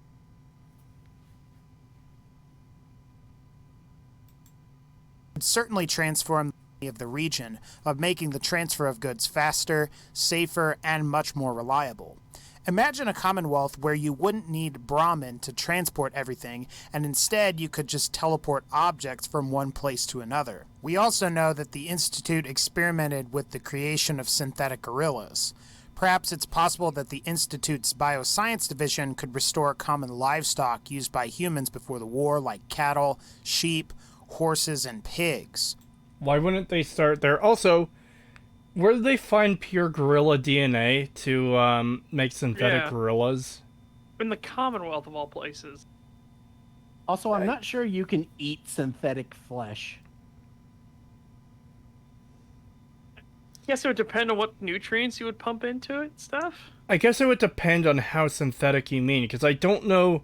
See, this is part of the problem with the game, is I don't actually know what they mean exactly by synthetic. Is it real flesh, like a person that was born? Because that's what appears when you shoot and kill them. They gibbon the same way, they have all the same parts, but and it looks like, regular flesh. But is it like plastic that's there, or is it genuine flesh that's created out of God knows what technology? Yeah, because here's the thing: in Fallout 3, when you have the mission for Harkness, one of the ways you tell him he's a synth is that, like, you might cut yourself and bleed and stuff, but it's all fake. It's not real blood. It's not real skin. And it's like, okay, well, if it's not real in that sense, it's like, well, then is it actually biological, or is it like actually fake, entirely fake? It just looks like organic material, but it's not. People in chat are saying the flesh is real. You can eat synth flesh. There are cannibals in Far Harbor that eat synths. Okay. Then at that point, what separates them from being human aside from the fact that they're 3D printed? Yeah, there's really nothing, because like they basically do everything a human does. They have emotions. They have the ability of complex thought. So they've literally succeeded at creating what they set out to do, a machine that is basically human. Yeah, but then they still act like robots, because you could give them a deactivation code that will make them like droop down into a neutral state. Yeah. God, I hate this game so much. But then at that point, I guess you could argue then, like, if they have implants and stuff in their body that can do that, then wouldn't that also make, like, like the people of Cyberpunk with all these augments and stuff, wouldn't that make them not human?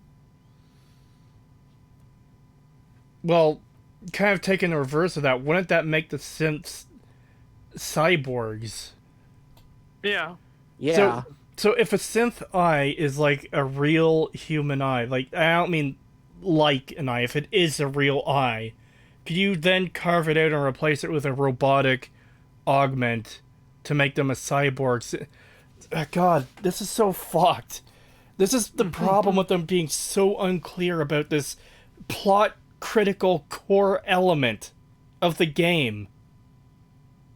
Yeah. Well, that's my thing is like, since they don't go into any detail, you're left to assume. And what we can assume from this is that they succeeded. They created a robot or a synthetic person that is so human-like. It has all of the same qualities of a human. It just also happens to have mechanical parts inside of it. They're basically 99% human with the 1% being the synth component thingy. But we can literally do something like that today if you cut someone's finger off and replace it with a USB. Exactly. Literally just tape a USB to the finger fucking stump, and now you've got a cyborg. Exactly. That's what I'm saying. It's like, so if you just took a human and gave them like an implant, sort of what, you know, like what David has at the start of Edge Runners, it's basically the same fucking thing.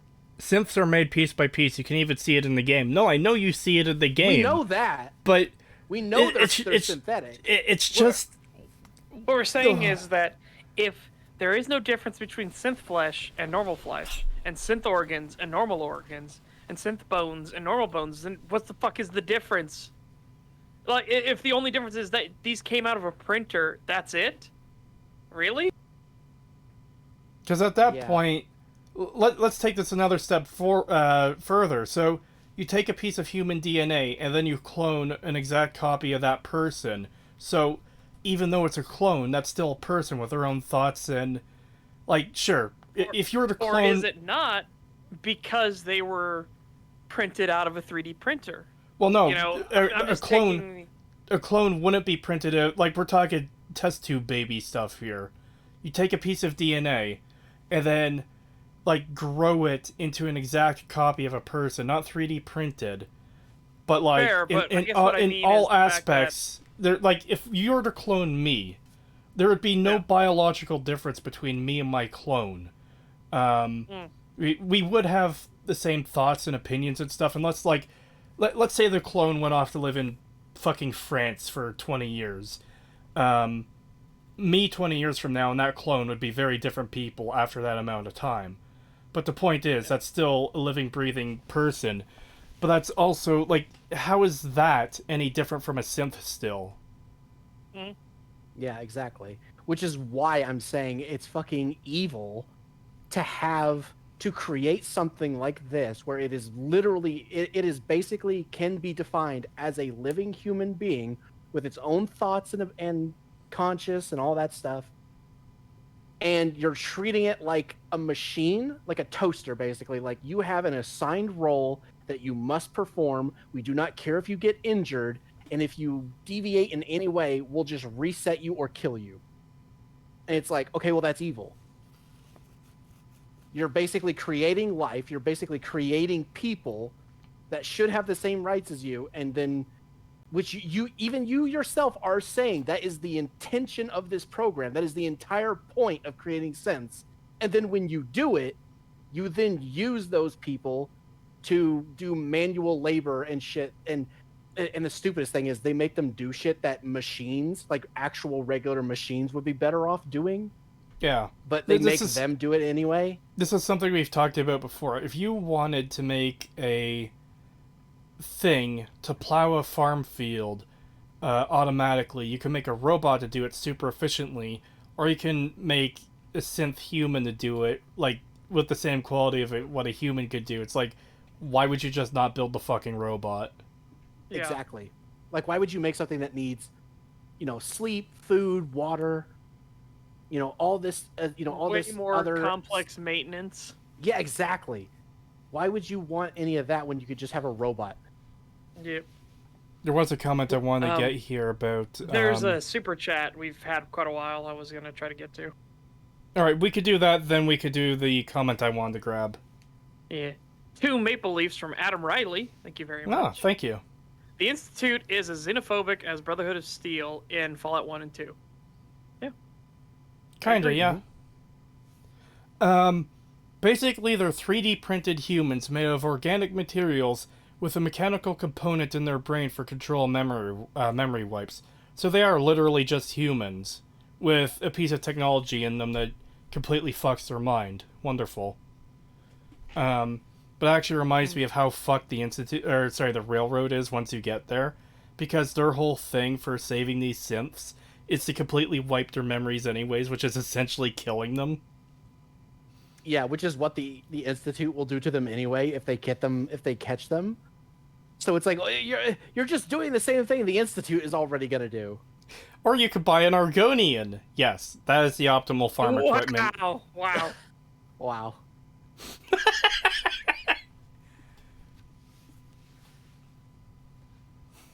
We need that clip that we got yesterday on your little Pokemon stream. We need that. I'm gonna go feed the lizards. I don't remember that. You don't remember that? Hold on a second. I'm grabbing it. Raging Red says at Pagan for superiority, maybe. I made a joke about that before, where I said it's literally the equivalent of making a Roomba that has the ability to feel pain. And it's like, why would you do that? Well, I want to see it suffer. Yeah. That's literally it. That's how it comes off as. It literally feels like the Institute creates people specifically so they could treat them like shit because it's more interesting to torture an actual person than it is their robotic synths. Yeah. I just love how that instantly makes them non-human all of a sudden. Yeah, if you get a computer chip put in you for any reason, you're suddenly not human anymore. Exactly, that's what I'm trying to say. It's like, I don't know, that doesn't really seem correct to me, where it's just like, oh yeah, you put one component inside your body that isn't, biological, and suddenly you're not human anymore. So like, if you get a prosthetic heart, you're just no longer a human. Sorry, you don't have the same rights as us anymore. Rip. Perhaps logistics. You can just supply a base with food and water, so if a normal human goes there, they can just use the stuff already there. All the clothing, gear, and etc. Keep in mind, I'm just trying to make sense of all this, same as you. That's the thing, it is hard to make sense of this, because it makes no sense. We're trying to untangle the worst fucking tangle of Christmas lights, and it's just not possible. This is AI generated image of Christmas lights where there's just impossibilities happening and we can't do it. We can't untangle it. Yeah. God, I hate this so much. I got a tooth implant. I guess I ain't human anymore. Yes, if you get a tooth filling, you're no longer human because you've got non-human stuff in you.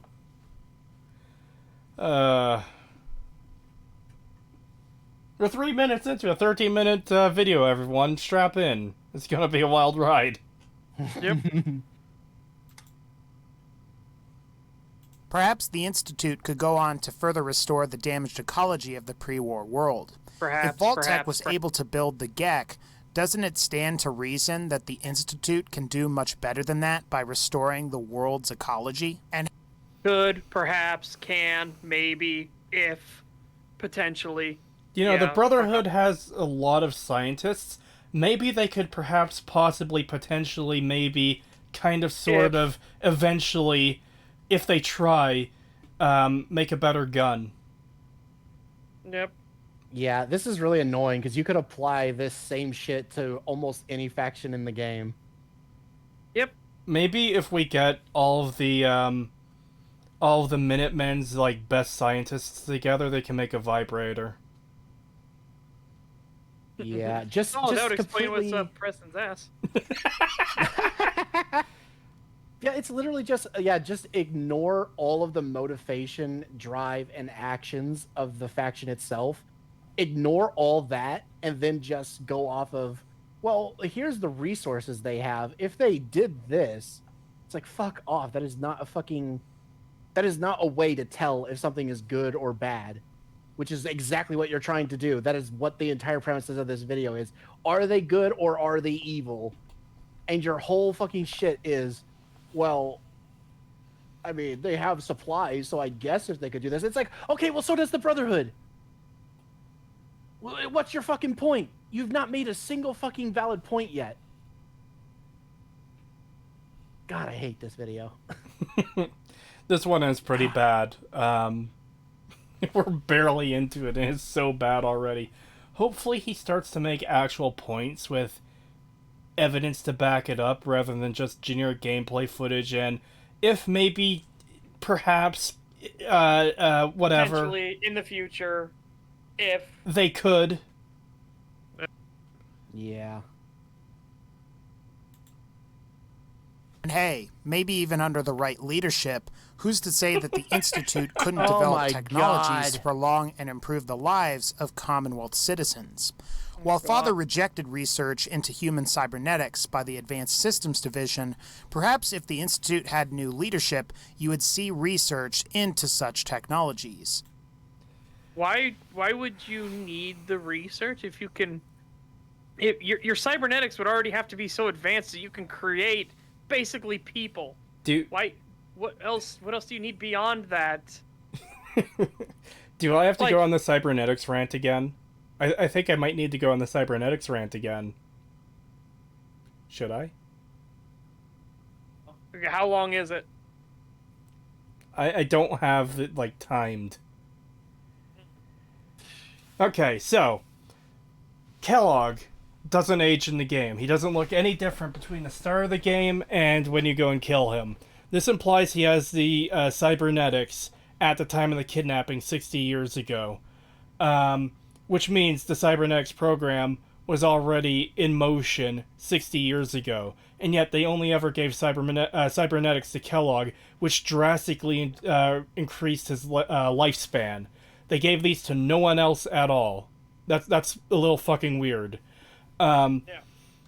If we were to assume that Sean became the leader of the Institute at the age of 18, which the game itself says he didn't, but if we were to assume he did, that is 18 years, nearly 2 decades, of this program being in action, that is being researched and developed, where no one else has got these implants except for Kellogg. Because, you know, they put him in him first as an experiment, and it worked out, but they never did it for anyone else. But we know Sean didn't instantly become the leader of the Institute upon reaching adulthood. It took him many years and a lot of work to reach that position, meaning the cybernetics program was in effect for far longer, and still no one got these cybernetics. Which again, drastically increases life. He still looks as he did 60 years ago, and he's over 100 years old by the time you kill him. And only when Sean becomes leader, which we don't know at what time that was, we don't have an exact date on that, but it's many, many years into adulthood that he does become leader, that's when the program gets shut down. And keep in mind, in his own notes, he says he's seen the other scientists looking at Kellogg with envy because of his better reflexes and longer lifespan and stuff. And still, he is the only one. It makes no fucking sense. Ugh. Yeah, that's shit. God, but he's going into the fucking with better leadership thing again. It's like, oh my god, you could also say that about the Brotherhood. This is the first time he's done better leadership. That was what we were saying was, like, if under better leadership, then he naturally walked right into it. It's like, oh, well. Yeah, true. But it's just fucking annoying to me that he's just constantly reiterating this shit when it's like, okay, again, that can apply to the Brotherhood. See, also the fact that it doesn't matter with better leadership because that's still a what if. And secondly, even if you take control of the fucking Institute and beat the game as like sided with their faction, nothing changes at all. See, the Enclave are the good guys in Fallout 2, because maybe if potentially, possibly, maybe, under better leadership, they wouldn't have wiped everyone out. Yeah. They would have rebuilt the United States. There you go. God, this is so shit. Yeah, it's not I often. really hope he. It's not often we get this flavor of absolute fucking shit video, but I hate it so much. Yeah, I'm really hoping that he actually gets off of this at some point and goes into something more substantial with Yeah. actual fucking reasoning rather than just going, well, if they did this, if they did that, Yeah. if they had better leadership. Like, dude, come on. If we had a better writer and director, The Last Jedi could have been a good movie. Yeah, exactly. Yeah. While they did experiment with Kellogg, ultimately the request to do further research was denied by Father. I think what's good about the Institute is that they're primarily scientists, and scientists tend to be innately curious about our world and solving its problems. I wouldn't say solving its problems. Innately curious, maybe, Sure. but yes. but scientists also have a tendency to ignore ethics. Yeah. Because it gets in the way of things. Well, if I could just do this, I'd get to that result faster. I mean, why do we got to do this whole rigmarole of going around and everything? Why do we have to do animal testing? Let's just start people testing already, for God's sakes. It's people who are going to be the end user result anyways. Exactly. It's like, oh, yeah, no, scientists are people that be careful how much leash you give scientists. Always. Because they have a bad habit of getting caught in what they're doing and not looking up to see the bloodshed they've left behind. Yeah. Because it was all in the name of progress. Yeah, and this is a reoccurring thing that happens all the time. In fact, it's kind of happening now with the CDC. So, yeah, not exactly what I would consider like scientists are. Oh, they're so noble and they always want to help people. So it would be good if they were in charge. No, that's not how that works. Scientists don't necessarily make for good leaders.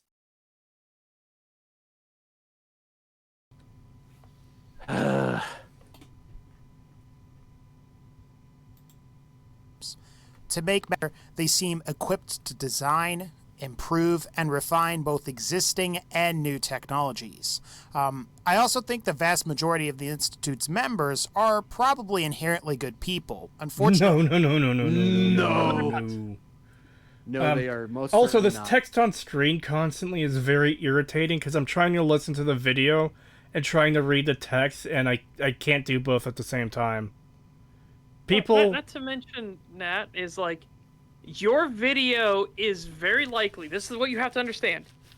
Your video is very likely going to be second screen fodder. Right? Somebody's going to be focused on something else, and they're going to have a video on in the background. Don't put fucking text in your video. Because, unless you call attention to it. Unless you say, like, hey guys, so I looked into this, this is the thing, here's the document that showcases all of this. You know what I mean? Unless you actually call for attention to it, people aren't going to read this. Yeah. People probably don't even know that this text is in this fucking video. Here's the other part. Let's assume that you are watching on your main screen, because you are genuinely very interested in the subject being discussed. There's a problem with the way it's presented as well. It's up in the corner to the side and not in the center of the screen where most of the action is taking place. When you're seeing game footage like this where you're shooting at someone, you're drawn... I shouldn't say this is going to apply to everyone, but most people are drawn to the center of the screen where the gun is, where the bullets are coming out of, the crosshair. Stuff like that. And you've got this thing in your peripheral almost of... The leadership, on the other hand, has questionable morality. And even that, he didn't outline the text, so if there happens to be a very light-colored or white background, you're not going to be able to see that so well. Yeah. And this will vary on person to person, too, depending how good or bad their eyes are. $5 from Peace was never an option. Thank you. Much. Get around ethics by using... extreme degenerate pieces of shit as test subjects. Yes. I agree. That could be part of their service to repaying their critical debt to society. You get to be a lab rat, you piece of shit. Puma says they could. The game says they won't. Yeah. Absolutely. That's the biggest problem so far. But maybe if possibly potentially stuff is annoying as fuck. But what's worse than that is you could at least somewhat get away with that if the game wasn't clear about these things already. But the game is rock solid fucking clear that the Institute is not the good guys. I don't know if they intended that to be the case because they try to make them seem like the good guys, but as an actual fact of what the game presents, they are not the good guys at all. Yeah, his points are basically, well, if we rewrote the game to not be the way it is. If we It's like, okay, but rewrote that the doesn't game to work. not be shit, then the game wouldn't be shit. Exactly, that's basically what it is right now. That's all his arguments have been so far is, well, if we rewrote the game so this happened, if they would be good. It's like, okay, but that's not what happens in the game, so it doesn't matter.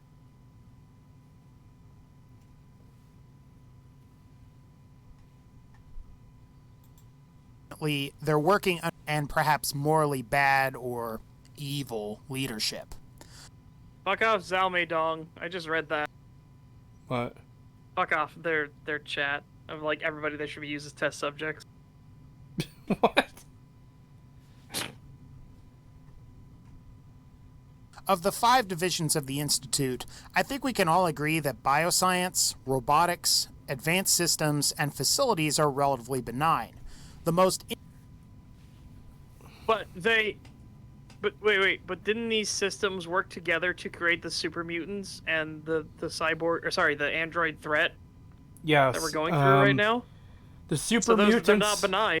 The super mutant lab was a subdivision of the biology lab, and the synths were the main focus of the robotics lab.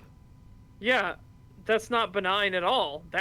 They are the biggest threat. And keep in mind, the Institute also has an abandoned actual robotics wing where they're making, like, protectrons and shit. Which, why are you not making those useful robots or different configurations of robots that would be very useful? Yeah.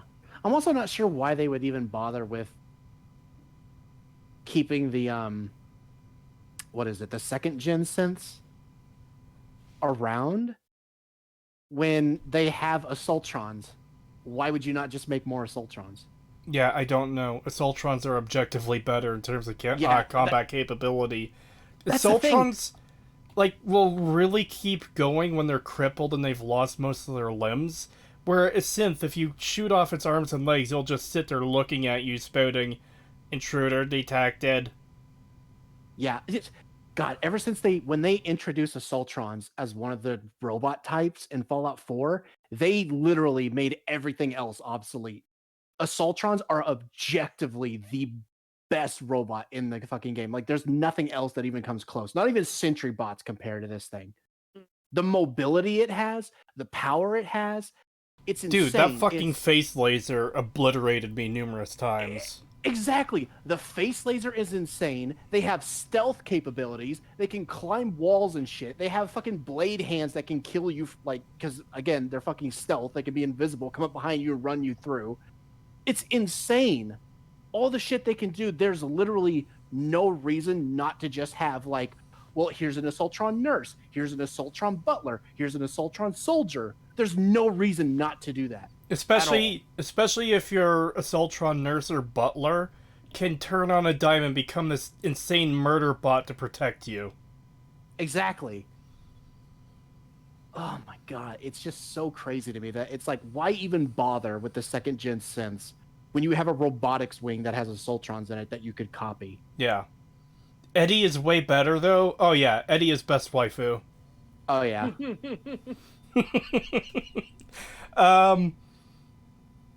I love how this guy is all, the Institute could use their resources to do good without ever calling babies evil because they could grow up to be serial killers. Yeah. Yeah. Assaultrons, especially the higher tiers, are even better than coursers, yet the game hypes up the coursers so much that I actually find insanely annoying. Your first encounter with a courser in the main story is like a Terminator cutting through what is supposed to be the strongest faction, the non-joinable faction in the game. They're this military group, and this one courser is cutting through them. And then when the Institute assaults the castle later on in the Minutemen path, they send out like a dozen coursers, and they're just generic enemies. Even though, like, 3 coursers should be a murder squad that takes out any facility. Even 2, based on what we saw. You know? Yeah, if one could take out an entire building full of fucking gunners, Yeah. 2 or 3 should easily wipe out a Minutemen base. Or fucking any base. The only time they should have trouble is like going up against the absolute top tier types of enemies, super mutants or the Enclave in this game. I could see the Institute requiring a group of like 10 to 15 coursers to take out a well-armed Enclave base if the Enclave were in this game, and if they were in the same power level as that one gunner building. I could see them having some issues with the Brotherhood. The Brotherhood, maybe, yeah. The power armor, the really advanced energy weapons, stuff like that. They're basically like fucking a lesser version of the Warhammer 40k Marines. And it's very lesser. Yeah, very, very lesser, but basic, but very similar. It's like I could see at least one courser definitely having trouble wiping out a fucking Brotherhood base. To put in perspective, for people that aren't big into 40k, a normal guardsman has a laser gun that, when fired, can go through steel, will blow chunks off of buildings and concrete, can pierce through any armor, and it is considered one of the weakest weapons and won't even scratch a Space Marine's armor at all. Yeah. Space Marines use a rapid-fire machine gun that doesn't shoot bullets. It shoots grenades. Yeah, doesn't it shoot like 70 millimeter grenades? 75 millimeter grenades. 75 millimeter grenades. Yeah, fucking The bolter. bolters. They're insane. Oh, this is like a 75. Did they change? Hang on. Just send one courser to the Railroads Clubhouse, yeah. Yeah, it's 75. It's 75 Okay, caliber. yeah, 75. And like the Marines themselves, the ones that actually wear the armor, have like they're like genetically modified and have implants in them and shit. They're like super intelligent. Gods in compared to normal Yeah, people. they are hyper intelligent, have super reflexes, insane strength. Like not even just with the armor, like even outside of their armor, they have insane strength. Can stay awake for weeks with no consequence because they can actually physically shut off different parts of their brain to sleep it while they stay perfectly functional. Yeah, and they're not even the top level because then you get shit like Custodes. You get shit like Custodes, and it's like, oh my god. The Custodes, who can stand motionless for hundreds and hundreds of years as one of their duty shifts. And you think that they're sleeping or anything like that? No, they're entirely awake. If a single sound is made, those Custodes that have been standing there for 300, 400 years will suddenly snap to attention and immediately round that corner and find out what the fuck that sound was within a second. Yeah, it's insane, the shit that they can do. And if they... Isn't there like a thing where they're like tested and stuff? If their reaction time is off by like even a half second, they are basically like demoted or whatever, or like they're sent to like as spies or something, and like a new custodian will replace them. Yeah. And it's like, Jesus Christ. The Custodes cannot fail. That's their whole thing. It is punishable by extreme prejudice, death in horrifying ways to even humor the fact that a custodian might lose. Yeah, it is. Like, it's actually considered heresy. Like, won't they, whenever, like, a custodian shows up to a battle, like, they'll just automatically write off the battle as already won because a custodian entered the fight. And it's literal heresy to imply that they might lose. There's actually a fascinating branch of the Custodes that are known as the, I keep want to call them the Solar Watch. I think they're the Solar Watch. They have a purple cloth, waist cloth, that they wear with their golden armor. And what they are is they have been informed by prescience that there is a person who will become a great influence within the Imperium of Man. Like maybe this lowly dirt farmer will one day grow up to be a great general in the Imperial Guard. And so they will fly out personally and they will guard and watch over that person for the rest of their life because that will happen. And you got to imagine you're a lowly dirt farmer, and suddenly a guy kicks in the door, and it's a dude who's 9 foot fucking tall in gold armor, and he says he will protect you at all costs for the rest of your life. Like, okay. Yeah, that's pretty awesome. The yeah, aren't the regular custodies? They're basically like the Praetorian Guard for the Emperor, right? Yes. Yeah, You like have that's the basically you their have role. you have the companions who are directly tied to the Emperor. They're part of the Emperor's house. 40k lore gets incredibly complicated, but Yes, it the does. Emperor has his own house, his own sigil. So think of Game of Thrones houses. Those actually do exist in 40k as well. They're knightly houses and orders, and if you're come from one of those knightly houses, you likely have a what's known as a Imperial Knight. It is a literal giant mecha with your house sigil on it, and your house army pilots and maintains and supports them and everything. The Emperor has his own house, except as you can imagine, the Emperor's house is above all and also has the like terrifying things like the Psi Titans, which are titans that make even the Chaos Gods go, what the fuck? Yeah. Would the Primarchs be considered stronger than Custodes, or would it be the other way around? Yes, the Primarchs are stronger than Custodes. Okay, I thought so, but I wasn't sure. Because they are the direct gene seed of the Emperor himself. Yeah, that's what I thought. I Well, was not like, gene seed, but they're the direct gene of the Emperor himself. Yeah. Which is how Chaos... I almost said Chaos Lupercal. I meant Horus Lupercal, who joined Chaos Undivided, how he was so strong. Yeah, the Horus Heresy. All right, yeah, we're talking about shitty Fallout 4 instead of great fucking Warhammer. I guess we can get back to that. God damn it, I don't want to. I could honestly just sit here and talk for about like Warhammer 40k for hours instead of watching this shit video. I didn't know you were Yes. so invested in 40k, Pagan. I really like 40k. I look into it every once in a while where I'm just like, God, that is so interesting. Like I'll look something up, get interested, and then I'll be stuck looking at it for like an hour, just combing over shit. Like, what the fuck? Oh, fuck. Do you know how I first got into 40k? How? So, I as tangentially knew what 40k was. And I was playing Dawn of War, the original Dawn of War. And then there was a mod that came out which added the Tyranids. I was like, that's cool. They added in this cool faction and stuff like that. Then I realized it was actually a real thing. And I was like, wait, so that's a real faction that actually exists. And then I started the deep dive through there. And I started going through everything. And that's what really got me into 40k. That's kind of similar how I started, because I was like going through mods for New Vegas and saw like there was like Tau stuff and Marine stuff. And I was like, ooh, this stuff looks cool. And then I realized, oh, this is actually like based on another property. And then I started looking into it a bit and I was like, oh, that's really interesting.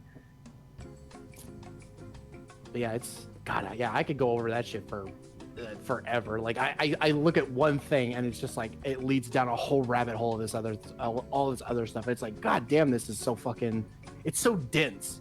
There's so much to the Warhammer universe. It's just like you can go down like hour-long rabbit holes on just one specific topic that doesn't even cover like, it doesn't even scratch the surface of everything else. It's crazy.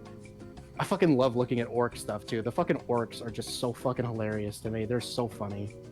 Orcs are amazing. They were a great bioweapon for sure. And then I love the way the Emperor sums it up in text-to-speech device. He goes, except the old ones forgot to turn off a fucking install a fucking off switch. So they were constantly angry. So then they were like, got no more fighting to do. Let's go kill the old ones. Yeah. Yeah, and I like how, like, yeah, like, because you know there was a lot of stuff I didn't know about them and stuff until I really started going into like deep dives and stuff. Apparently, their pets are also their hair. Like, they're all bald, and if you ever see one that has like that ponytail on its head, it's actually a parasite that like bore into its head. and it's just like, what the fuck? Yeah, absolutely.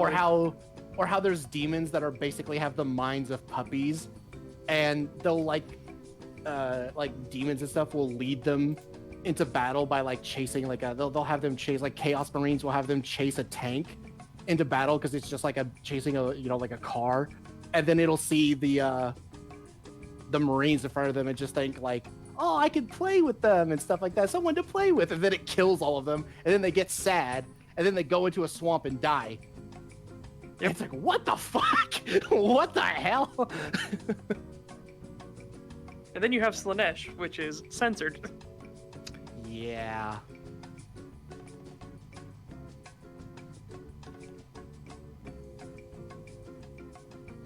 Alrighty. We good to get back to this video? Can we not? Can we just keep going? Keep talking about something enjoyable. Yeah. No. Warhammer 40k stream. Let's go. Yeah. Well, maybe we'll do that one day. Maybe we can do that talking about Darktide. Get Darktide, you two. You know what? If we get to do a STAG Warhammer 40k, I might get it just so we can do that. I don't know if we can do a Stag 40k. I think we can do a Darktide 40k though, or a Darktide Stag. I don't know. You're not convincing me now. I'm sorry, but I think there is too much to talk about in 40k. I agree though. Fair. Games Workshop sucks balls. I hate the fact that Yeah.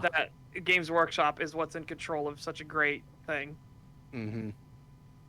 Oh my god, it's literally the same shit as like the Wizard of the Coast with fucking Dungeons and Dragons. Like, oh Dungeons my and god. Dragons is so good. Wizards of the Coast is such a fucking awful company. Mm-hmm.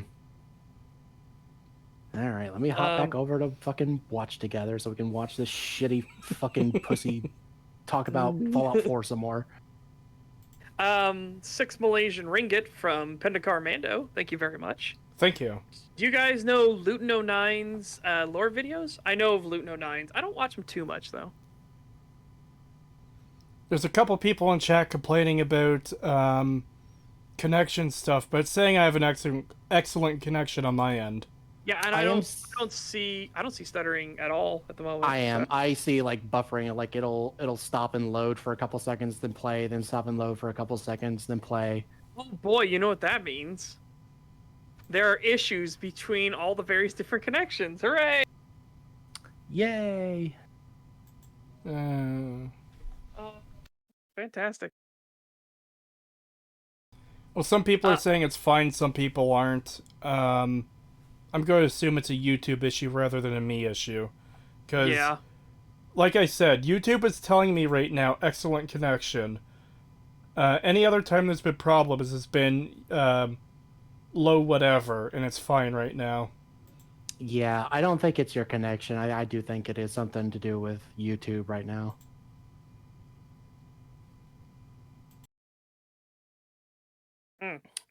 Anyway. Yeah. Yeah, people just asked one other question. Such, have you seen Bricky's 40k videos? I have. They're not the best, but they're pretty good starter for getting into things. And I think that'd be a good place to go off from there. The loading is the trick of Zinch, trying to make you play Tribal Hunter. Oh, God. Infamous Division is the SRB, or the Synth Retention Bureau. This division is mostly responsible for much of the grief that plagues the Commonwealth, as it might... False. It's all the Institute. They're trying to fix the problem that's caused by one of the other divisions. Like, what the fuck? I don't know how you fuck this up as someone who is a big fan of this game and almost exclusively makes Fallout 4 videos. Yeah.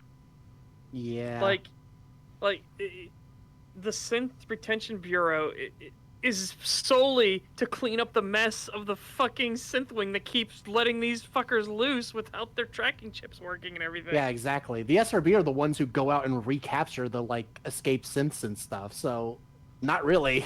If anything, they're the ones that stop it. Yeah, they're the ones that are trying to clean up a mess that another division within the Institute is creating. The thing that really fucking bugs me is we don't need an SRB to exist. Because if the Institute, this place full of literal super scientists, used the most basic amount of common fucking sense, there would be no synths escaping. It is so dumb. It is so monumentally fucking stupid. Is it time for the synth escaping rant? I think it's time for the synth escaping rant.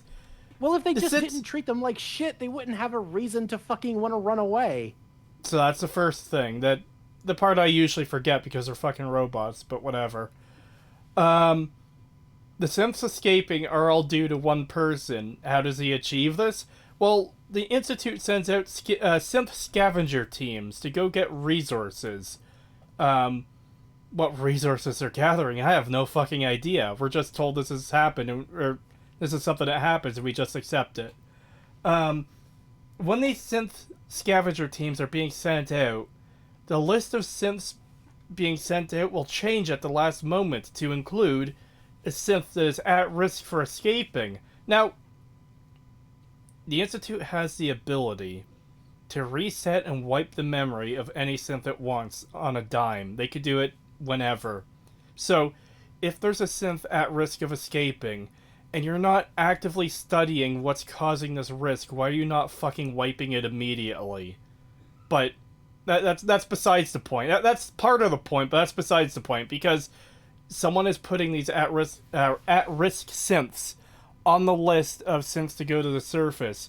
Why are you not verifying these lists before you send them out? Why are you not tracking down what computers these are coming from?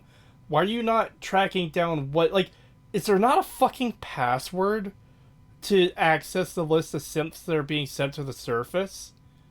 When you gather up these synths to go to the surface, do you not, like, go, okay, that's a Gen 2, that's a Gen 2, that's a Gen 2.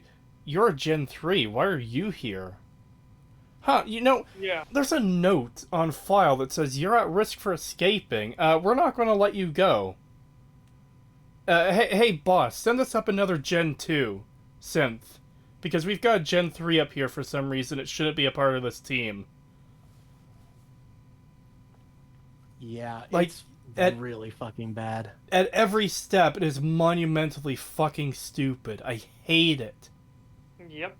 Yeah, how do they not have a courser investigating this shit? Why don't they send a courser with the fucking scav teams if there is Gen 3s going up there? Exactly. Yeah, it's like, why wouldn't you have someone, like, overseeing these teams? Especially if you're sending Gen 3s. If you're sending a team of Gen 3, why would you not send some sort of protection with them? Send a courser with them to oversee the fucking mission. Well, that's the thing, too, is I don't think the Gen 3s are supposed to be a part of these scav teams, because whenever you encounter them in-game, or at least whenever I've encountered them in-game, they've always been the Gen 2s. Yeah. Vincent Marxism, you have to refresh the page. Hang on a second. Say that in the chat. Yeah.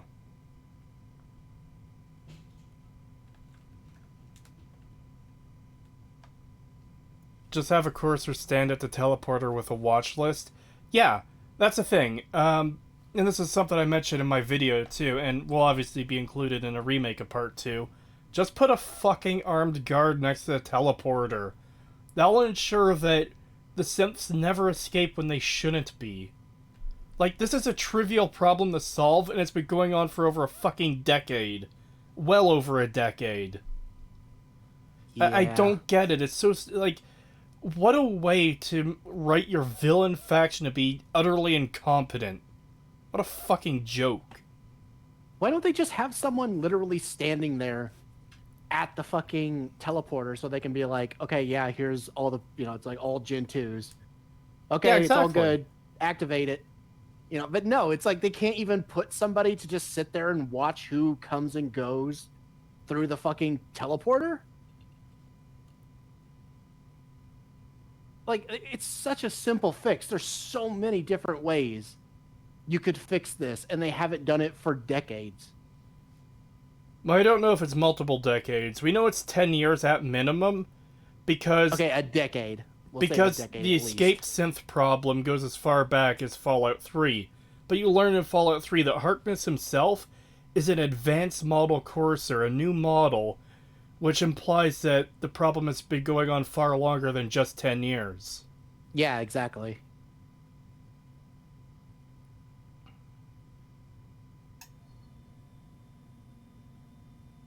Monitors citizens act try and reclaim synths. The Institute does have a lot of informants, which include a lot of the various caravan operators. So you've got people like Trashcan Carla, Cricket, Lucas Miller, and Doc Weathers in particular. Not to mention there's also Mayor McDonough, who keeps tabs on Diamond City. I think you'll also find that Father is a bad apple when compared to most of the other scientists in the Institute. I don't think that's fucking true.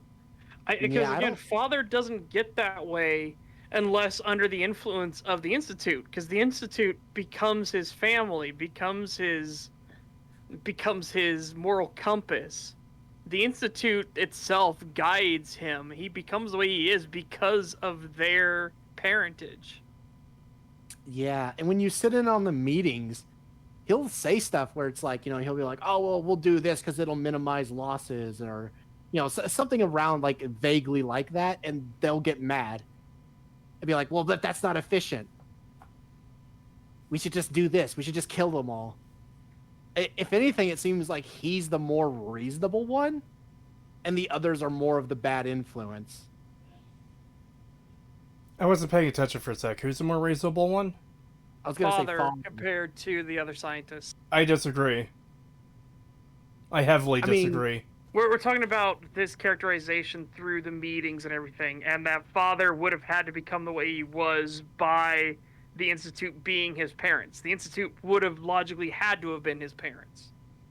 Yeah. No, I know, but that doesn't make him, better, though, because from your interactions with him one-on-one, he's still an absolute piece of shit. Oh, yeah, for sure. I was saying that during the meetings and stuff, it seems like he tries to be somewhat reasonable sometimes, and then the other scientists will get mad at him for doing that and be like, but that's not efficient enough. We should just kill them. So it seems like he's a piece of shit, but he sometimes at least seems to try to be a little bit reasonable, and then they get on his case for it. My take on that is Father is doing it for the sake of you being there. I totally agree. So that wouldn't actually be him trying to be, more restrained or, less evil. It's him realizing, oh shit, this is going to look bad in front of my parent character. So I have to try and look better and, no. The Institute definitely isn't bad. We're definitely not evil, even though we casually talk about fucking murdering people when you're not around. Okay, fair. I guess I think, though, what we're doing is we're countering Puma's point here, because Puma said it's clear that Father is the bad one and all the other scientists are the good people. It's like, no. No, they're all bad. They're all bad.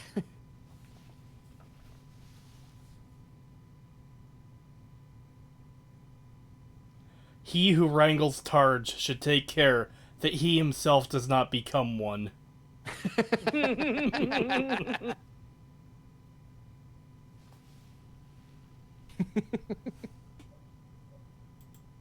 You'll find Virgil's holotape logs that he repeatedly requested to discontinue the FEV research program.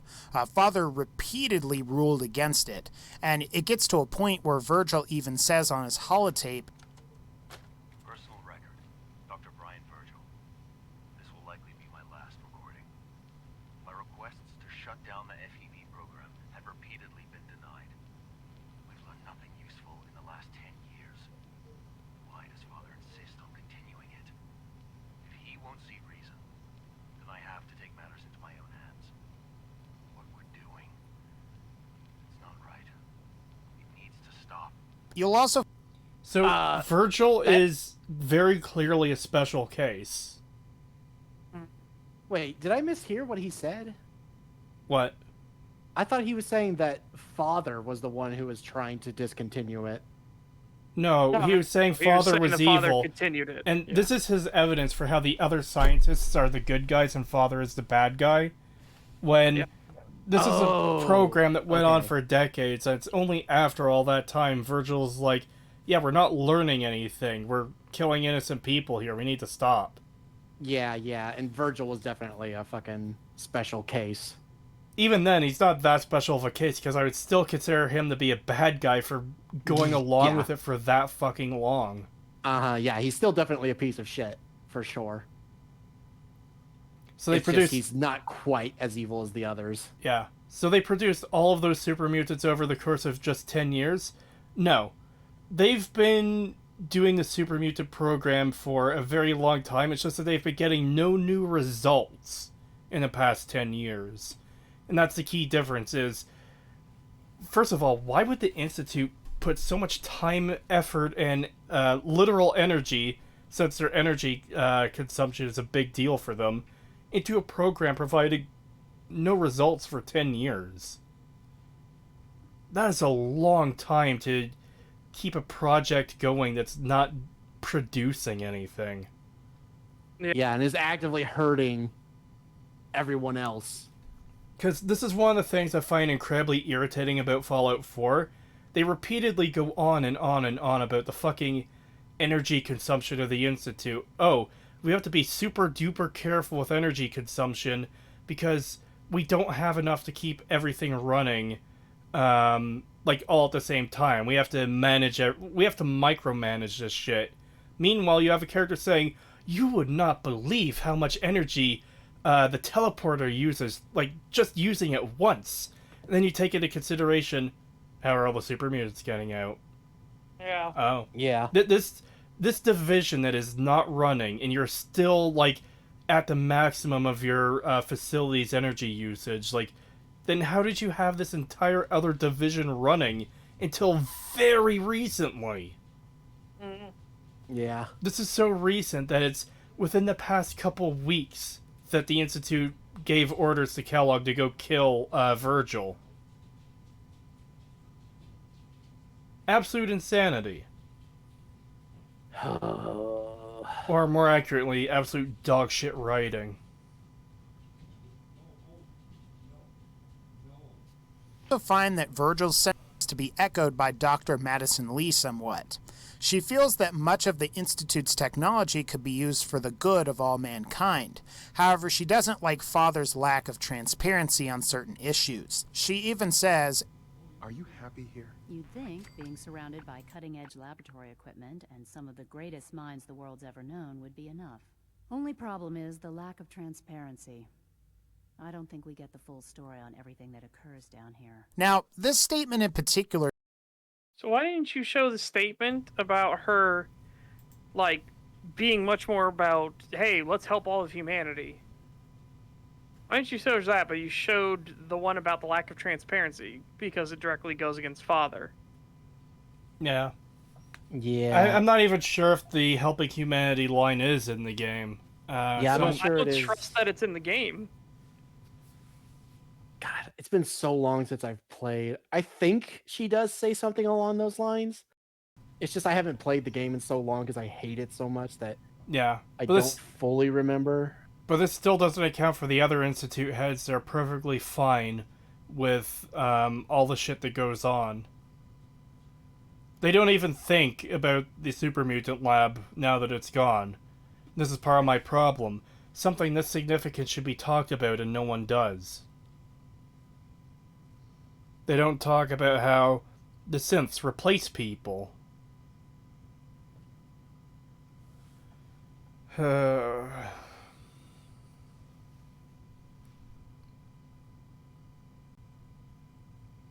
Lee isn't even Institute born. She defected from the Brotherhood of Steel. She is another outlier. Yeah.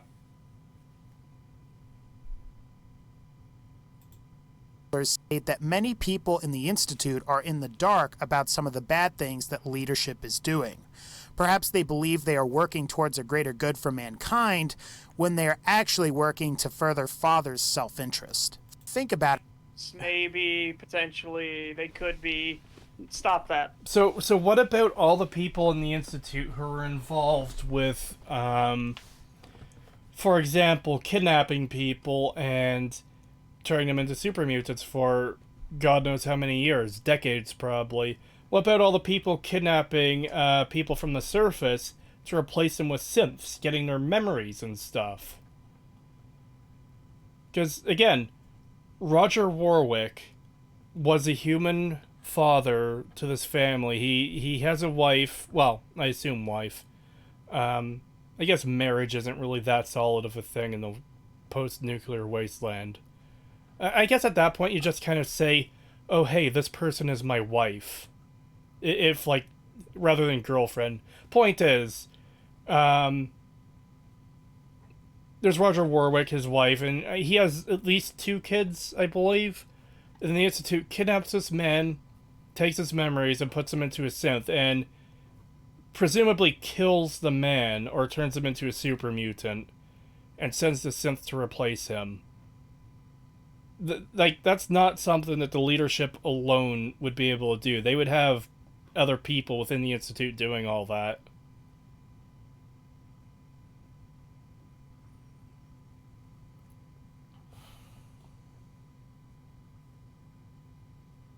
What do you guys think? Sorry, I spaced out there for a second. Yeah, I did too. See, when I stop talking and neither of you are saying anything, I get worried that my internet has gone out again. I that's know, still... I know, I just had that moment of like, fuck, what did you just say? I'm sorry, Cree. I got happens. distracted and I spaced it. It happens. Yeah, me too. I was reading something. Yep.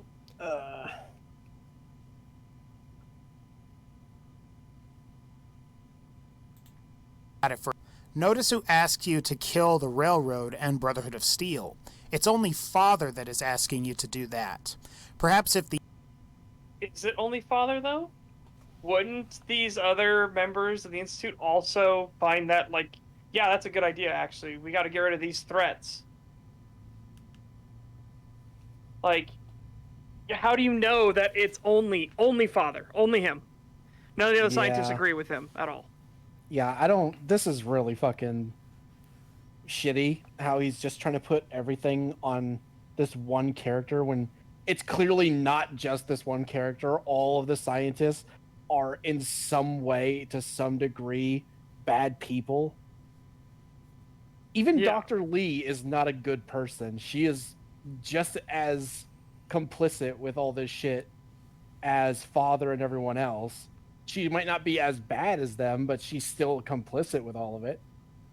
You do talk to other scientists who back Father up. Yeah. Yeah. Like, they all seem to be in full support of him.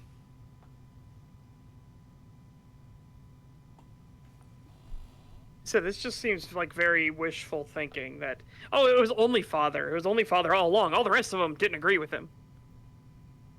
Which is definitely not the fucking case. Especially No. when they outright state in the meetings and stuff that, you know, it's like, fuck you, we're not going to listen to you. You're not Father. We want to keep doing what he was doing, not what you want to do. Yep.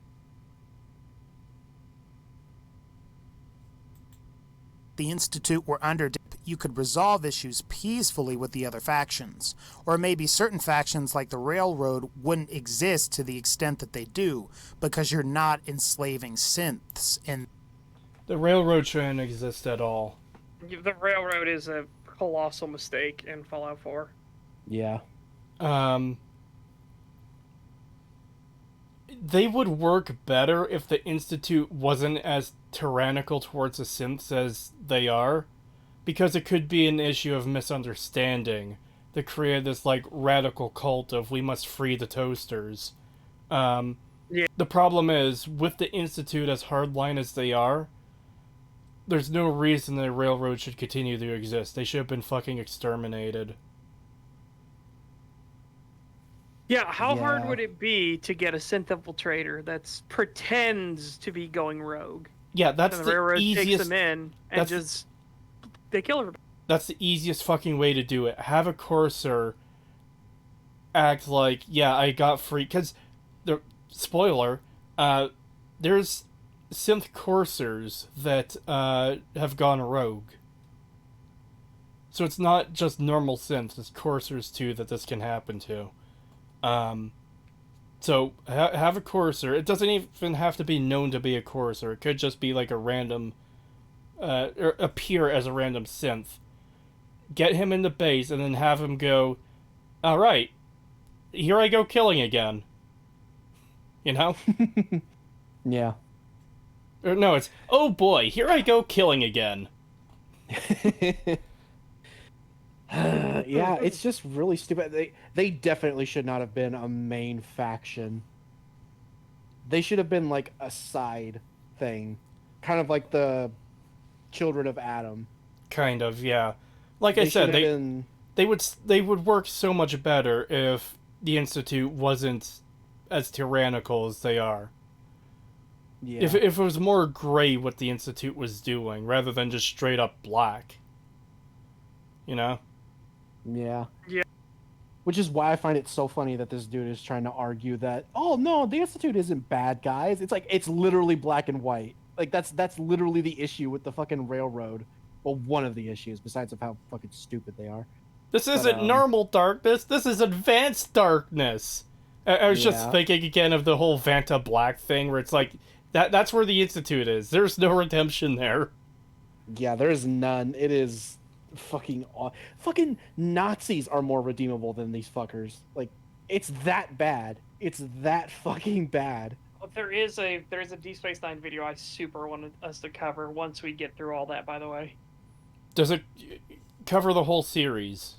Yes, because it does a redemption arc for a certain character, and that's only allowed because he's a fictional Nazi, not a real Nazi. And it's like, oh boy! Alright, yeah, we could do that video once we get through that. We do need to get back to watching Deep Space Nine. We super need to. Yeah. I really haven't meant for it to be so long, but life happens. We also watched Halo and fucking Rings of Power in that time. And we're watching a bunch of things with each other that, like House of the Dragon, which we might actually be covering now. I don't know if we are or not. But probably, from what I've heard. Yeah, I'd like to.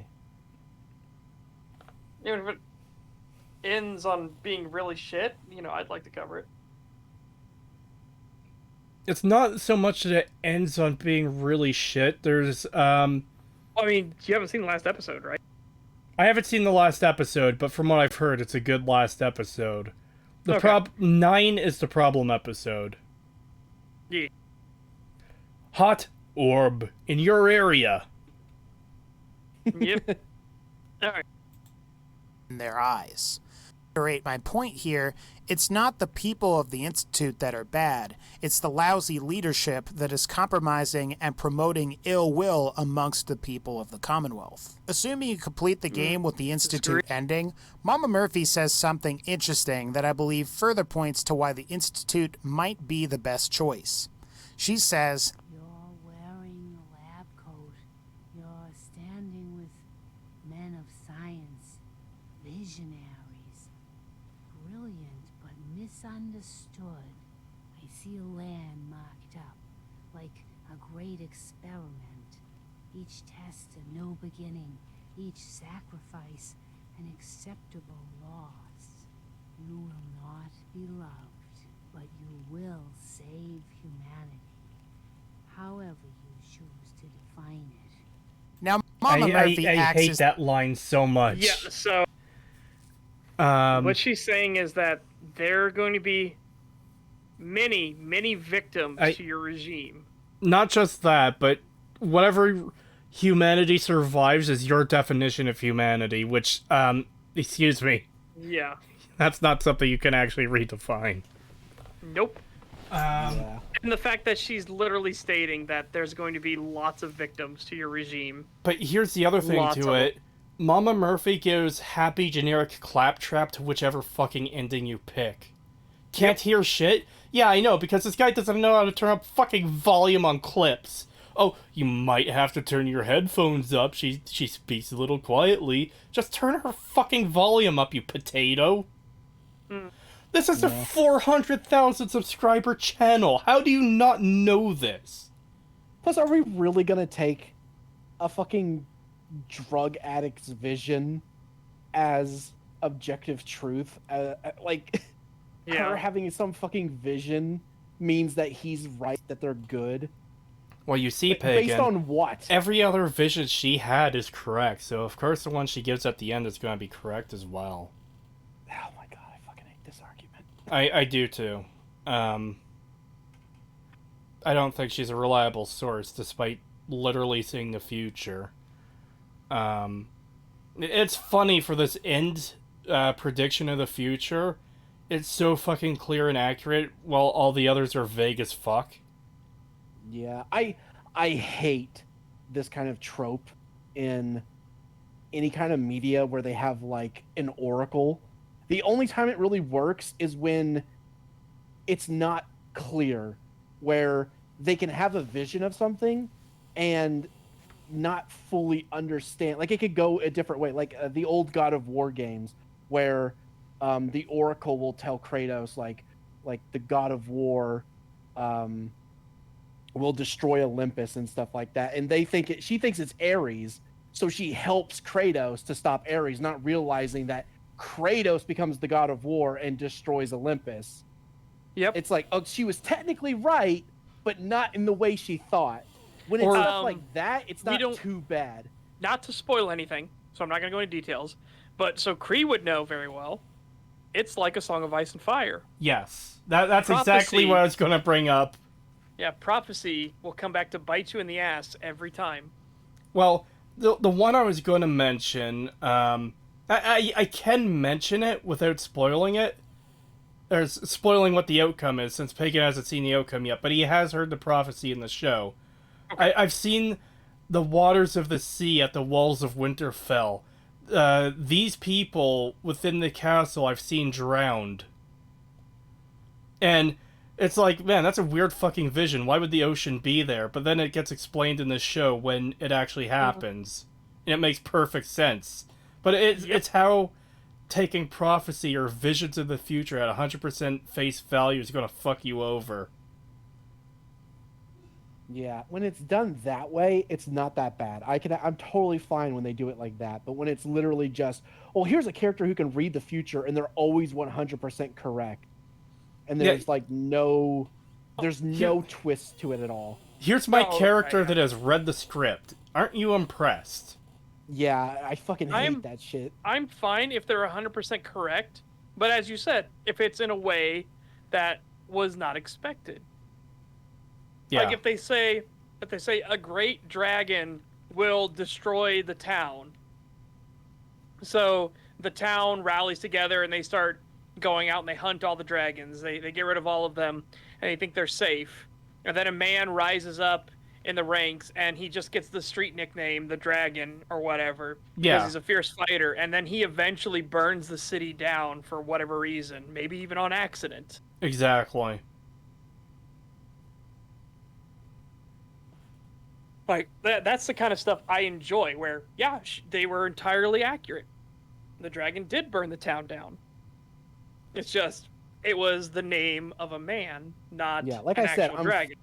I'm totally fine when it's that stuff, but when it's literally just, oh, well, you're going to do this and this and this, and it's going to happen exactly in this way with no, like, there's no confusion about it. There's literally no surprise. There's nothing twisted about it. It's literally, you're going to do this is going to happen, and it's going to be objectively good or bad.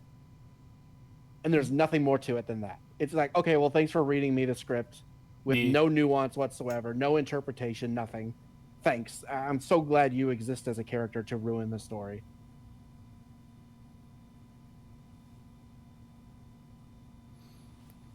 A great dragon will destroy the town. Then a slave lizard destroys the town.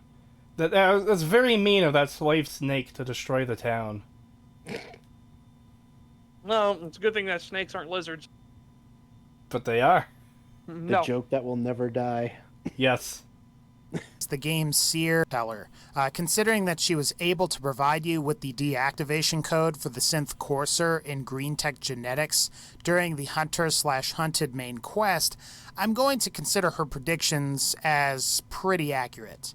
From my interpretation of what she said, this quote seems to indicate that the Institute are misunderstood by the rest of humanity or the citizens of the Commonwealth. But they're not. They're literally not. Yep. Yeah, it doesn't matter what she says. It doesn't matter what one character says. what matters is what we see in game, what their actual actions and motivations are, and we see that plain as fucking day, clear as day. Here's the worst. They're not good people. Here's the worst part. They were misunderstood originally, and then they proved those fears to be real when they weren't before. Yeah.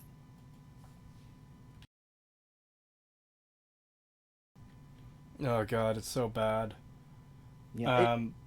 He just doesn't seem to understand that, like, just because one part of a story says something, if that doesn't line up with the other part of the story, that doesn't make it true by default just because they said it. It doesn't work that way. Well, here's the other problem too, is, again, the game constantly shows the Institute to be evil until you get there, and then it's like, oh no, they're the good guys, despite every piece of evidence showing they're the bad guy. It's a very particular kind of weird writing that I haven't really seen before, where the game is pretty much at war with itself over whether the Institute is good or bad. Because they're bad, but they're good when we want them to appear good because they're a joinable faction. We can't have the player joining a bad guy faction. That's very much how it comes across to me. So we've kind of got this almost sort of doublespeak thing going on here where the Institute's actions are almost universally shown to be bad, while people talking about the Institute, especially within the Institute, is very frequently good. I can't say universal because everyone outside of the Institute is very unsure of, like, they fear the Institute. They think they're the bad guys, which pretty fucking reasonable considering they are. But then you join the Institute and everything is all nice and good, and they're the good guys, trust us. Look, we're not evil recapturing synths. We're the good guys because this synth became a raider and we're cleaning up the mess. And you get the Institute ending, and Piper, the journalist who rails against the Institute, oh, they're horrible, the mayor's a synth, blah blah blah. She writes a fucking puff piece saying how good they are. Yeah, but that's true.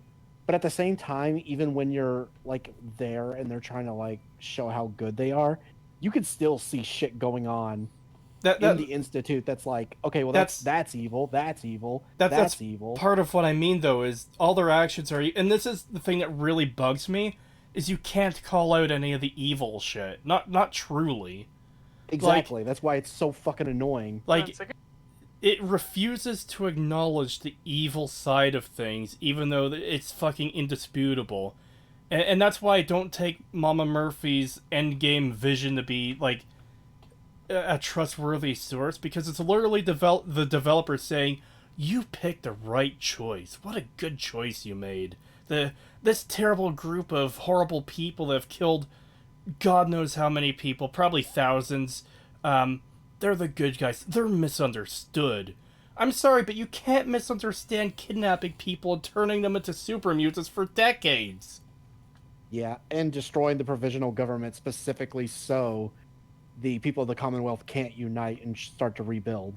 You know what would have been the fucking smarter move? It's for the Institute to join the provisional government and be, like, a shadow government over them. Like, they're all bound together, and it would be harder for the Brotherhood to invade when the Institute is still as secretive as it is, but they're part of, like, there would almost be a fake front Institute, you know, where it's like, yeah, here's our scientists in their dinky little lab trying their best to help these people in the society we've built, which would actually be a better, proper society than what we see in the actual Fallout 4.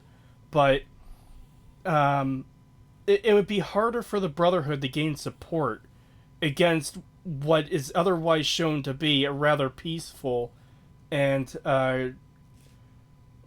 like almost growing nation at that point. They're almost like the early stages of the NCR at that point, or they would be. And like, the Institute wouldn't need to do all its evil shit if they've got that kind of setup going. They wouldn't need to take and replace people because they fear the surface dwellers coming after them. They wouldn't need to send out roving bands of synths to violently wipe out towns for resources, because, okay, here's a fucking job board. We need this particular type of material. If you happen to find it out in the wasteland, we'll pay you like a small compensation for giving this to us, you know? Oh, and the pay doesn't have to be actual like bottle caps or monetary things. It could be like that. stim packs or bullets of your choice or fucking whatever.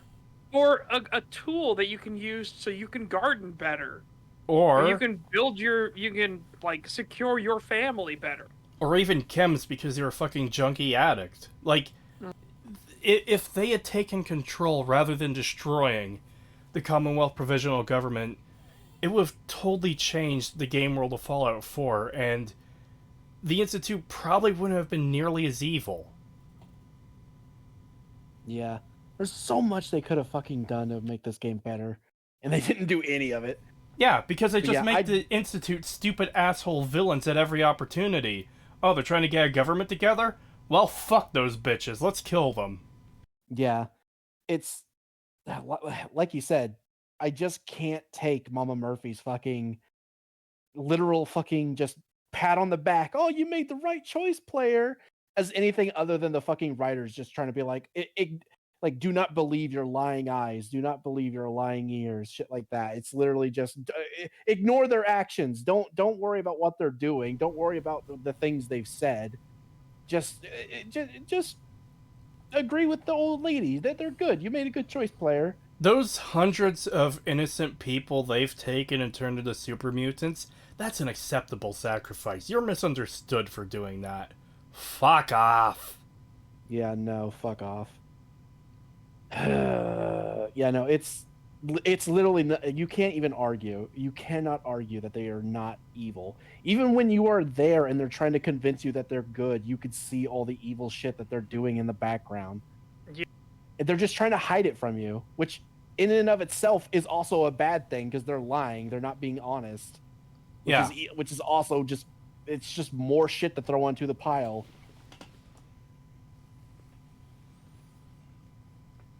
Fallout 4, everybody. 10 out of 10. No flaws at all.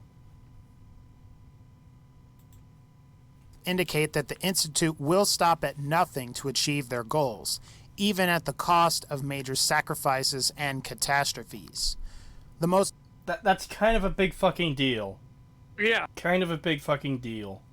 Again, something that is that extremist is not good for the everyday citizenry. So, how many...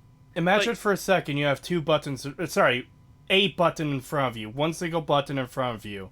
If you press it, you get the cure to cancer and AIDS. But also all of Japan is destroyed. With all the people on it. It's like, yeah, I'm not gonna press that button. I'm sorry. Yeah, fuck that. It's not worth it.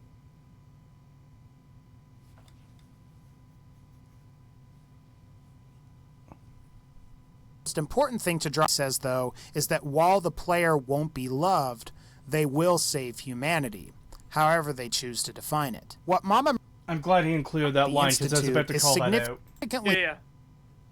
Yeah, sorry, I paused at the same exact second you did, so it unpaused it. Because we both had something to say about that immediately. Yeah. Because, I was about to fucking call out the fact that however you choose to define it is a big fucking deal. Because what if I choose to define humanity as an empty cardboard box? Well, if I make sure it's secure and safe in a vault that is impenetrable, then it'll survive for a very long fucking time. It's just not what actual humanity is. Yep. Yeah. Again, you could fucking make the same argument for people like, I don't know, let's say the Nazis actually ended up winning. Oh, well, yeah, they saved it as they would define it. Yeah. They removed all the impurities. Yep. All the undesirables are gone. There will be no more old people because they no longer function in society, so we've got to get rid of them. Yep. Well, yeah, I guess they're objectively good because as they define it, they saved humanity. Yeah. Why is there just a random mole rat there, Lamau? They've got like a pen full of mole rats because they're doing experimentations on them. In fact, I believe that terminal right there on screen is the exact one that says, oh yeah, the super mutant biology here proves that they're a different strain of FEV from the Capital Wasteland and Mariposa. Which is just completely fucked. I don't know why you would include that line. But even better, this showcases that the Brotherhood of fucking Steel were actually trying to understand the super mutants and everything. They got scientists too. So Puma, why aren't you saying the Brotherhood of Steel are the best bet? What if Why? the Brotherhood of Steel were able to unravel the cure to super mutantism? Which they have a vested interest in. Yeah, they want to get rid of the super mutants. Yeah. What if instead they cure people of it, and those people so grateful now join their ranks? What if you were able to make a cure that's essentially like a big gas bomb that reverses super mutants back into humans, and you could just mass wipe them out by doing this? Like, holy shit. Yep. Well, hell, the fact that it's capable of being done to Virgil implies that you could, in fact, engineer something like that to, like, literally, if you could just figure out what Virgil did and mass produce that, boom, you've just created a vaccine to the super mutant plague. Not Done a and over with, vaccine. right I think there. you would classify it differently. It's a complete reversal of the most extreme genetic mutation you could possibly fucking have. I'm Or just close using to a fucking, yeah, I'm just using a term, but yeah, it would be a full-on cure.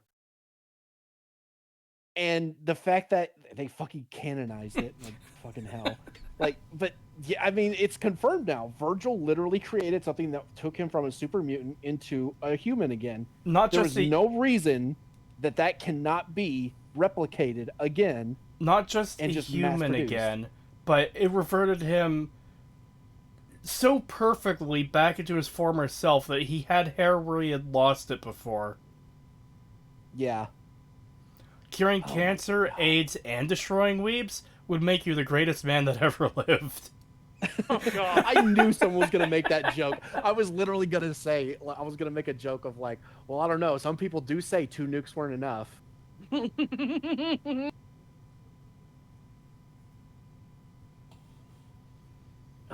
But yeah, this is so shit. But yeah, there's no reason. God, now that we bring that up, yeah, that is.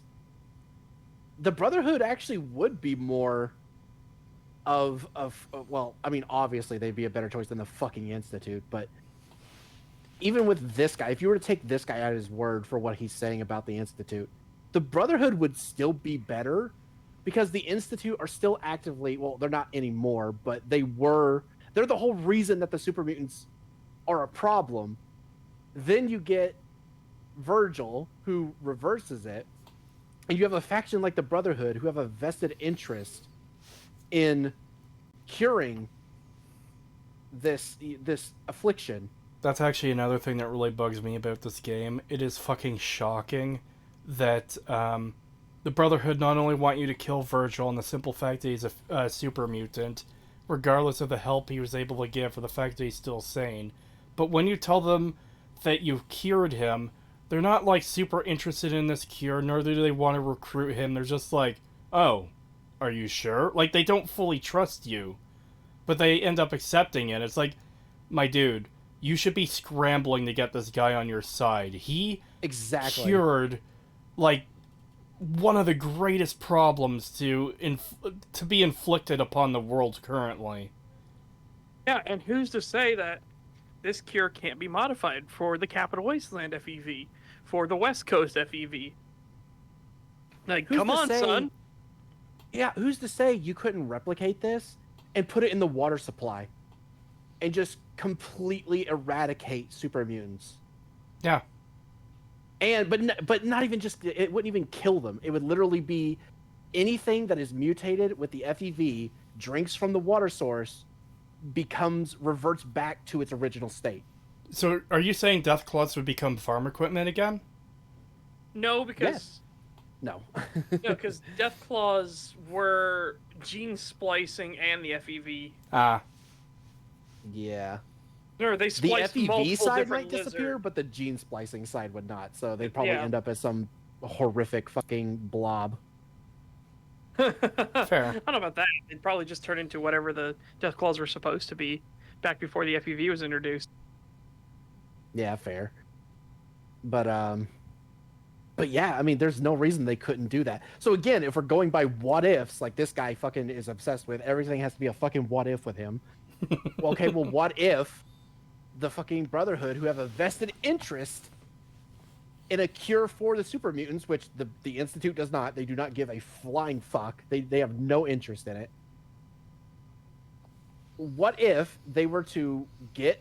They don't even need to recruit him necessarily. They just need the formula. They just need to be like, well, how did you do that? Give it to us now, and recreate it and solve this issue. Like they would instantly already become infinitely better for the Commonwealth than the Institute ever could. What if? Sounds like whataboutism. Yeah, God, this video is shit. If you just give it more than like 2 seconds of thought, you realize how fucking stupid this is. Yep. Only three factions in the game and portrays the Institute as the only faction capable of saving humanity.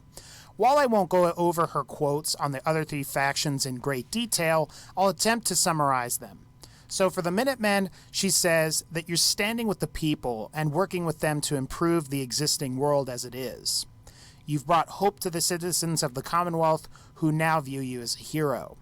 For the Brotherhood, she says, you're standing with your brothers. You've brought security to the land and taken dangerous technology from those that don't understand it or that can't be trusted with it. Oh, so... Hey, do you guys want to remind me what the Brotherhood ending is? Well, something kind of significant happens in the Brotherhood ending. I need to be reminded of it. I don't know. Does it have something to do with destroying a specific faction and their facility? Possibly. Could it be the Minutemen's, like, deep underground facility researching horrible things? It's got to be the Minutemen. Those Minutemen are terrible, terrible pieces of shit. Yeah. No, I mean, hold didn't you on. know I the think... Minutemen created the super mutants? Duh. I've got No, the if I remember document. correctly, it's the Railroad who has the underground HQ. I think it's them. Right. They have, Yeah. they Yeah, have the they're underground called the Railroad. HQ. Yeah, you have to go. Yeah. Yeah. Makes And they're sense. connected to the synths. Oh, yeah. Oh, it's yes, there definitely you them. go. Yeah. It's the Railroad. This is exactly what I mean by Mama Murphy's endgame vision being a bunch of generic fucking claptrap of, oh, you made the right decision. Because this completely contradicts your whole bullshit with her saying you made the right decision with the Institute. You have taken dangerous technology from those who don't understand it or can't be trusted with it. That applies perfectly to the Institute. Mm-hmm. Yeah, so... Yeah, that just literally contradicts what she said about the Institute prior. So that he just killed his own point. Thank you for bringing in the other quotes, dingus. Yeah, thanks. You just strengthened our argument. Yep. And for the Railroad, it says that you're standing with outcasts. The world won't ever know your sacrifice, but you've led the enslaved to freedom, even if they still must hide from those that don't understand them. Based on my It's a nitpick, but I find it amusing how he fucked up the text quote on screen. The versus they. Yeah. Yeah. interpretation, none of these factions seem concerned with the future of humanity. What the fuck do you think the Minutemen are? They're improving the lives of the Commonwealth. That's thinking ahead to the future, you idiot. What do you think the Brotherhood is? The fuck is this point? The only faction you could say doesn't care about the future of humanity, besides the Institute, because fuck the Institute, is the Railroad, because they only care about freeing the synths. The whole point of the Minutemen is, yeah, we're gonna bring, like, safety and security and build up society for the people of the wasteland so they can continue to live. The Brotherhood's whole thing is technology is super fucking dangerous and could destroy us as a species if it's not kept in check. Both of them are looking for, like, the future of humanity. Oh, what a stupid fucking point to make. What are you doing?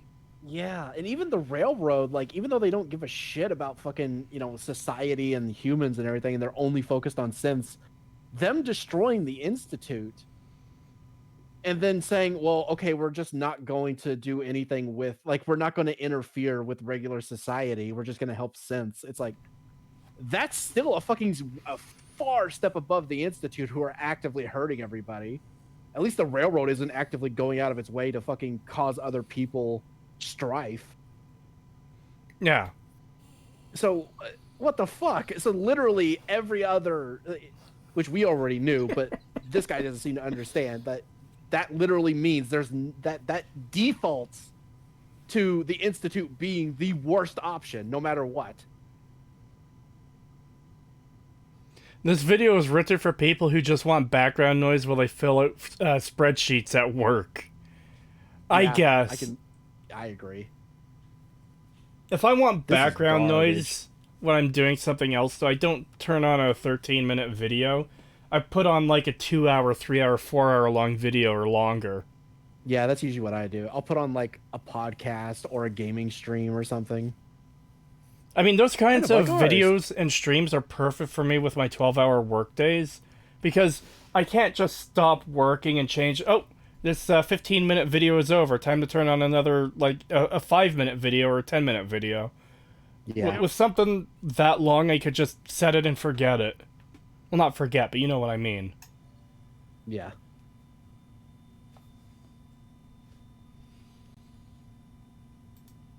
And what will face humanity in the future. While I will admit the Minutemen seem like they would be the most concerned of the three, do they honestly have the ability to tackle issues that face humanity as a whole? The only reason the Minutemen... Sure they do. Yeah. They have Like- advanced technology. They have scientists. Hell, they have fucking airships. Yeah. There's They literally already have more nothing. than most of the Commonwealth. he or said- most of the Wasteland. He said the Minutemen, not the Brotherhood. Oh, I thought you said the Brotherhood. That's- Either he's way, talking about the I mean, Minutemen, but the Minutemen also have people that can go into research fields and everything. They have people already building up for society and making so that people can live a safe life, can farm, can hunt, can actually survive the wasteland. Yeah, and Yeah. as we've said in previous streams, because we've had to make the comparison of Fallout 3 to Fallout 4. At least in Fallout 4, they're actually building settlements and farms. Yeah. Yeah. Unlike in Fallout 3, where it's just settlements, and some of them don't even qualify as settlements. I would say the Minutemen exist for their singular purpose, not to create a future, just protect the present. See, wouldn't protecting the present result in, like, existing into the future, though, like, by default? Like, sure, you're not preparing for the future. Like, there's a difference between preparing for things that may come and trying to survive day to day, but that day-to-day survival would almost necessitate preparing for the future, you know? Well, if a part of that is building up settlements, Like, it's yeah, like, that's progress. It's not necessarily going to stop. It'll likely keep going. yeah. So, I would say it's preparing for the future. The Minutemen are a stupid fucking group, mainly because of Preston. But as a whole, when you look at it, it's like, yeah, no, what they're doing is still progress. It might not be as fast as the Institute could do, but that's the thing. The Institute doesn't want to help, so it wouldn't matter anyway. Well, as we've learned from this guy, the Institute could, if maybe, potentially, possibly, do a whole bunch of shit, but they're not going to. The game establishes that. Yep. Exactly.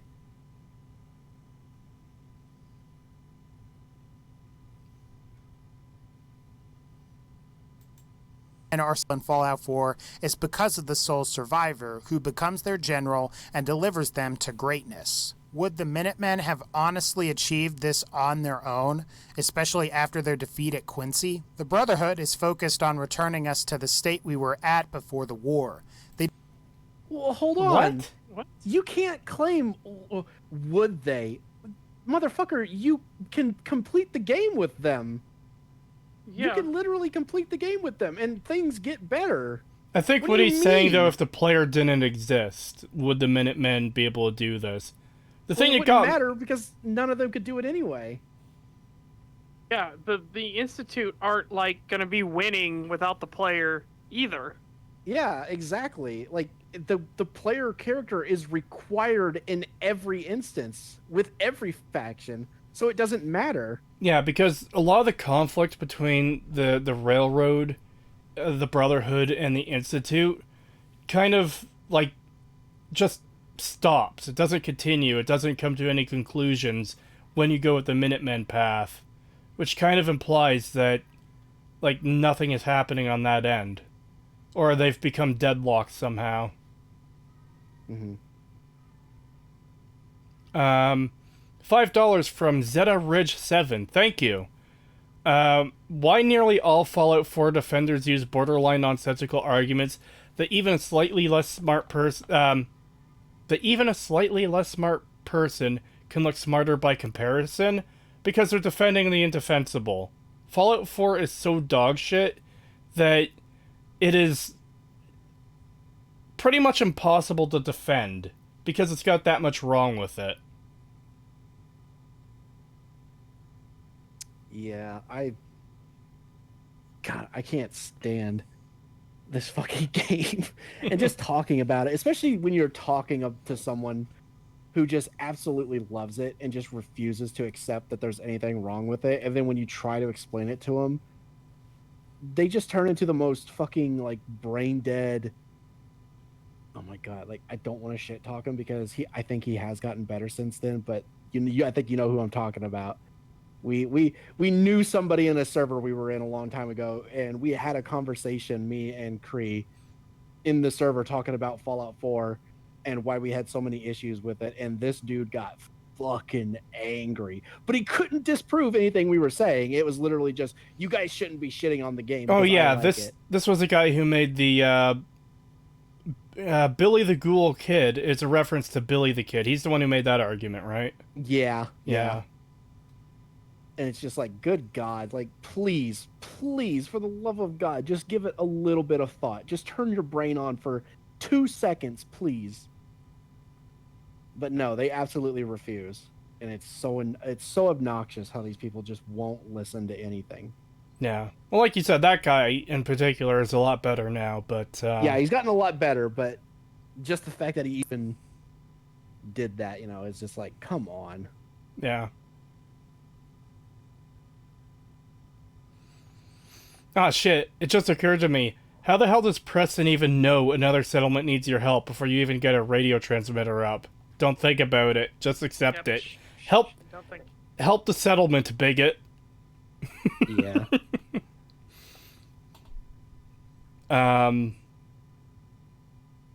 Yeah. $5 from Rage vs. ML. Thank you. I'm like 2 minutes behind, but you guys are usually my background noise on STAG days. I work 12-hour work days as well. Oh. Yeah, those 12-hour days suck, and having something to listen to is very helpful. Yeah. Absolutely. God, this might be a little narcissistic to admit, but I do sometimes listen to our own shows. Like when I'm playing games and stuff, I'll like, God, you know what? I'm gonna watch that STAG we did like a month ago because that was interesting, and I'll just like re-listen to it. I don't because I can't stand that cunt with the owl icon. Fair. He is my least favorite part when I'm watching it. So I usually have to Wow. Good God, it's absolute savage. I don't rewatch the STAGs though, honestly. Neither do I I. keep checking for new stuff. Yeah, I do sometimes, just if I don't really have anything else to watch and I'm curious. I'm like, God, yeah, I kind of want to watch that again just to like rehear some of this stuff and whatnot. And sometimes I'll clip some of our jokes and post them again, like I did with the that one I clipped like a few days ago of the fucking if I repeat them, hold on, the fucking, could this be a prime example of a pick me? I clip that.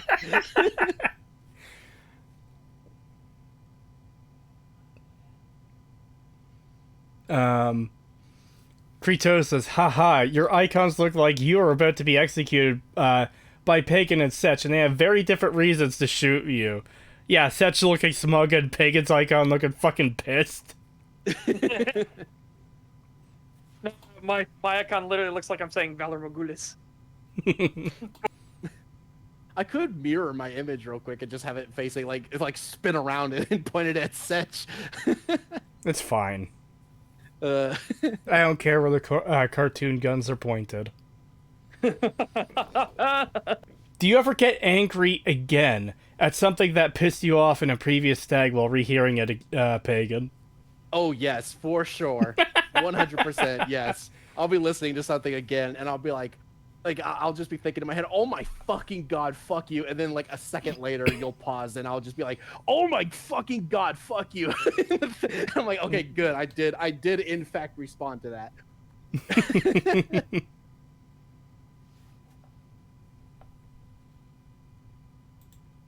They don't seem interested in humanity beyond where we are currently.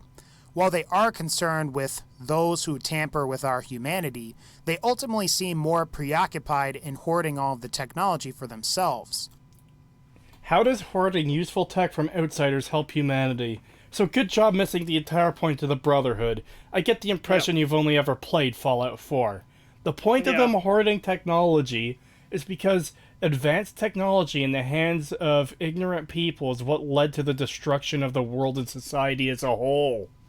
Yep. It's the idea of there's someone with a gun who shouldn't have a gun because he's an actual crazy person who could like kill innocents type thing. Maybe that's a bit more base level than what the Brotherhood would actually care about, but it would be more like this guy has access to a nuke and he can blow up this town. The Brotherhood would want to fucking take care of that. They would want that nuke under their control, whether they dismantled it or whether they took it for themselves to use, which they probably fucking wouldn't. That's actually another problem I have with Fallout 3 and 4 is, oh yeah, let's just use this robot that throws nukes around like fucking nothing. Like, the whole point of the Brotherhood is, oh hey, idiots nuked the entire planet, we should maybe prevent that from happening again. Let's use a bunch of nukes against our enemy. Yeah, let's just nuke the planet more times. Yeah. I want to know why the Institute made synth gorillas. No wildlife native to the area or even continent. Just went straight for gorillas, laughing my fucking ass off. Probably the best part of the Institute, to be honest. I hate it. It is so dumb. It makes no sense. Yeah, that's so fucking weird. Why of all the things would you go with a gorilla? Why not like cows, like actual cows, so you can get milk, meat, or chickens, anything? There's two ways you could go with it. You could go for the farm animals, like you said, cows and chickens and stuff, and pigs, where it's like, this will be a constant source of food as long as we, keep breeding them and stuff, assuming they can breed. They're synths after all.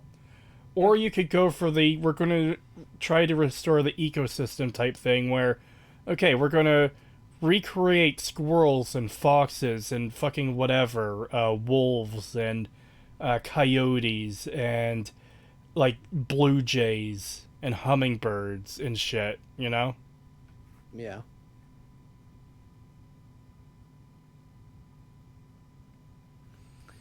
Yeah, it's weird that they just immediately go for, let's make gorillas. Also, I want to point out again, just because we're still on the Brotherhood point in this video, he said that the Brotherhood wants to return things to the pre-war era, which no, that's not their point. They want to avoid that. Because the pre-war era is what led to the fucking post-war era. Yeah, the NCR is what wants a pre-war era. The Brotherhood want not that. They don't like the pre-war stuff. They are very pissed off about pre-war. Gage said, the Brotherhood is just a glorified gang of highly equipped raiders with pro-humanity rhetoric. Who? Yeah. I didn't even hear what he said. Alright. With pro-humanity rhetoric? Improving humanity beyond where we are currently. While they are concerned with those who tamper with our humanity, they ultimately seem more preoccupied in hoarding all of the technology for themselves. As Porter Gage said, the Brotherhood is just a glorified gang of highly equipped raiders with pro-humanity rhetoric. I don't know Porter who- Gage. He's the raider companion in Nuka World. Well, of course he's not going to think highly of the Brotherhood. What the fuck? Yeah, it's Also- really fucking stupid. Taking an in-game character's opinion of another faction is, like, sure, sometimes you could get useful information from stuff like that. Sometimes it's just a character giving their opinion. Because it's a Yeah. world with characters in it, and characters are going to have different opinions. Yeah, I will say the Brotherhood in this game are kind of fucking dickheads, and Oh, yeah, they are, do have a absolutely. thing where, like, there is literally missions to set up, like, get food from this, from this settlement, and like make sure that they agree. They won't get anything in return. Just make sure that like, even if you have to do it through violence, that they will give us food so that we will have more of a stockpile, but we will give them nothing in return. It's like, that is basically Raider. It's just a lot less killing, unless, they say fuck you and then you wipe out their fucking settlement, which Yeah. then would be full on Raider. But yeah, it's like, I sort of see that. They do have a point where they are very Raider-like, because this version of fucking the Brotherhood is just straight up fascistic. But the fact that he references fucking Porter Gage as the source for that, it's like, you don't need to do that. You can literally just be like, well, there's a mission where you literally partake in Raider activity with the Brotherhood. That's all you had to say.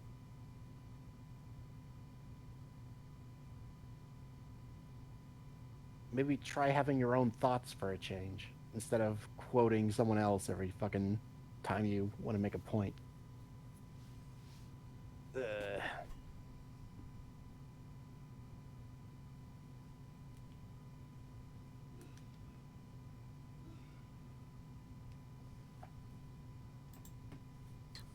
The Railroad only recognizes the humanity within machines. The human members don't seem to be interested in preserving their own humanity at all. They may even acquire some disdain for their own kind if they haven't already. To go even further, Which is part of the reason the Railroad is so obnoxious. It makes no sense that they care zero for humanity and only for the toasters. Yep.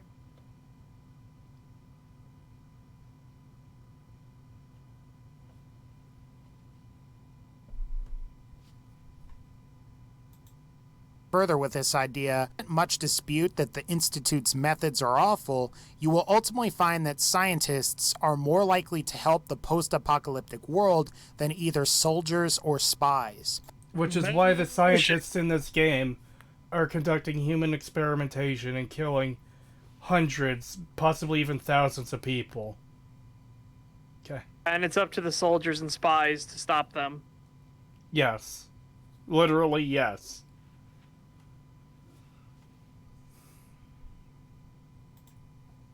The Minutemen and Brotherhood of Steel are soldiers. Their sole occupation is warfare and military strategy.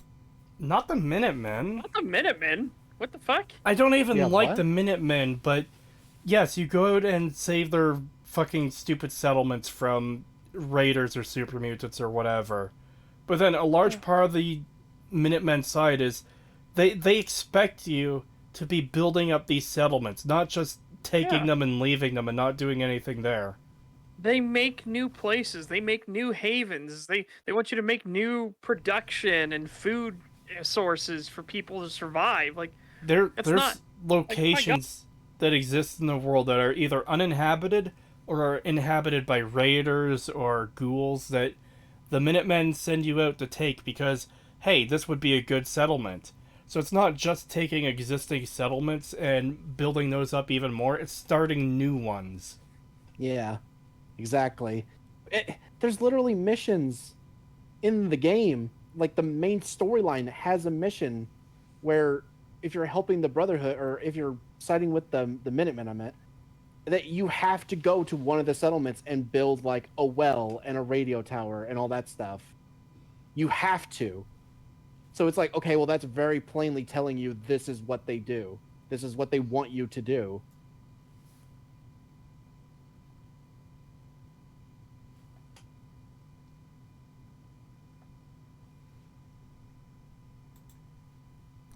While the Minutemen are much more noble than the Brotherhood and are willing to provide protection to the populace, they're a military force solely focused on acquiring newer and deadlier weapons.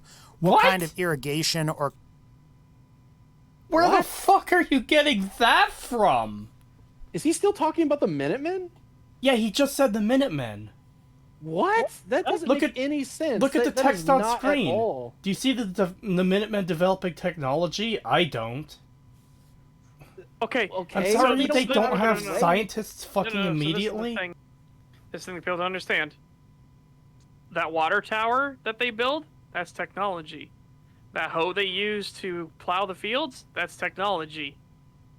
Like, technology isn't just some... They're not building computers or shit like that. That's technology. No, no, no. Technology is the clothes on your back, the shoes you wear, your socks, To summarize, the backpack, everything. To summarize, as long as you're not clinking two rocks together, as long as you're making something that's actually new, that is a type of technology. Yes. Technology isn't limited to circuit boards. Yeah. Well, they make the radio towers to keep in touch with all the settlements and stuff. Like, is that not technology? What about the laser musket? It's fucking retarded, but it's still a thing they invented. Yeah. So what the fuck are you talking about? They are developing technology, and their fucking main goal is not, oh, well, we need to get more guns and more technology. That is not their main focus at all. Here's what's even more retarded about this particular argument. He just said that, oh yeah, the Minutemen are able to accomplish all those things because of the player. Well, it's also the player that can build all these highly advanced technical things. That, by extension, would be the the Minutemen having someone who is learning these things. You, the player. Yeah. I'm sorry that by default they don't have scientists because there's only 5 people part of this fucking faction.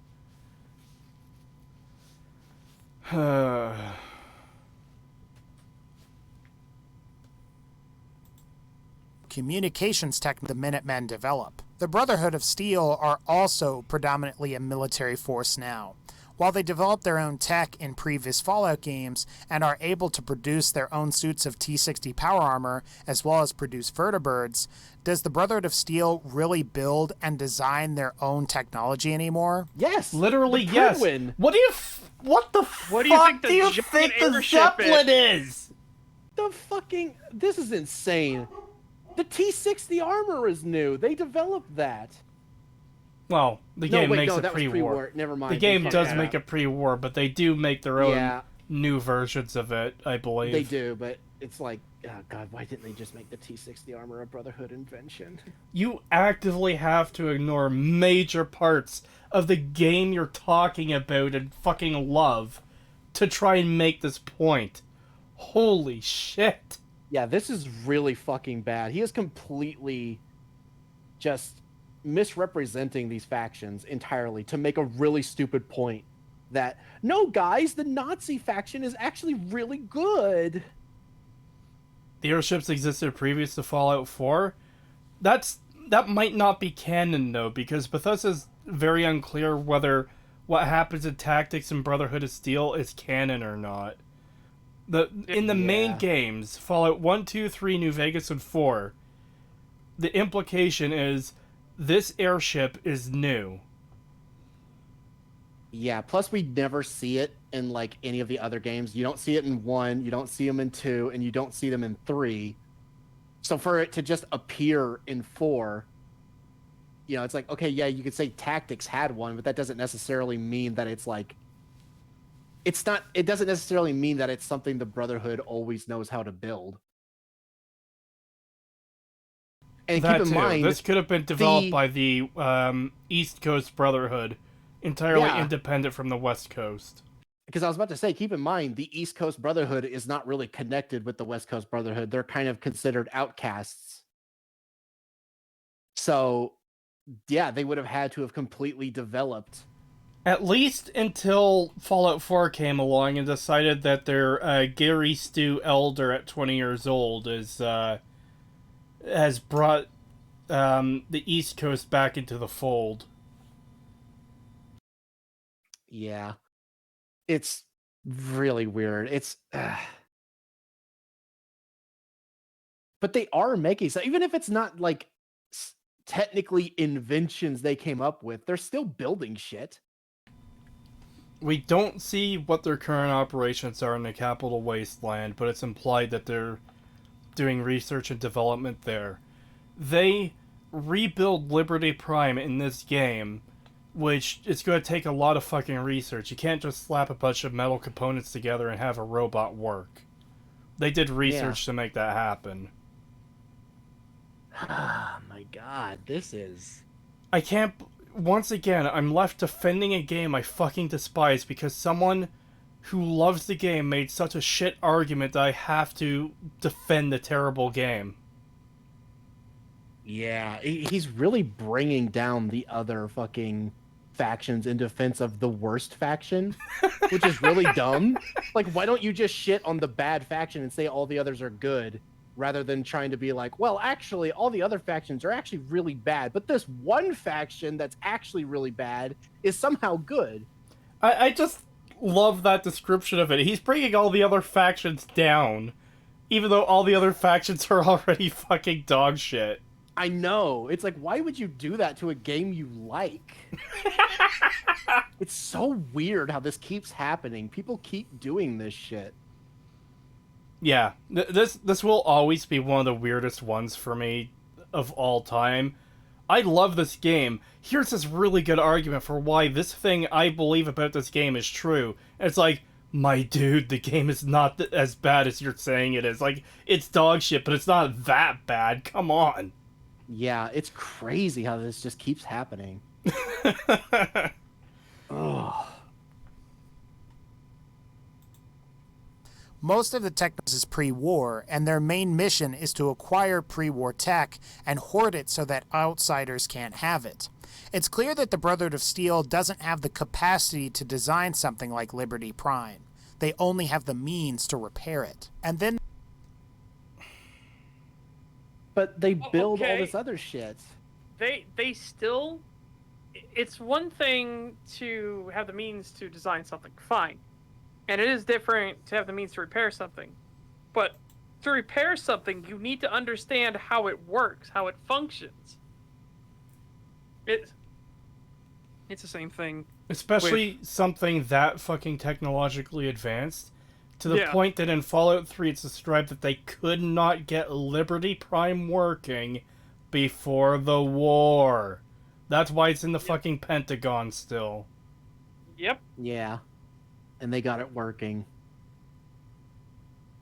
Oh my god! If we wouldn't have gotten, if our stream wouldn't get struck for showing it, I would totally, because fucking Calbeck, he said crabs in a bucket, man. Exactly. If I could pull up the Boondock scene with the crabs in a bucket, I would totally play it on stream and just be like, this is this whole video fucking just personified in one scene. But I'm pretty sure we'd get struck for showing the entire clip just probably like in one sitting, which is unfortunate because it is a really good scene. Yeah. Hi, phone. Shut the fuck up, please. I had to delete Facebook off this phone. It's a new phone. And for whatever reason, it had someone else's Facebook information. Someone named Dave. It kept saying like, Dave, you have this many new messages on Facebook. I'm like, I don't even use Facebook. Who the fuck is Dave? Oh, I just kept getting messages. I've got news for you. It's not a new phone. Yeah, they pretend it's a new phone. I have the same issue, but it doesn't have Facebook on it. Mine just has check your paycheck. It has now come in. I'm like, fuck off. How do I turn this shit off? I still don't know how to turn off that stupid thing. I just deleted Facebook from my phone. I just said, fuck it, get this shit out of here. I don't even use Facebook anyway, so fuck it. Yeah, all they're doing is they're refurbing it, and then they say it's new. Well, that's what I figured, but, you know, I'm just saying, it's weird that you buy a new phone and they don't even bother to remove someone's personal information off of it. Yep. It's why I still get messages that are for people that are like asking for a Christie, and I'm like, who the fuck is that? Yeah, it's fucking weird. I do wish they would bring more vehicles into the Fallout universe, because I'm seeing a bunch of people mention, like, why do they walk everywhere? Fallout 2 had a car. It's like, yeah, it is weird that we don't get any vehicles. Oh, it's because Bethesda can't get vehicles to function on their engine. Which, they can't use that excuse anymore. No, Bethesda still can't get vehicles to function on their engine. Well, yeah, Bethesda's Modders retarded. can't. But that's the thing. They can literally go to the modders and be like, how'd you do this? So we can do this in the next one. And I'm sure they'd tell them. So they don't really have that excuse anymore. If they make another fucking Fallout game and it doesn't have a single vehicle in it, I'm going to be disappointed. Let us have some fucking vehicles. They don't need to be super common. Just have like occasionally it's like, oh, well, this faction uses trucks to get by. It's like they have maybe 2 working trucks that they can use to chauffeur, soldiers to places. Maybe a tank. Maybe a motorcycle. I can tell you right now that's probably not going to happen. I know, which is stupid, but I really wish they would.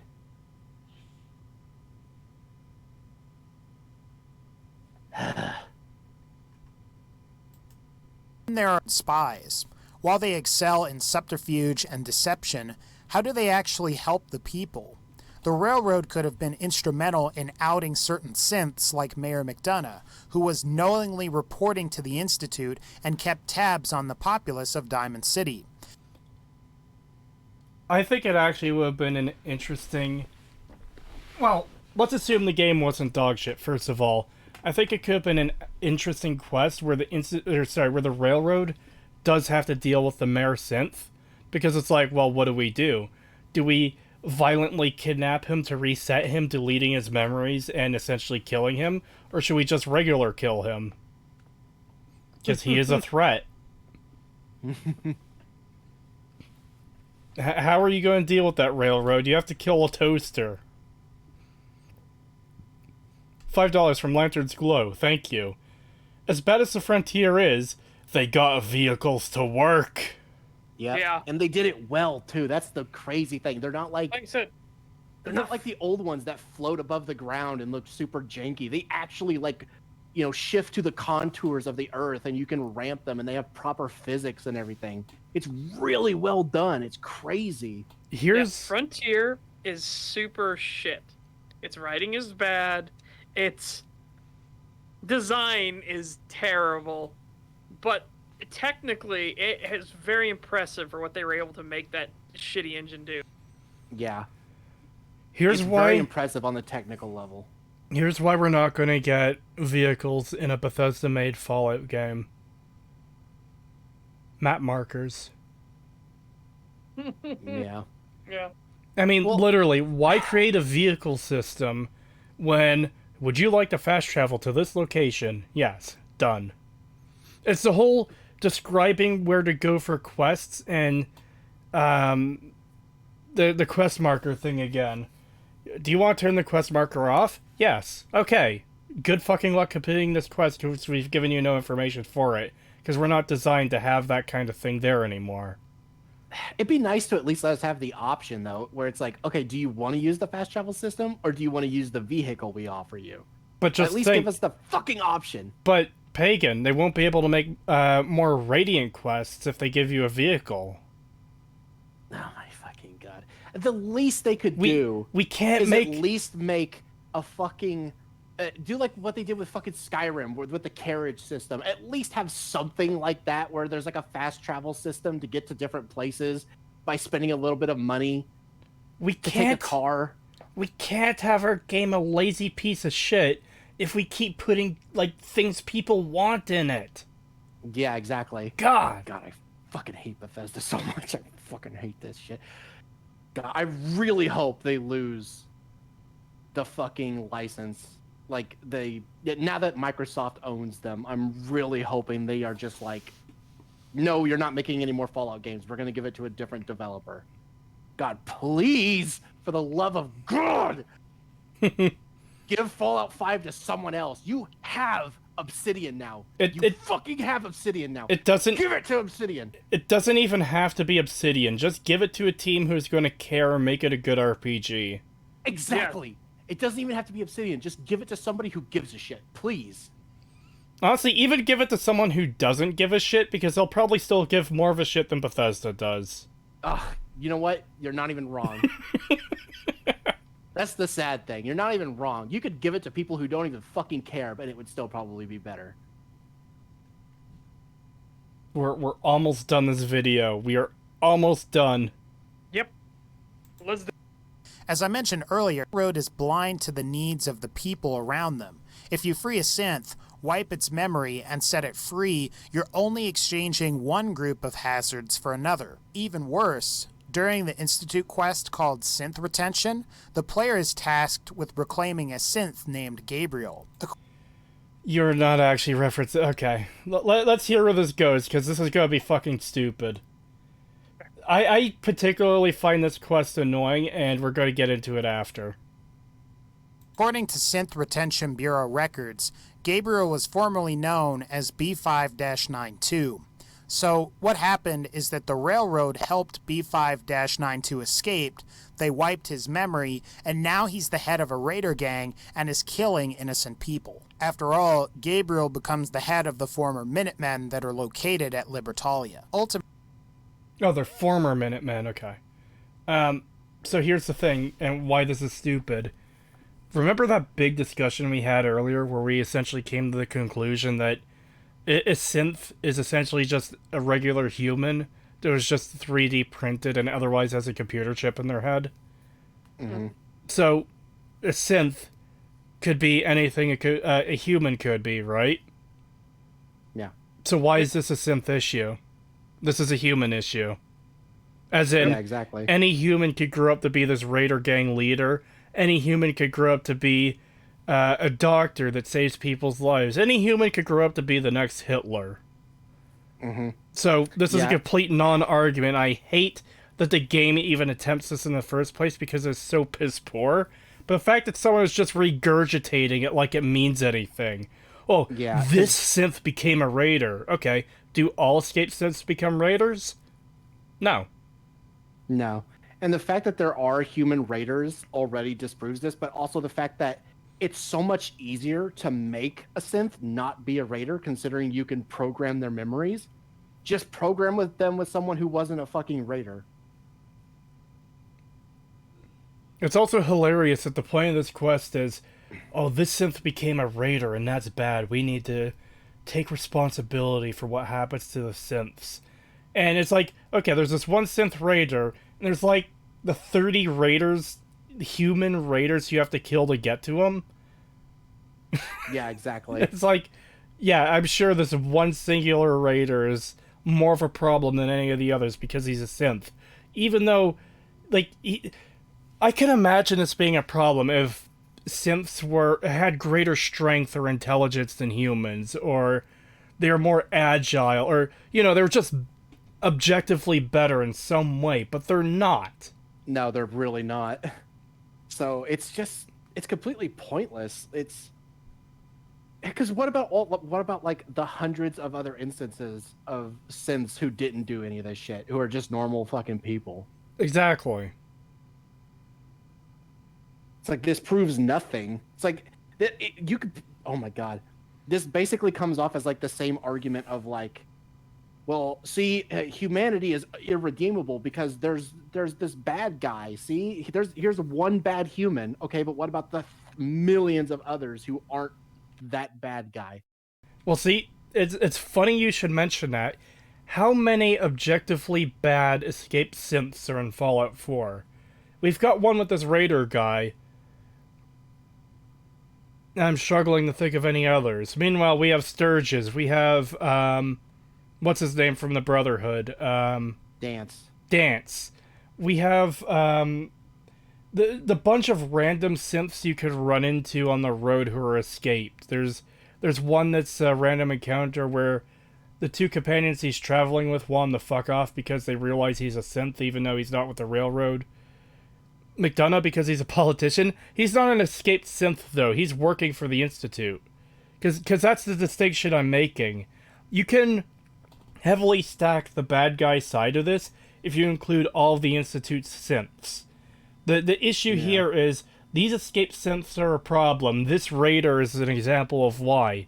This Raider is the only escaped synth I know of off the top of my head who actually is a problem. Because most of the rest of them are, like, either just scared or trying to escape or are just normal people otherwise. Sturgis is a normal dude. Dance is a Brotherhood paladin who thinks he's a human and wants to exterminate the synths. Yeah. Now let's compare that. Let's compare the amount of problematic synths that have escaped. Now let's compare the amount of them to the Institute. Exactly. Seems like there's a lot more bad people in the Institute than there are bad escaped fucking synths to me. Statistics aren't looking very good for them right now, you ask me. We could add another one to the counter if we add Harkness from Fallout 3 as well, for the good synths. Yeah. So it just completely outweighs it there. Yeah. Please don't forget the lecturing from your son after the quest. Yeah, that's annoying too. And it's part of the whole problem of, well, we're trying to clean up the escaped synth problem. This is really bad. Look at this Raider. This wouldn't have happened if this synth didn't escape and have its memories wiped. Like, God, and that annoys me motherfucker, so much. it would have literally just been a different human if the synth wasn't there to do it. Exactly. And it's so annoying you can't call out the fact that it's like, oh yeah, look how terrible this is. There was a Raider synth. Can you believe that? A Raider synth? And it's like, okay, well, what about all the towns you wiped out? What about the fact that you literally collapsed the provisional government? Intentionally, what about the fact that you've killed potentially thousands of people and turned them into super mutants and then unleashed them on the world? Okay, let's talk about that. Let's ignore the one Raider synth real quick, and let's talk about what you've done. How about that? But no, you're not allowed to do that. The game won't let you do that. Lantern's Glow just made a point I really like. You know what I feel is a lost opportunity within Fallout 4 and the whole synth suspicion thing? Not randomly putting synth components in raiders and gunners and such. Yes, absolutely. Generic nameless NPCs should randomly have synth components on them. Yeah.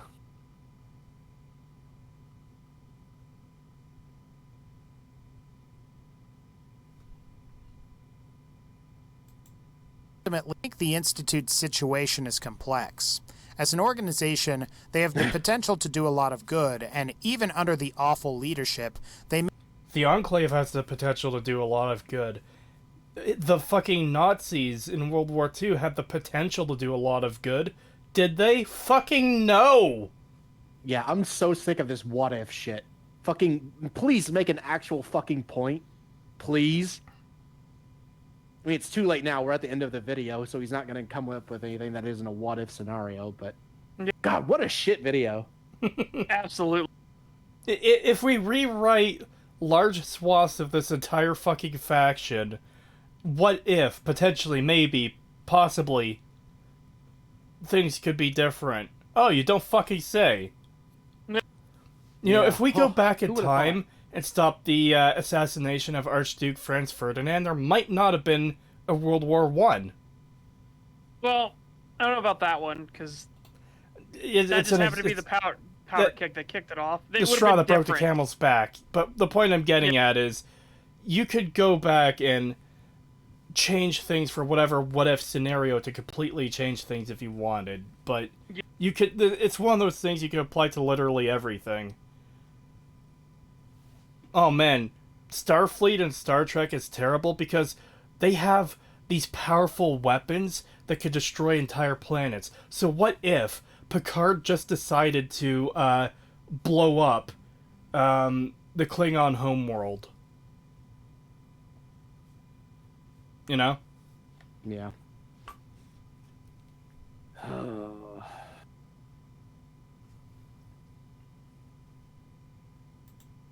may be the best choice future. Unlike the other factions in the game, the Institute is comprised of people who are curious. It's just a shame that the scientists... No one else. No one in the Minutemen, the Railroad, or the Brotherhood of Steel are curious at all. None of them. Whatsoever. Nope. None of them are curious. Especially not the Brotherhood, who you've shown footage of having a fucking surgical lab where they're dissecting a super mutant to see how it works. Definitely not curious. Yeah, definitely not curious. They have no interest in progressing anything or finding discoveries or anything like that. No, clearly not. These factions who gave you a holotape to download all of the Institute's information... By the way, that still pisses me off unbelievably. This single holotape can contain all the Institute Institute has. Fucking dumb. But anyways, yeah, they're not curious at all about what the Institute has. Here's this holotape to download everything because we want to know what they have. Sounds a bit fucking suspiciously like curiosity to me. Yep. Oh my god. Alright, come on. Come on. We're 14 almost there. seconds. Can we do it? No, it's gonna be a painful 14 seconds. Yeah, he'll say something stupid. I bet you watch. His time is occupied by the wishes of Father. Alright guys, that's going to pretty much wrap up this particular video. If you like this video, please be sure to leave a like. And as always, take care, and I'll see y'all next time. No. God, that was should fucking really dog think shit. about reworking your Hey, channel. hey, wait. I've got something I need to play on stream. What? Tell me what it is first. Huh? Is a character saying a single word? Character saying a single word. Yep. Okay.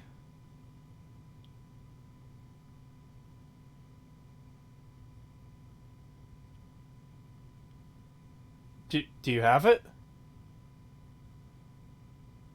Hello? Nobody had it. You keep cutting out. Fuck. What do you mean I keep cutting out? I mean, you keep cutting out. No. Not true. It's lies and slander. But you have the video. Yes, I did. Okay, so you're putting it up.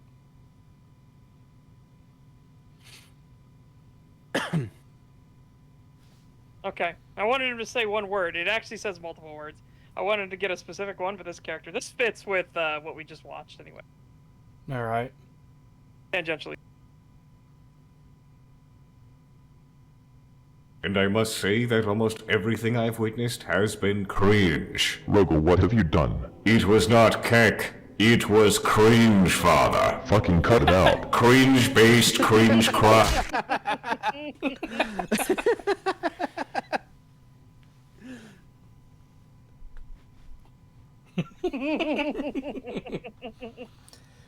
It was cringe, father. That just reminds me of, remember, son, dying is gay. Yeah. Oh god, I should play the fucking thing on the thing I posted about like how I was feeling today during this stream. Sure. In here. Sure. I wanted to get him. It's the same character, literally saying no, yes, no.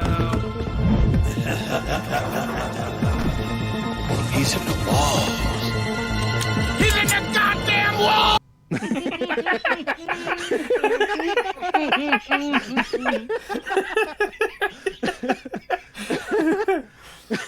The embodiment of this stream today, of just me. Just pagan when we're doing STAG. Yeah, pretty much.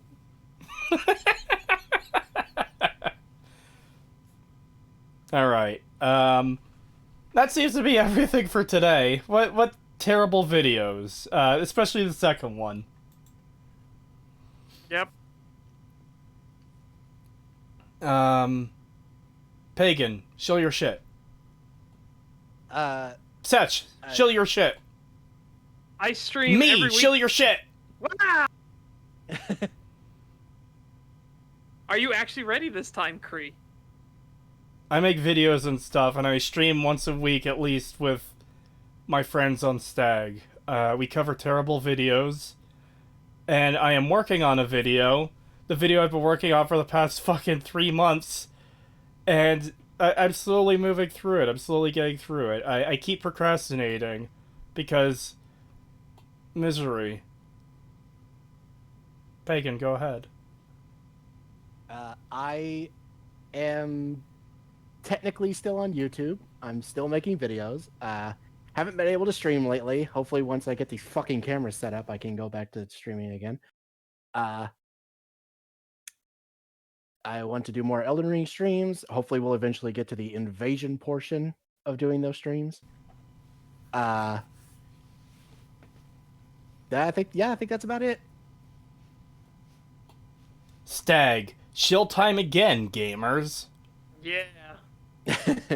I stream every weekday over on Twitch. However, I am gonna start looking into doing on Rumble and YouTube as well. Especially now because YouTube has a live tab, which I believe automatically separates your live streams out, which is really fucking nice. Yes, it does. About This is fucking something. time, YouTube. Yes, about fucking time. This is something they should have introduced with live streams. I'm glad they finally did it though, because holy shit, Absolutely. it was much needed.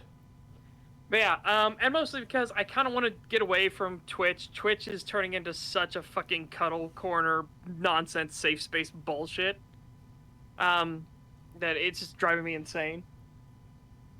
And I mean that to the point of like, there's a game I tried to play on. I didn't try. I did play it on stream called Void Bastards. And for anyone that knows, I always put the title of the game in the title of the stream so that people can get it instantly. Because sometimes on mobile, the game category doesn't show up or anything, so you know immediately what we're playing. I do like Void Bastards. And- It was a good game.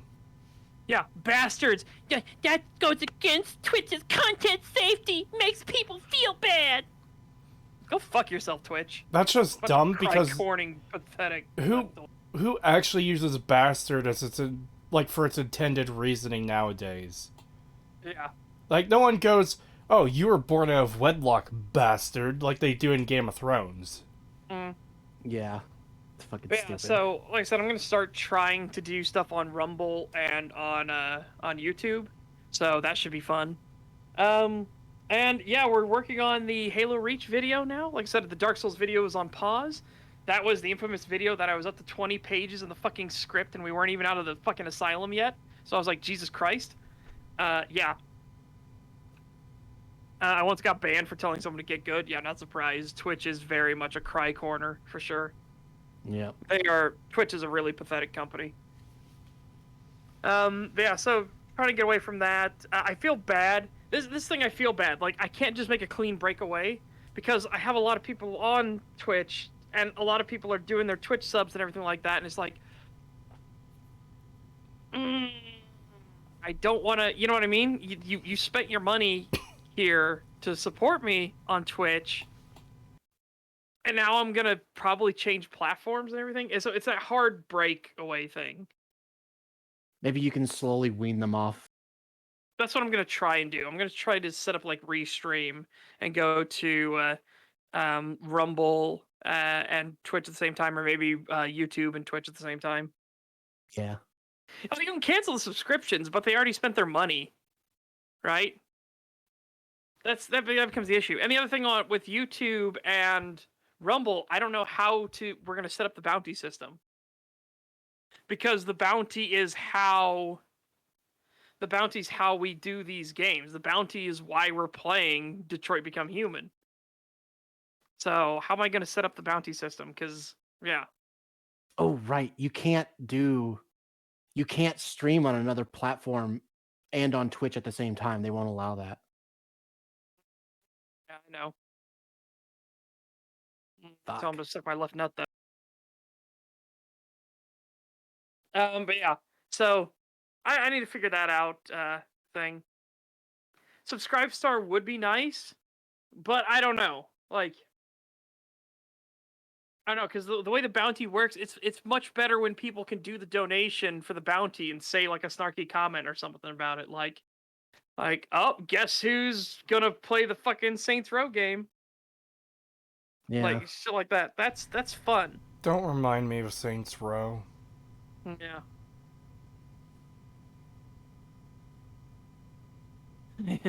Good, the bad, and the ugly. Yeah, they block so many things. They blocked war, so I can't put Warhammer Dark Tide or anything like that. I That's can't do so anything. stupid. Oh Yeah, boy, I can't war wait is to play the bad. new God of War on Twitch. Yeah. Yeah, what the fuck? How can a fucking gaming platform be so shit? It's not a gaming platform, it's a fucking easy. thought platform. It Yeah, is now. exactly. It's a porn platform that was controlled by leftoid NPCs. The left Yeah. always destroys everything. Anyways, that's it for today, I suppose. Thank you for coming out, everyone, and have a good night. Yeah. Yeah. Yeah. Bye. And Good night, before everyone. before next stag, I might even get these guys to finish House of the Dragon. So I hope Yeah. so. I don't think we'll cover it next week, even if we do, because I want to watch it myself one more time, like all the way through, and like take notes so we're more focused than normal. Oh yeah, there's Volt. I would love to do that, but where do I put the donate button on YouTube and Rumble? Where do I put that so that people could just do that on those platforms? That's the problem. Oh, you can't run it through Super Chat? You need 1,000 subs on YouTube before you even unlock the ability to do Right. super chats. Right. I guess just the description then. Yeah, fair. You could have a text thing on screen that says, donate link down in the description. Yeah, I guess I could do that. And just have it at the top so it's impossible to miss. I'll have it in gigantic letters crisscrossing across the fucking middle of the screen. Yeah. Anyways. like an annoying twat. Anyways, yeah. Good night, everyone. Have a good one. Night night. Bye. Bye. Bye. Bye. Bye. Bye. Bye. Bye. Bye. Bye. Bye.